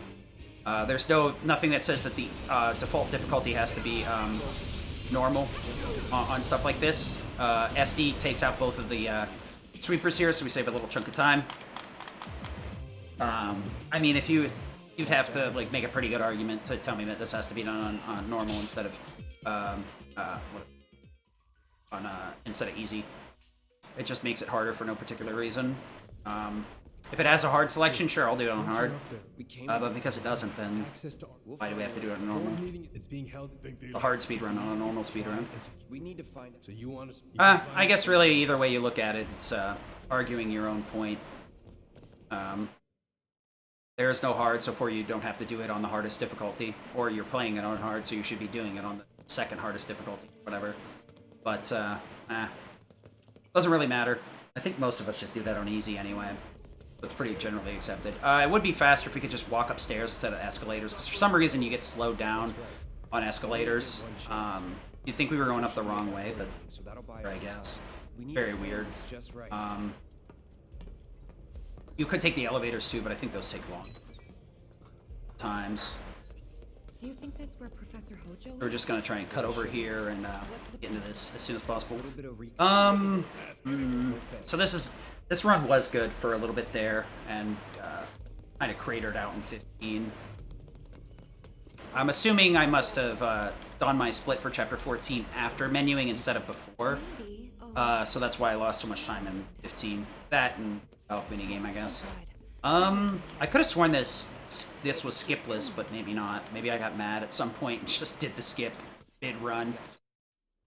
That would explain the huge time loss. Not really, because it's only 40 seconds of difference. So. I don't know, sometimes you can get huge spikes of time loss, and it's really kind of like a mystery where it came from. It's always a bunch of little things. That's why it's really beneficial, at least for me, in terms of a marathon. I don't really track my time, I track the game solo. Right here, these stupid vent are... I wish I had the controller and the input scanner up. The PC version, I do have a input viewer that I can use in a browser. Which I guess could be a donation incentive for a hand cam. I don't really know if this game's really... The inputs on this are pretty crazy, though. A lot of these fights require pretty precise inputs. And you can't really afford to hesitate. I was trying to do a tutorial series, and I found a lot of time that trying to slow things down, I was not able to do things quickly enough, so... I probably need to rework some of the boss fights to make them work for newer runners. Instead of just being like, no, catch up to my speed. You know, nah, let's find a reasonable method. I think the big one is learning to swap into Punisher stance efficiently and quickly, decisively, without being slow. Because Punisher stance counters can be very powerful, but if you're slow with that input, Punishers will get you punished more often than not, and can easily get you murdered, so... They're both very powerful, but they often can do the opposite and turn a consistent strat into inconsistent if you can't do the swap over quickly enough. Probably why Disorder is a little bit better, because it automatically does that switch over. As long as you have ATB to make.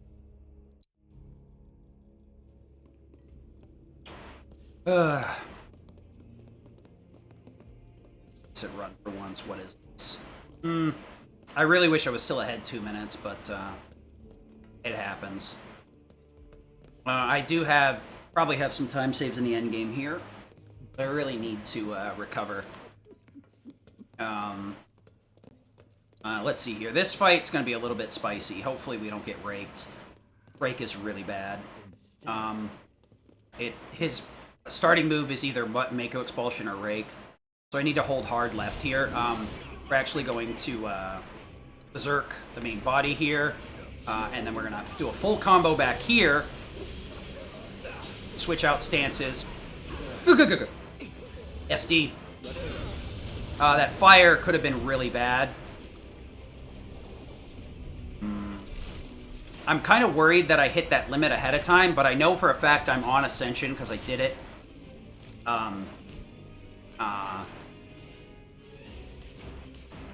And then we gotta... Okay.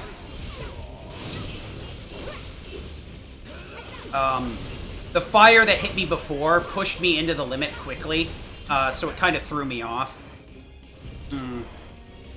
So what we're gonna do here is we're gonna Star Shower into Somersault. That'll do most, if not all, of the damage we need to Specimen, because he still has a nice fat chunk of Berserk left, so he's going to be taking 30% more damage right now. So we need to Star Shower, switch over to Barret, buffer that Somersault, turn around and overcharge.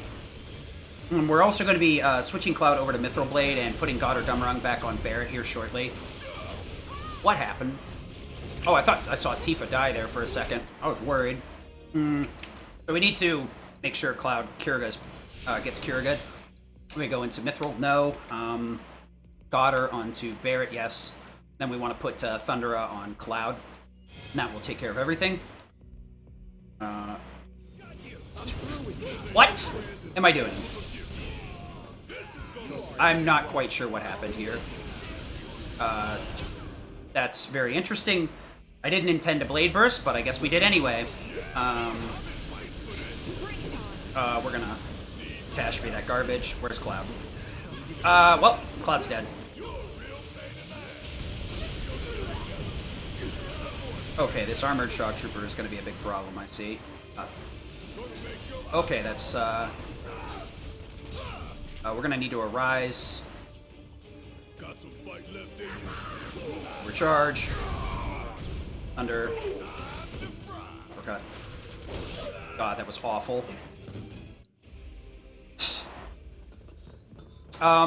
Reminder, whoever decided that the armed shock troopers had to explode is a complete jagoff. And I hate him. I absolutely hate the guy that decided that that interaction had to happen.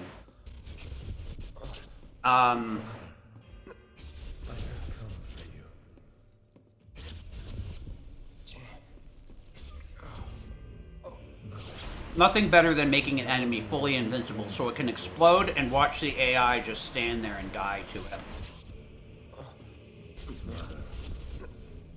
They have come again.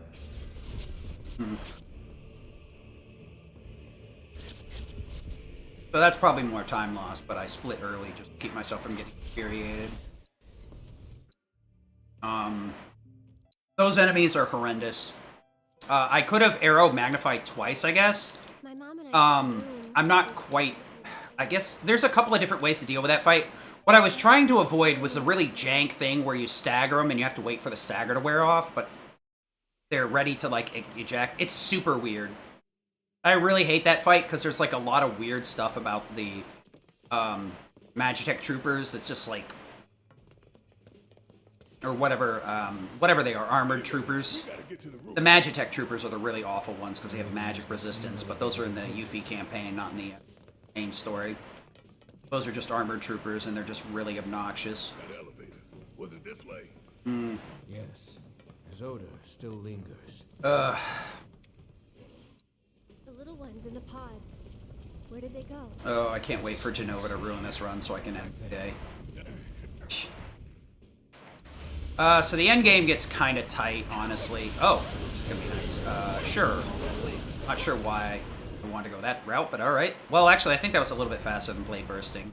A little bit more MP intensive for sure, but that went faster. I'll take that. Yeah, this is a tenable laboratory, I guess. I normally want to be on the bottom floor by now, but this isn't, this is on pace for my PB, I think. I might be a minute behind it, so I guess I really can't complain here. Looks like my PB was not as strong as I thought it was. Good to know, I guess. Wait, actually, no, I don't want to know that. I want my PB to be good. I don't want my PB to be bad. Oh, shoop. Shoop to doo-wop. So I guess, like, what you should be aiming for, or what I should be aiming for is a 355 here. But, Test subject pods? good enough, I guess. We want to knock down this time here. I want to see how low I can push my sum of best segments so I know what's a reasonable time to aim for. I would like to get 430 something, but I don't know with my skill cap how reasonable that is. I am pretty consistent, but raising above that consistency to fast is seems to be out of my range. I may be completely wrong, though. So we're going to ATB boost here, arrow triple. That'll be enough to get rid of these guys. And thanks. Arrow into triple. Could you please not, though?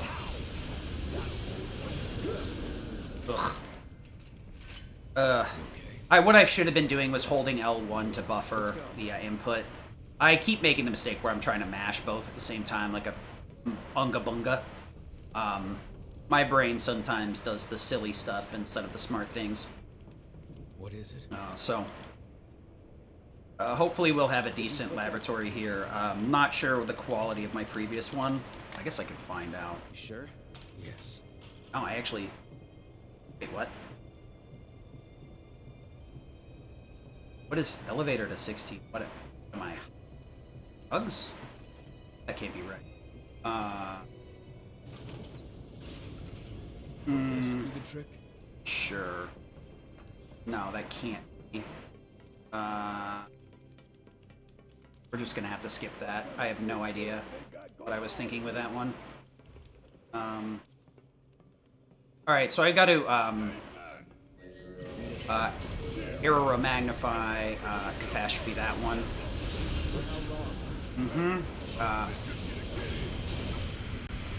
Doggo kill? Nope, I kill. That's that. Let's, okay, fine. Overcharge.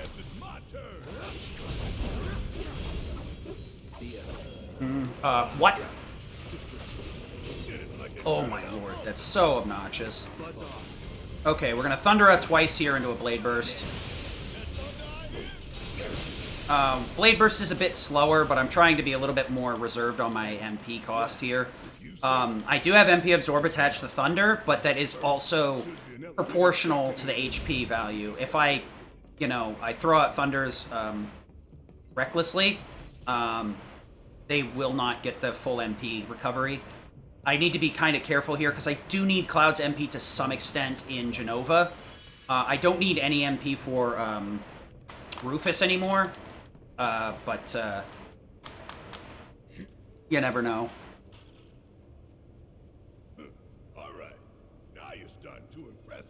So we are entering into the last... There's 2 more big menus. So we're going to have to get Wind Magnify onto Aerith. I need to convert that to Lightning Magnify at some point, which means I have to relearn my fights with Lightning Magnify. I think Lightning Magnify is a bit better because it'll let you leave their first loop of Tifa and Aerith with full MP. And you don't need to worry so much. There's something over there. But,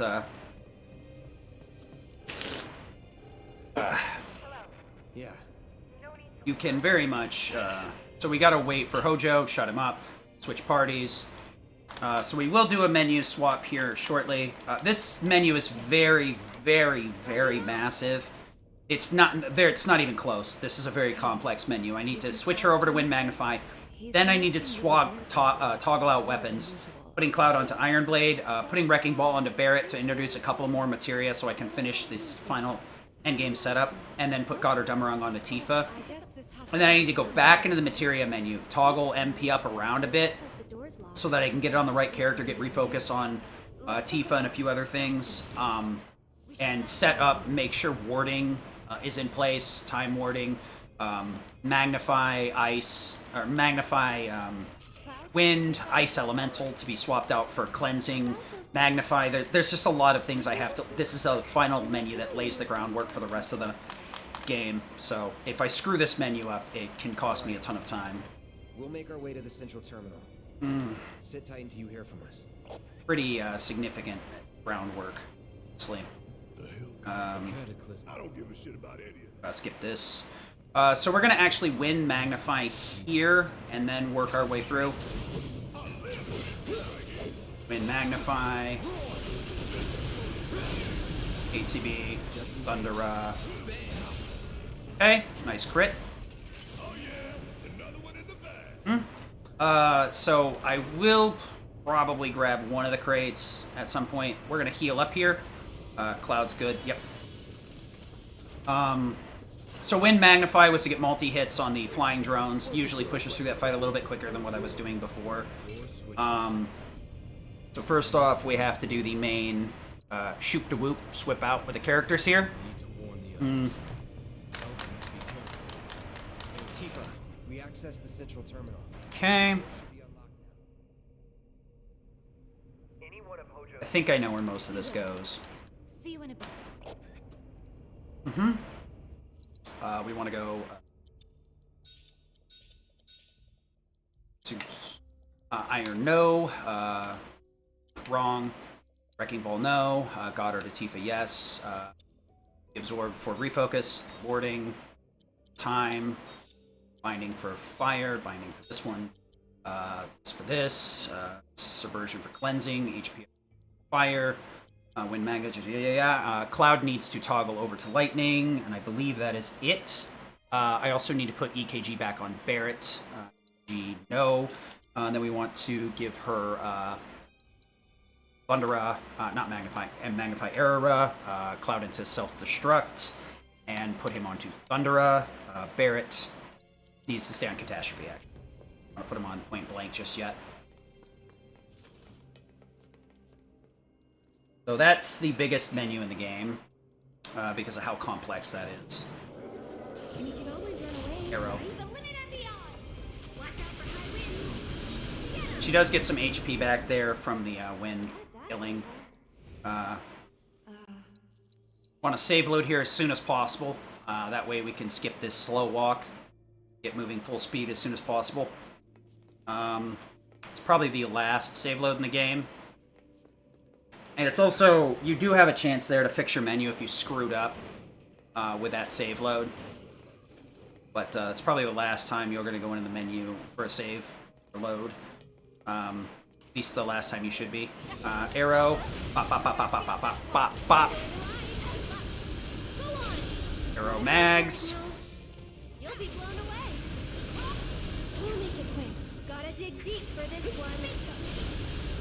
Sorry, but I gotta. Tifa, you wanna... Okay. That's actually pretty nice. I'll be able to grab this crate right here. Okay. I didn't realize the top one had the MP up. That's nice. So we're going to wander forward into this slowly but surely and get the Soul Drain going. So we're going to Somersault ASAP and then Soul Drain. The Soul Drain is actually a nice little thing to steal some extra MP out, but it also allows us to pull the Zenine back. There is some really weird movement you can get there where Tifa whiffs that Somersault. Yeah, I know, surprising. Somersault can whiff in a lot of these fights here. These rooms are really jank. And Somersault, despite how fast it comes out, can very easily whiff a lot of these enemies, especially some of these where you're playing a little bit more fast and loose. I could Somersault the one right in front of Tifa, but I want to turn around and get the one behind me instead. It just is going to work out better. Hopefully, I usually will get both out of that, so we want to Somersault this one. Okay, and we're not going to get any payoff for that. Soul Drain. Shower. Okay, we did manage to warp Tifa over, though. Fair enough. That wasn't optimal. We wanted to get both of those with the Somersault. You could Aeroga Magnify to pull them both in, but the chances of that working are not very high. I need to be careful here, because last time Aerith got mud stomped, so I need to be careful. Somersault. Thundera. Then we'll switch over to Tifa here. That'll warp Tifa. So we should be good now. We do make a little bit of a change up here when we get to the other side with Cloud and Barrett.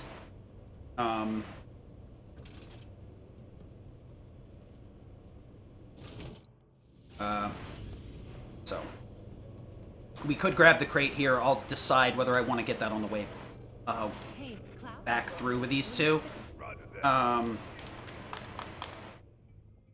This is a completely new split, so it's going to be awkward.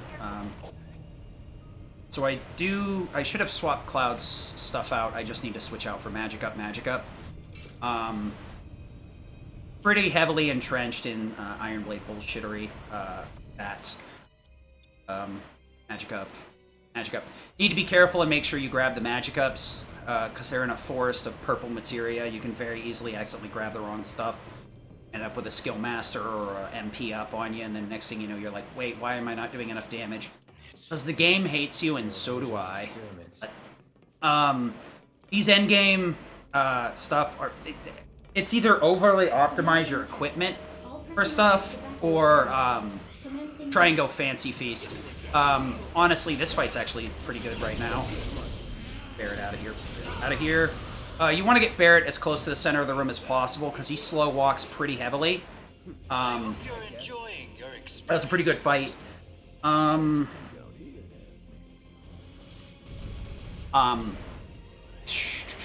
gonna actually do...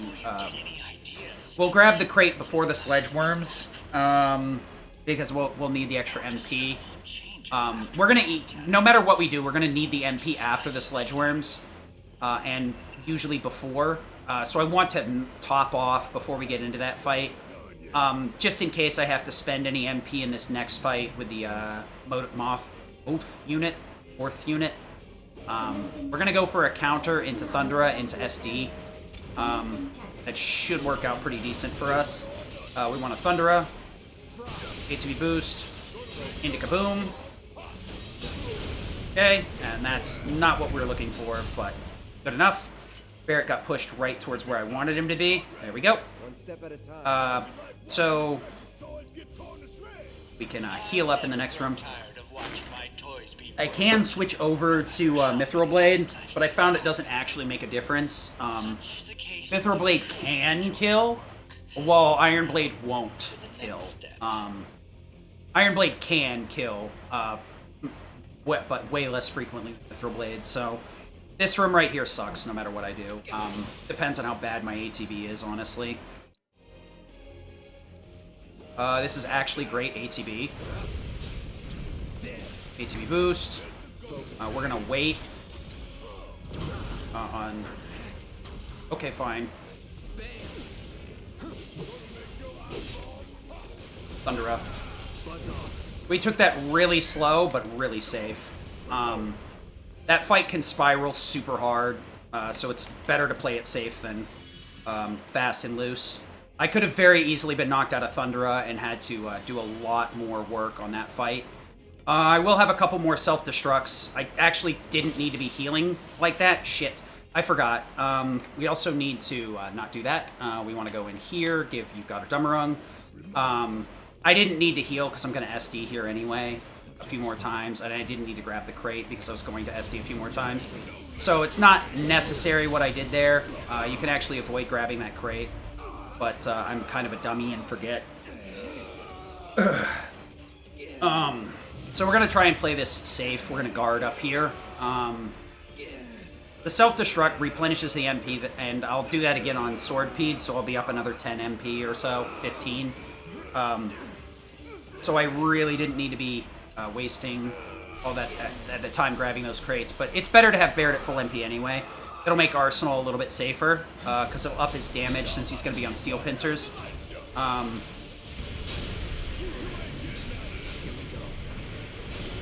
Okay, we can ignore that crap and go. Cloud's HP is fine. I'm going to be self-destructing on Swordpede anyway, so we're fine. Fine.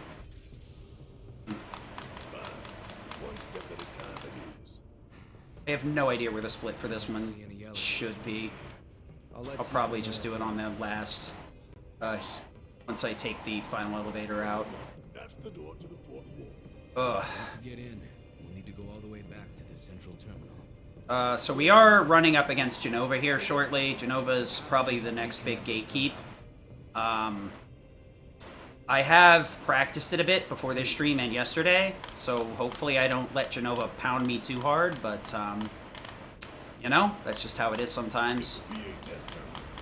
See if they can get to the central terminal. Should only be about a 3-minute fight, but, as long as it's less than 3 minutes and 30 seconds. Genova is, as Genova does, it can be the, it's pretty rough, honestly. Okay. I also need to, oh yeah, that's right. I need to give, Goddard to you, Cloud needs to go back to Ice, and then Magic up for you, for Cleansing. No, I need Binding, not Cleansing. And then the shortcuts are still the same. Okay. That would have been a big screw up if I hadn't swapped those out before. I usually do that before the, before that fight. But, I guess I decided to do it after this time. Hopefully, we'll get a somersault to hit one of these two. You need to get her to about middle to make sure this will hit one of them. Thundera. You jittery? It's over. Okay. Thank the Lord. We're through all the hard part. Doesn't mean we're safe.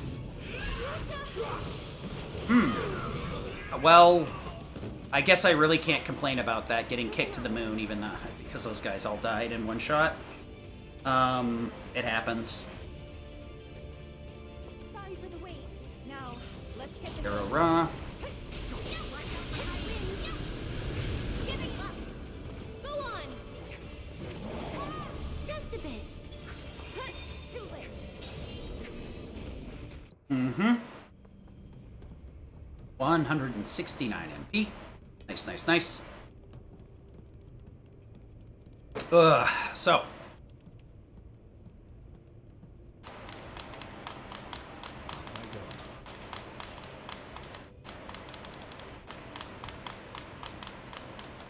We're going to be toggling into Ice Elemental on Aerith to boost her damage quite a bit. And we're going to be using An elevator. Magnify Cleansing on Aoife.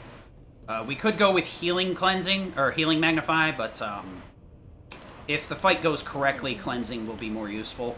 Magnified. Plans for And will reduce a lot of micro-menuing to get resist on both Cloud and Aerith. all that remains is the fourth war. So We must trust in I either throw this run or I don't. We're basically getting into the final boss rush, where things get really harsh. You really can't afford to screw up anymore. So I just got to make sure we get our Ice Elemental and get Magnify over there for cleansing. Okay. We want to do Ice for cleansing, Ice for this, Magnify for this, and then we need to go into Dive Kick, Dolphin, Thundaga. That's not Thundaga. That's Thundaga. That's Blizzara, and Blank. I don't know why I did that the weird way. Let's go give the others the news. We're on Dolphin Flurry. We're gonna need to get some major damage output on Genova. Hopefully I don't punt Genova. We unlocked I'm gonna try and take it a little bit slow. I don't think this PB has a good Genova. And resetting Genova is about 30-second time loss immediately, so if I can avoid that, I can avoid to have a little bit of a slower fight, or afford to have a little bit of a slower fight as long as I don't throw too hard. Guess so. Genova is very worrisome to the point where Maybe. it can very deeply impact the run. The first couple of phases of Genova are fairly quick and input heavy. So hopefully I get good enough ATB to the point where it won't turn into a complete disaster piece. So we're gonna start this off real hip with a attack into a Punisher, into a Blade Burst, into a ATB boost, into a SD. Barrett's Synergies will push the needle over. We're gonna Dolphin Flurry, charge a Tempest, hope we get it in. Poke a couple of times here. We're gonna have to Thundera. Yep. That's quite unfortunate. We got it to work. Something is wrong with like the hitboxes where Dolphin Flurry just does not hit as hard as it can, because I think some of the damage ends up in the wrong thing. It's kind of hard to... if I could explain it, I would probably be able to avoid it as well. I think it might be locked from this That side. fight's jank, basically. That's the easiest way to put it. Pure Cloud again. Want to get him topped off. Genova is a full HP needing boss. We have very few options. We're going to go into Hard Edge here. Nope. We're going to go Assist. We're also going to take Wind off for Synergy. We're going to toggle Cloud into Disorder. Actually, Blizzara and Braver. I used to have it on Berserk, but Blizzara is much better. I'm going to need that at the end of the boss fight. I think I got full MP, so we're good to go. What the hell? I mean on Cloud. Aerith's MP is going to be struggling behind for quite most of the fights. That's just how it's going to be. I will steal off a couple of... I will get a Soul Drain in there, so that's 15%. That'll be a good 19, 22-ish MP, I think. And then the roof. So it can be quite a bit. I guess this is where I would split, probably. Wait, I don't think I saved that much time on the Hojo's Lab. The elevator. Now's the time. Yep. for the unfinished business. And then skip it. There you go. Yeah, that seems about right. Who knows? So, it's make or break time. Rufus is pretty straightforward. Arsenal can be straightforward as long as I don't, like, try and shave inputs or attacks. Genova is not. Genova is a lot of inputs really quick. So hopefully I can get my stomach out of my throat and play. I'm going to be using a lot of disorders to trigger ATB assist over and over again with Cloud. We want to be looping ATB as much as possible, mainly to get Star Shower loops with Tifa, so we have a lot of damage to output really quickly.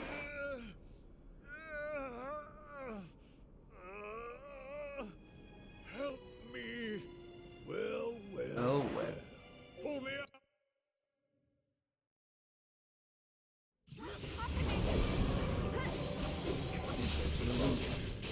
Boost Aerith, ATB ward on Cloud, into Berserk, into Self Haste, into Star Shower to Dolphin Flurry.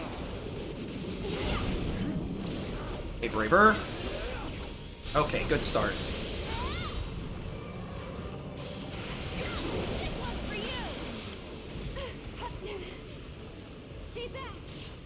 Braver into... Okay. That always takes a little bit sometimes. Aerith is in a good spot, too.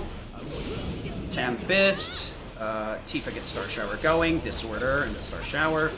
Disorder into Star Shower. Double Braver. And one more Star Shower. I should not have held off on that Star Shower. Okay. Good to go, good to go, good to go, good to go, good to go, good to go. Ah. Okay. Tempest in. Over to Cloud. Disorder for an ATB proc. Or ATB assist proc there. Okay. Triple ski. Into a triple. Oh, nice. Complete whiff on the triple slash. Oh my gosh. Horrendous. Tentacle phase too. We're gonna wait on that, actually. Oh my, are you serious? We're going to actually get the resist going now, before I screw anything else up. Triple. We're gonna keep going the right direction. Triple. Get rid of this. Triple. Okay, we got the really weird direction one. Got it. Cool. We want to get in here. Into a focus thrust, switch over to Tifa, then let her poke for it, switch over to Aerith, Tifa True Strike, hold down the Tempest, Soul Drain, get another Tempest going, and then poke, poke, poke, alright. Do-do-do-do-do-do-do. So let's see if we can... Huh?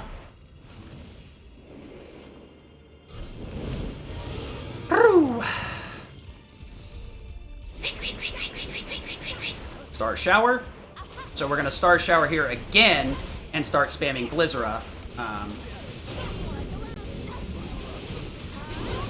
Alright, Dolphin Flurry. And we got a full Aerith right there. Oh! Easy peasy boss every fucking time. Now let's get the pincers onto the right character. Steel pincers, yep. We're gonna give Goddard Dummerung to Barrett, correct. Then we're gonna toggle binding out for some HP up. And we are going to, let's see here, I believe it's assist for Stagger. Everybody should be set up. Aerith needs at least 104 MP, and she has 100. I'm going to double check her HP. Oh, good to go. That is fantastic HP values. Oh, baby. We got the speed run. Whew. Let's go. So, this fight is pretty straightforward, but fairly easy to mess up. I just got to make sure I'm very precise with where I aim my hits.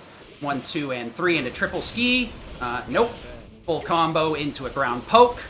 And then we're going to focus thrust out of the poke. And that will give us a focus, almost full bar, and there you go, full pressure. So we're going to be able to just swing in next phase and hit him with a triple slash. The reason we do a normal slash here is to stagger Darkstar immediately, so we don't end up wasting a lot of damage from triple slash. Triple slash is going to face some damage penalties from hitting Darkstar multiple times, so I want to get as much damage out of triple slash as possible. That'll let me finish up with a normal combo to the point where I can just push damage and kind of not have to worry about Rufus getting back up and shooting me in the back of the head. Full Punisher combo plus a twist is usually enough. So we could have kept binding on here if we really wanted to, or a sleep. I'm going to go for a triple slash cancel method instead. That's going to put us in a situation where we're going to have to roll out of Rufus's counter and counter the counter with a Braver. Roll into a Braver into... Okay, it's easy. Now we switch stances, and we're just going to go ham and disorder out of this, and that will be enough to end this fight. Now we got to go in on this guy. So we're going to start this off with a limit catastrophe on drone A, Thundera, and then we're going to want to Tempest drone C twice to build some bar, and then we're going to want to Thundera drone A again. A little bit slow, that's going to mess with my ATB gain, but we'll be fine here. We're going to Tempest, Soul Drain, and then build some bar here naturally. That's close enough, we're good to go. We're going to Blizzara this phase and follow it up with a Tempest to start building more ATB immediately right after. So this is pretty decent setup here. So, Blizzara, good, we didn't get the weird phase shift thing that I get sometimes.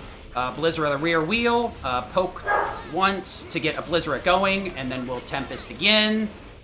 Throw that in. We'll get a little bit of a delayed stagger, but that's fine. Alright, so now we're just going to build some bar here. There's no reason to really go ham.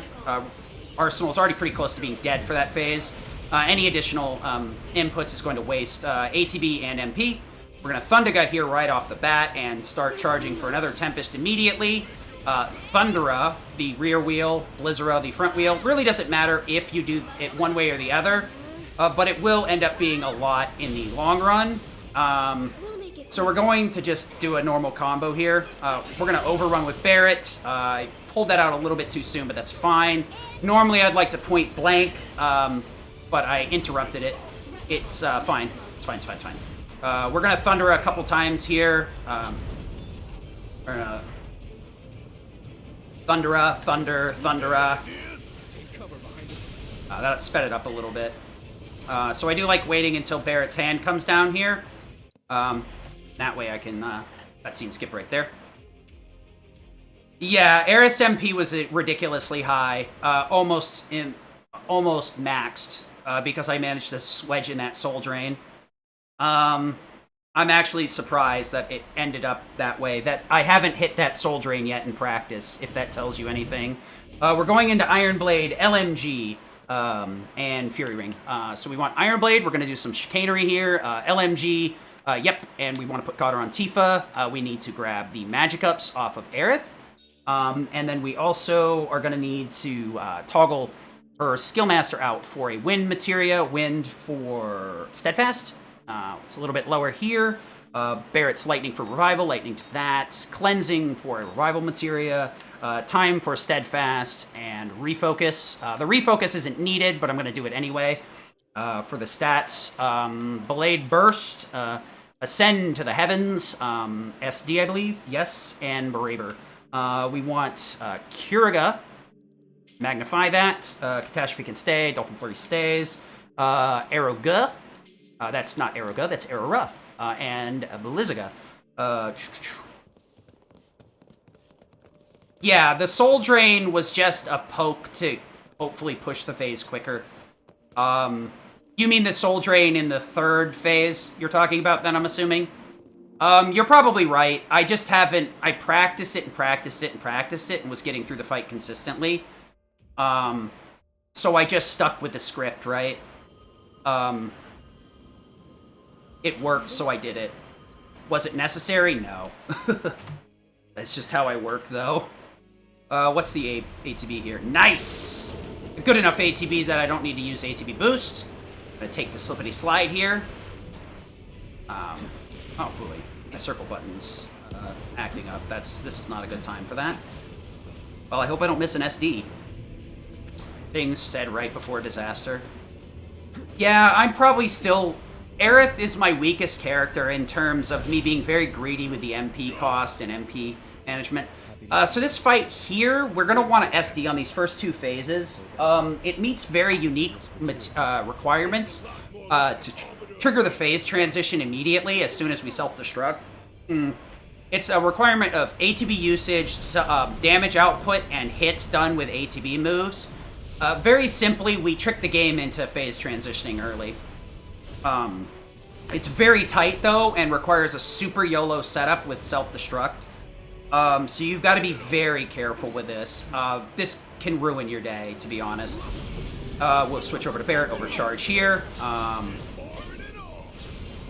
We're going to build some bar with Cloud here. Okay. Want to get on the other side of yellow. We're going to have Kuriga from Barret here. Cloud luckily has ATB boost, so we don't have to worry about anything. We're going to come over here and guard. We'll ATB boost just in case we see Firaga and get it recharging. We're going to want to SD on this phase as soon as possible, but if we get Firaga, we can self-destruct immediately. If we get Flurry or Crimson Twist, we're going to need to guard. You do not want to Punisher this because you don't need the extra damage. You don't need the ATB gain. The guarding will get you enough to the point where you need to just guard normally. Punisher is going to end up losing a lot of HP due to damage output. Sweep is another one, so we're going to SD into that. Switch over to Tifa and Star Shower Yellow here. Get the Arise going with Barret really quick. Okay, Barret's going to have to Arise again because he got pushed. Okay. That's very obnoxious, but not impossible to deal with. Okay, guard. Alright. Good to go. Luckily, we have plenty of limit with both Cloud and Tifa, so the next few phases are pretty much set. I will do some micromanaging on Barret here to get him up into an overcharge, because that overcharge was consumed on getting the car out of the way. And I want to micromanage Cloud's ATB a little bit here, too, to make sure he's at 2 bars. This phase should be pretty much free, though. I'm going to be beating up on him while Dolphin Flurry's going off. It's a Dolphin Flurry. Okay. Overcharge, overcharge. We're going to uppercut a few times with Tifa here. Build bar. Build bar. I probably could use an attack here, but I'm a little bit... we're going to Kuriga. And then move with Barret. Okay. I'm going to have to use Overcharge instead of Max Fury, but that's fine. So what I want to do here is I'm going to Ascend Blue, and then I'm going to try and stagger him with Barret purposefully so that Ascend will instant kill Blue, and then I will self-destruct on Yellow. I could play this a different way since I did the heal. I wanted to make sure my life was topped off. I will self-destruct, but I don't want to do it so soon. So I'm going to be immediately forced to switch to Cloud here. If I remember correctly, you hard start Cloud even if you were on Barret at this phase because your party changes. Unless I'm wrong about that. I mean, it's fine. Even if I'm spamming this and I'm not on Cloud, Barret won't do anything. Damn it. How do we stop these things? Well, the big one is way over there. It's fine. I can fix this if I'm not starting. Yeah, I'm pretty sure. Nothing personal. Oh god, I targeted the wrong one. Whoops. Well, I guess we're gonna have to do this the stupid way then. Mm-hmm. Kaboom. Yeah, we're gonna have to do it the stupid way. Whatever. I could get the Rise going right now with Barret if I was on him, but I have to wait a little bit. So we're gonna just poke for some more damage to speed this up a little bit while we're waiting for Cloud to get back up. Want to, we really don't need to worry about ATB here, so we can just Blade Burst. We're gonna want to Blade Burst because it does way more damage than Braver. We're gonna be taking a lot of Punisher counters here. So we need... This is the reason I can't use Barret. Right here, you look at his MP, 39. This is why I can't use him in Sephiroth right now.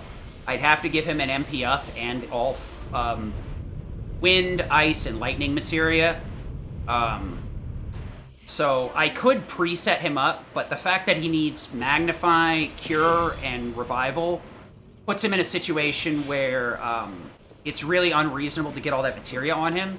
He does have a few open slots, but I'd have to cut like Steadfast Block, and it would make the fight with him pretty unreasonable, to be honest. So we're gonna roll forward into red, take a bunch of Punisher counters here. We really can't do anything else. It's a pretty specific damage value that we need. Anything else kind of does too much, and everything else won't like get us into the limit or the right ATB ranges we need. So Punisher counter is about the best way to deal with this. Unfortunately, it's going to result in us getting tagged for full damage in the middle of it, so I'm going to actually use Tifa to heal up and top Cloud off just in case. So we're going to run up to red and start taking... See? Right there we get tagged for full damage instead of blocking it. That's just how it is. Tifa is going to... oops. No. Kira... Cloud. There we go. That's what you're looking for. I want to top Cloud off because he's going to be the crux of these next few fights after Bahamut. Bahamut should get ascended pretty hard here. But I want to make sure that I get the lock on for him. So we're going to wait till we make contact, switch to Aerith, start charging a Tempest so we can get a ton of free damage off once he lands on the ground. We're going to switch over to Tifa, uppercut cancel a few times into Star Shower. And that should give her enough damage output to kill Bahamut on her own. We want her to kill Bahamut, not Cloud or Aerith, so that she shows up in the final boss first. So we're going to align for blue here, I guess. Then we're going to Blade Burst this direction. Okay. Then we want to... Oh, that's a little bit too hard. I want to hit this guy only. Okay, there we go. So the next couple of... I want to make sure to give Big Boy Whisper and Bahamut to Tifa. And I also want to give her blue. And I want to give yellow to Aerith. That way I can order it so that Tifa comes into the fight first with Sephiroth, and Aerith follows up right after. So we're going to just Star Shower here. And then we're just going to Blade Burst.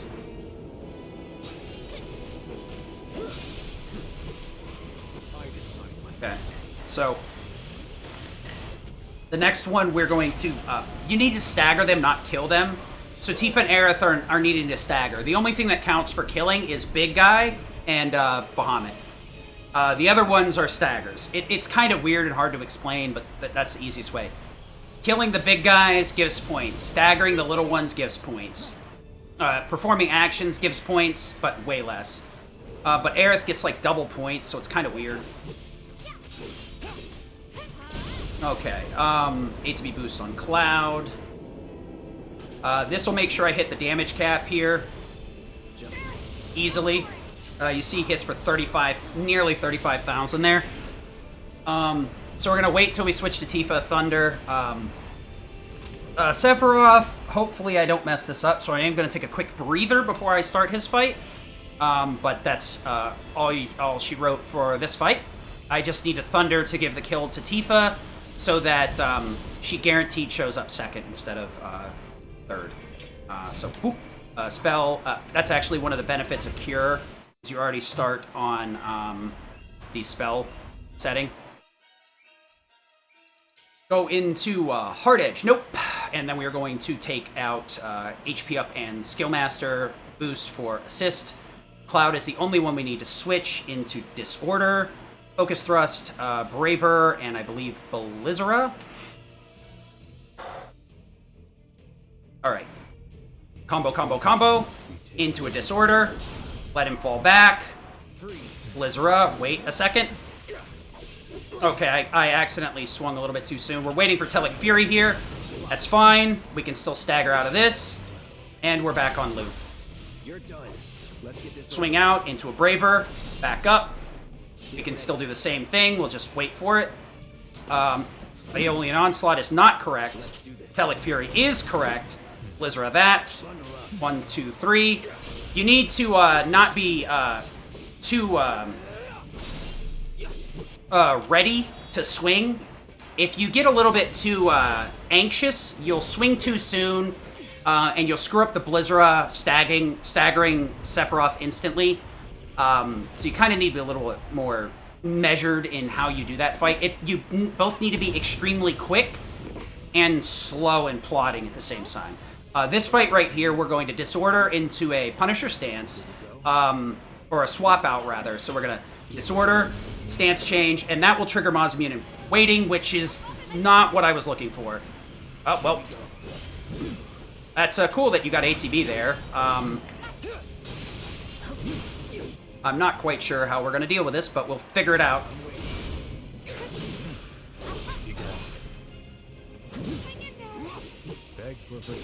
A focus thrust. Okay, that's...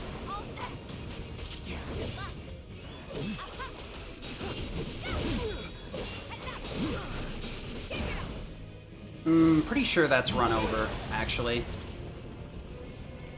Yeah, Cloud's dead.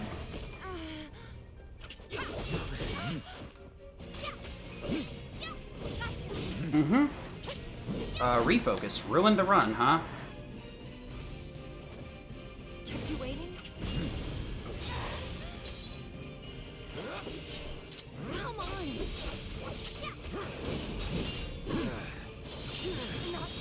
Oh my god. I'm running into it this time. Take the lead? Here we go. Floppy. Really, I can't... I see you.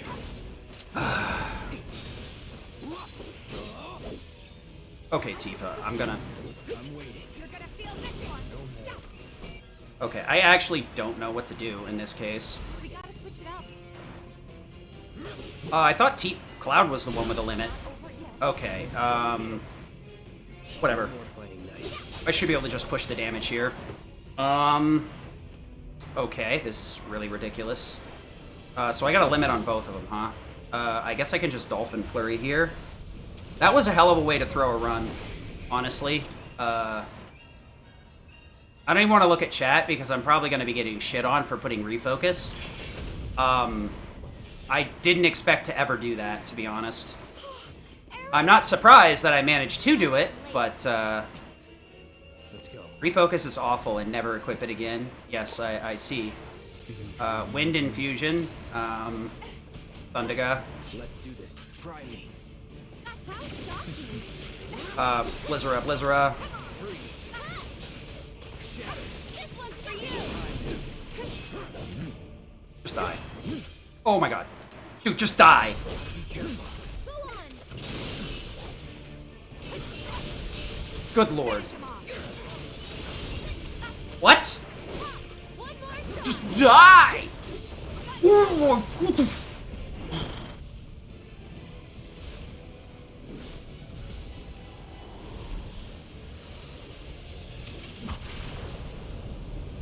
Well, that's a stupid way to throw away a sub 44. I'm not quite sure why refocus needed to be a thing that I wanted on this setup.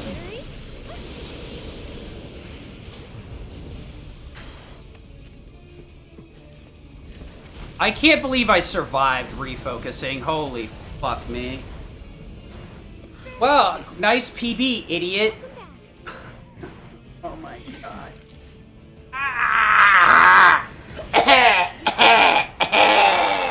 We can change. Oh my god. I'll put refocus on for the stats. No, I'll put refocus on for the throws. Ah! Oh god. Oh my. I can't even. Oh. 438.23, huh?